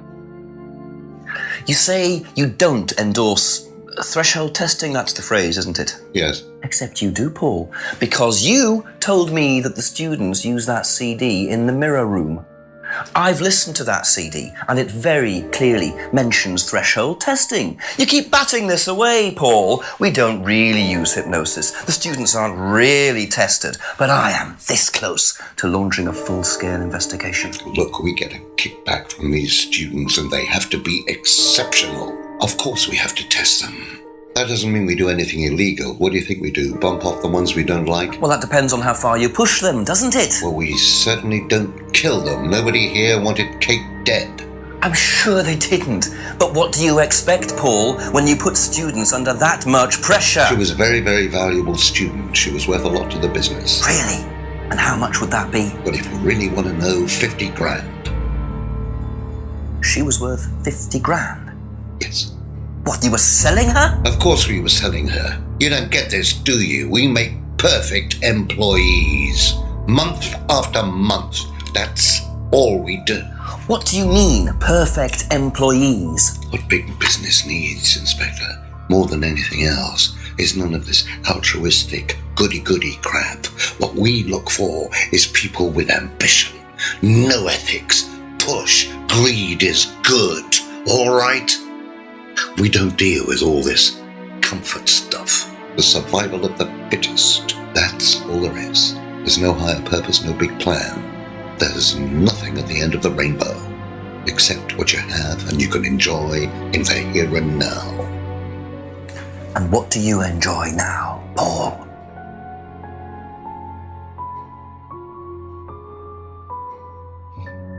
You're gonna have to excuse me, Inspector. I'm a very busy man. I've got work to do.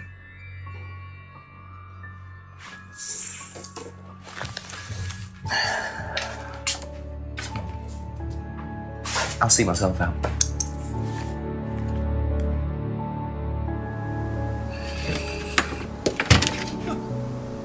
Lovely man, your father. Shut the gate on your way out.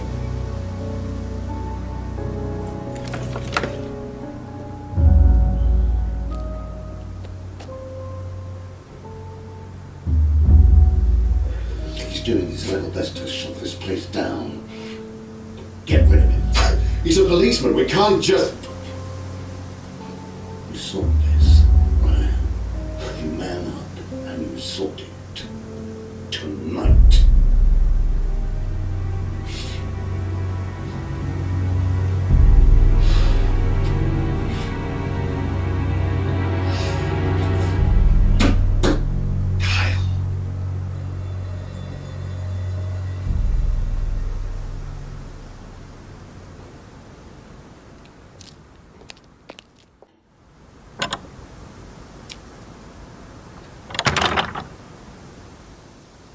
That doesn't sound good. 2 totally morally bankrupt men are plotting to get rid of me. It's midnight. I don't have any backup and I don't even have a mobile phone. This is potentially quite bad. And what's Kyle got to do with it? I think I might make my way over to Atlas while Ryan isn't there. Maybe lock myself in.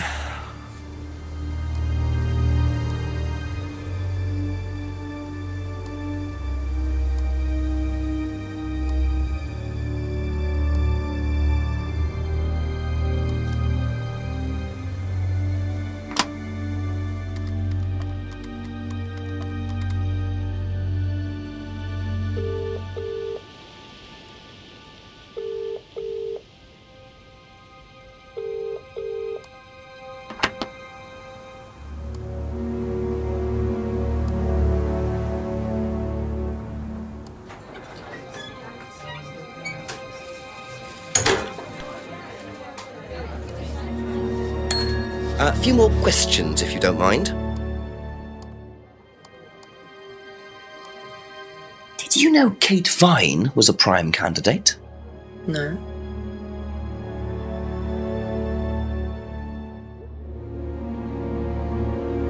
Thank you. Probably be back later.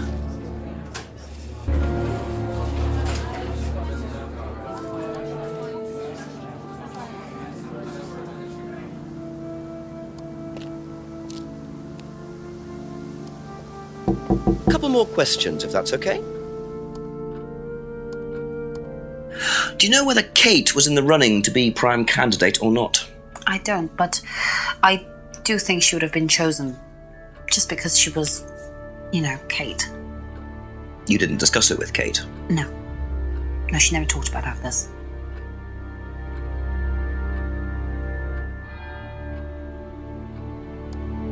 That's all for the moment. Thank you.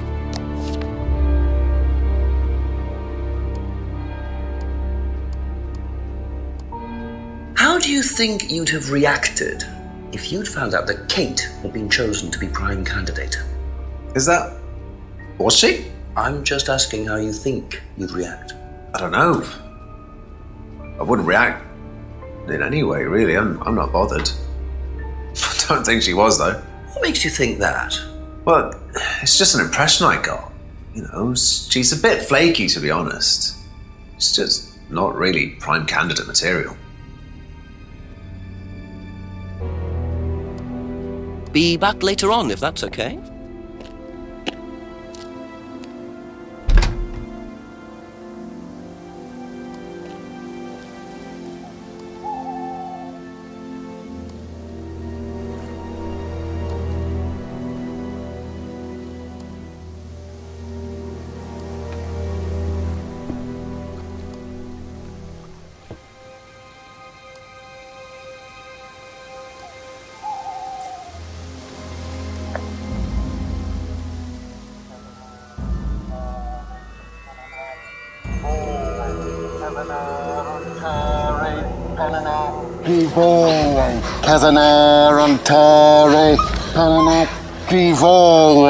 Prove to me that you're man enough to do this, Kyle, and then you can deal with that ridiculous police inspector.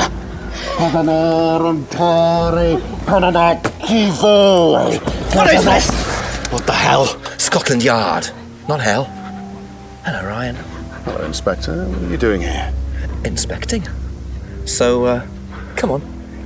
Let's have it. I don't think you'd understand, Inspector. The best thing that you can do is turn around, go away, and leave us to it. Knife. What? That knife gives me a perfect right to stick my nose in, investigate, and interfere. This is all part of the Atlas course. It's a physical endurance exercise. Drop the knife. The knife, Kyle!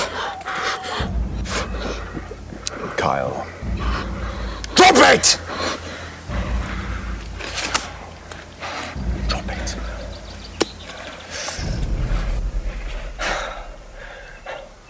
Not looking 100% brilliant for you, Ryan.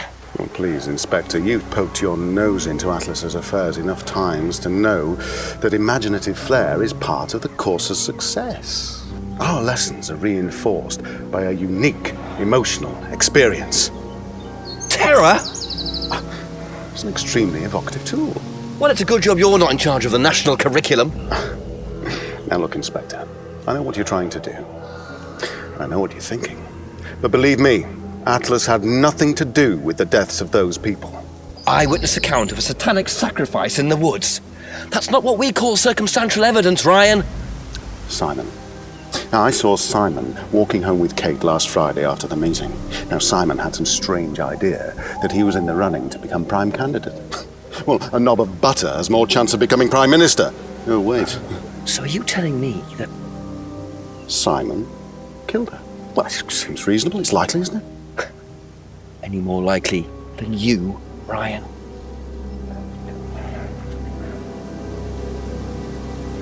Pig! I know. Police brutality.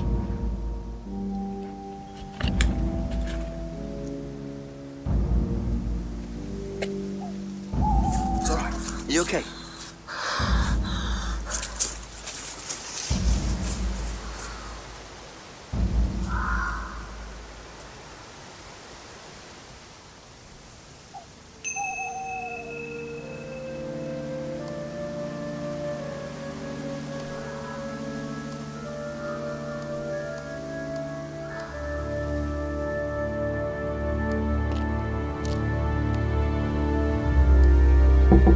A few more questions, please. Thank you. What would you say if I said it's been suggested that you were seen walking home with Kate after Atlas last Friday? What? By who? The same person who suggested that you wanted Kate out of the picture because you found out she was in the running to be prime candidate. Who said that? Just a question. I didn't think I was in the running. It was Ryan, wasn't it? I am in no position to say. It was Ryan. Simon, calm down. No, I can prove it. Kate's driving license, give it to me. Why? Kate's driving license, please.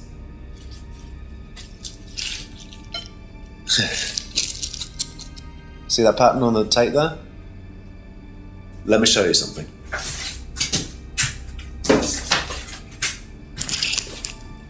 See this pattern?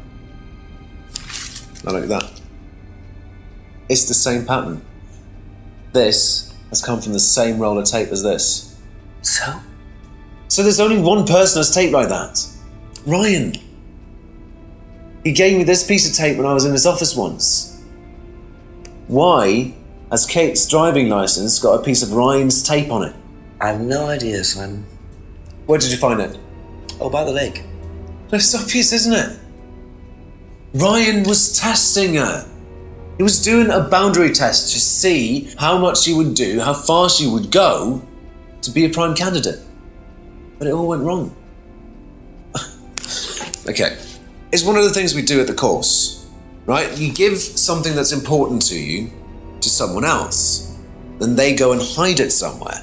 It's to teach you to not be bothered when you lose something that's important to you, all right? Kate gives her driving license to Ryan. Ryan goes and hides it somewhere down the lake. Kate finds out, she goes down looking for it, probably drunk, and she falls in. I'm afraid I find that a bit far-fetched, Simon. It makes perfect sense if you know anything at all about how Atlas works. But Simon, if you got the tape from Ryan, Kate could have got it from him. He told me he doesn't lend it out. He lent it to you. But I didn't kill her! Do a lab test on the card. His DNA will be all over it. And what if yours is all over it? It won't be. I didn't kill her. I'm sorry. Just give me a minute. I need some painkillers.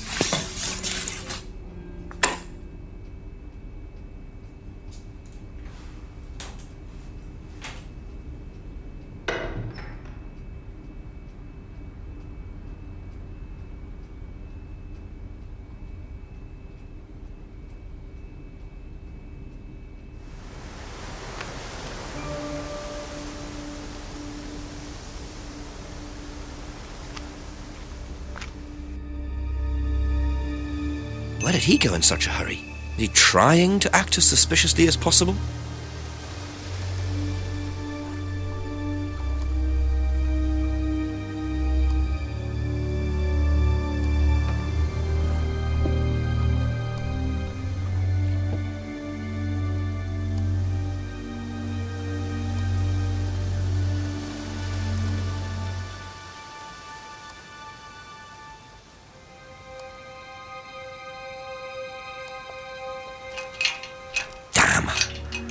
suppose it was too much to hope that Ryan had left the place open.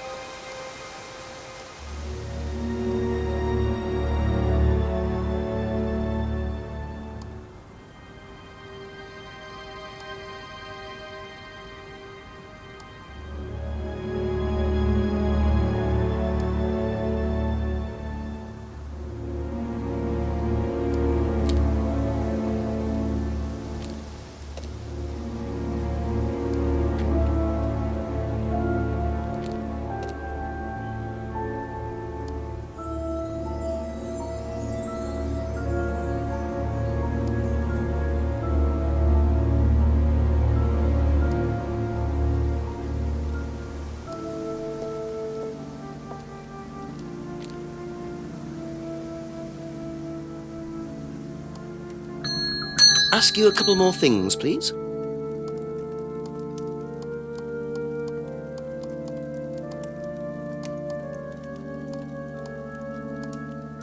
Do you know how well Simon knew Kate? Not really. Did you ever see them together? So why? Do you think he killed her? I've no idea. Do you think he'd be capable of that? Do you think we're all capable of it? No, I don't. Sure. So you'd never been in your police car responding to an incident, driven past a school at high speed? Dunno. Maybe. Well, you've answered your own question then. When you've got a need and things get in your way, it's human nature to either ignore them or get rid of them. Any way you can. That's all murder is, isn't it? Maybe you're right.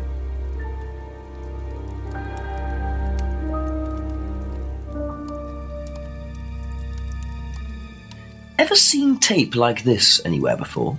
No.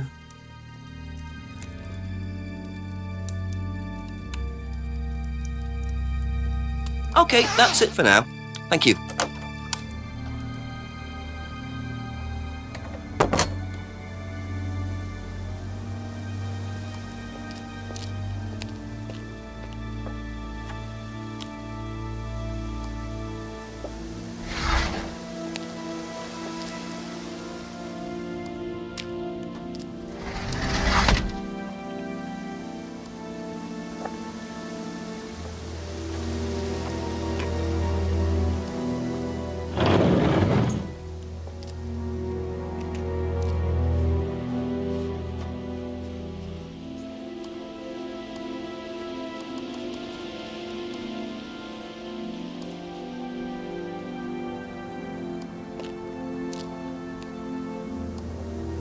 Just a few more questions, if you don't mind. Did Simon mention walking home with anyone after the meeting last Friday? No, he just came home. Why? He didn't mention walking home with Kate? No, definitely not.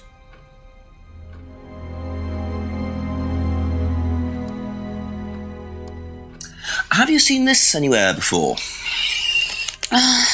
I've seen it somewhere, but can't remember. Sorry, no.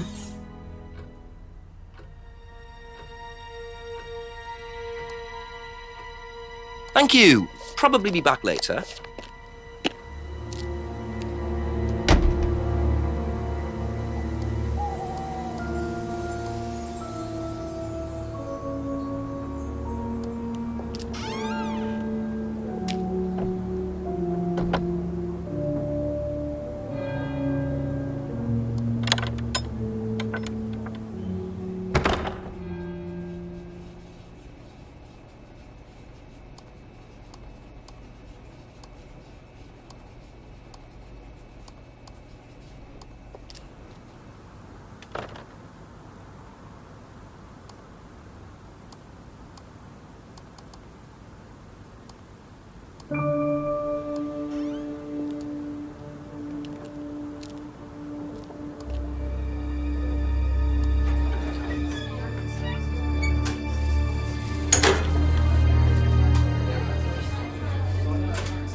Ask about a few more things, please.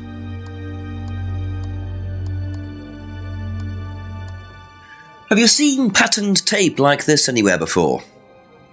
Oh, Ryan's got some. I know because I borrowed it. When was that? A couple of months ago? Have you still got it? I don't think so. I haven't seen it since then.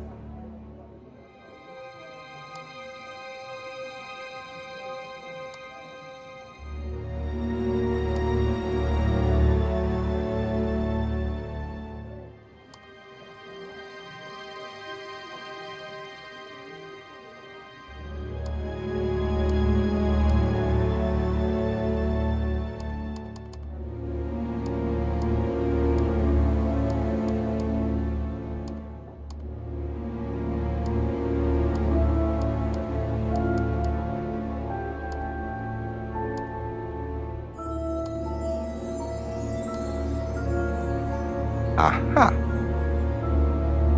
You last saw that sticky tape 2 months ago, is that correct? Yes. So how come you used it last week to tape over the broken window outside? That's the same tape. Well, I must have been mistaken. You see, the reason I'm asking is that it's exactly the same tape that was found attached to Kate's driving license, found at the scene. The tape that only Ryan has. Ryan, and of course, you. So what are you saying? Who's got the tape now? Do you know where it is? No. No, I don't know where it is. Why are you asking me about this tape? You seem nervous, Rebecca. Is there a problem? Well, you're practically accusing me of having something to do with that woman's murder, aren't you? I wasn't accusing you of anything, Rebecca. Unless there's something you'd like to tell me. No, I wouldn't like to tell you anything. Okay, well, that's fine. Obviously, we'll be swabbing everyone in the area for DNA, so if anything comes up on Kate's license, DNA traces. What'll come up? Nothing will come up. Right, I've had enough. I've got to get back. Rebecca! Would you like to explain to me exactly what is going on? Which bit? The fact that some leggy bitch was trying to steal my husband? I think you had better tell me what you know, Rebecca. Okay. You want to know what I know? Kate Vine seduced my husband and was going to blackmail him. Not only did she sleep with him, that whore did it just for his money, our money. How did you work that out? I heard her. I knew it was her arguing with Emma Bowman. Emma was trying to talk her out of it. And how did she come to be at the lake? She dropped that driving licence thing when she came in. She was drunk. She dropped her bag. I took it out to the woods and stuck it over the lake. Then I waited for her. When she came out, I told her where it was, that someone had just run off into the woods with it. You led her to the lake. She was reaching out over the lake to get it. I didn't do anything. She just fell in. But you let her drown. It was dark. I couldn't see anything. I couldn't help her. Really? Did you try, Rebecca? Well, it was too late. She was just flapping about in the water. It was pathetic. She was making these gurgling sounds. And what did you do? I got a big stick. I just pushed her down with it until she stopped. Well, she was dead anyway. What did it matter? You killed her, Rebecca. But she slept with my husband. She didn't, Rebecca. What do you mean? You got the wrong girl. Who? Emma. It was Emma. Rebecca Rand, I am arresting you for the murder of Kate Vine. You do not have to say anything, but anything you do say may be taken down and will be used in evidence against you. Do you understand? Yes. So, it appears that Kate Vine's death was a tragic case of mistaken identity. But there are some loose threads here. What was Ryan doing with Kyle and that girl in the woods? What if I hadn't interrupted? And what really happened to Liam last year? It seems I've only scratched the surface of Atlas and the Rand business empire. Trying to find out about Paul Rand's past is like peering into dense fog. He gives nothing away and covers his tracks with military efficiency.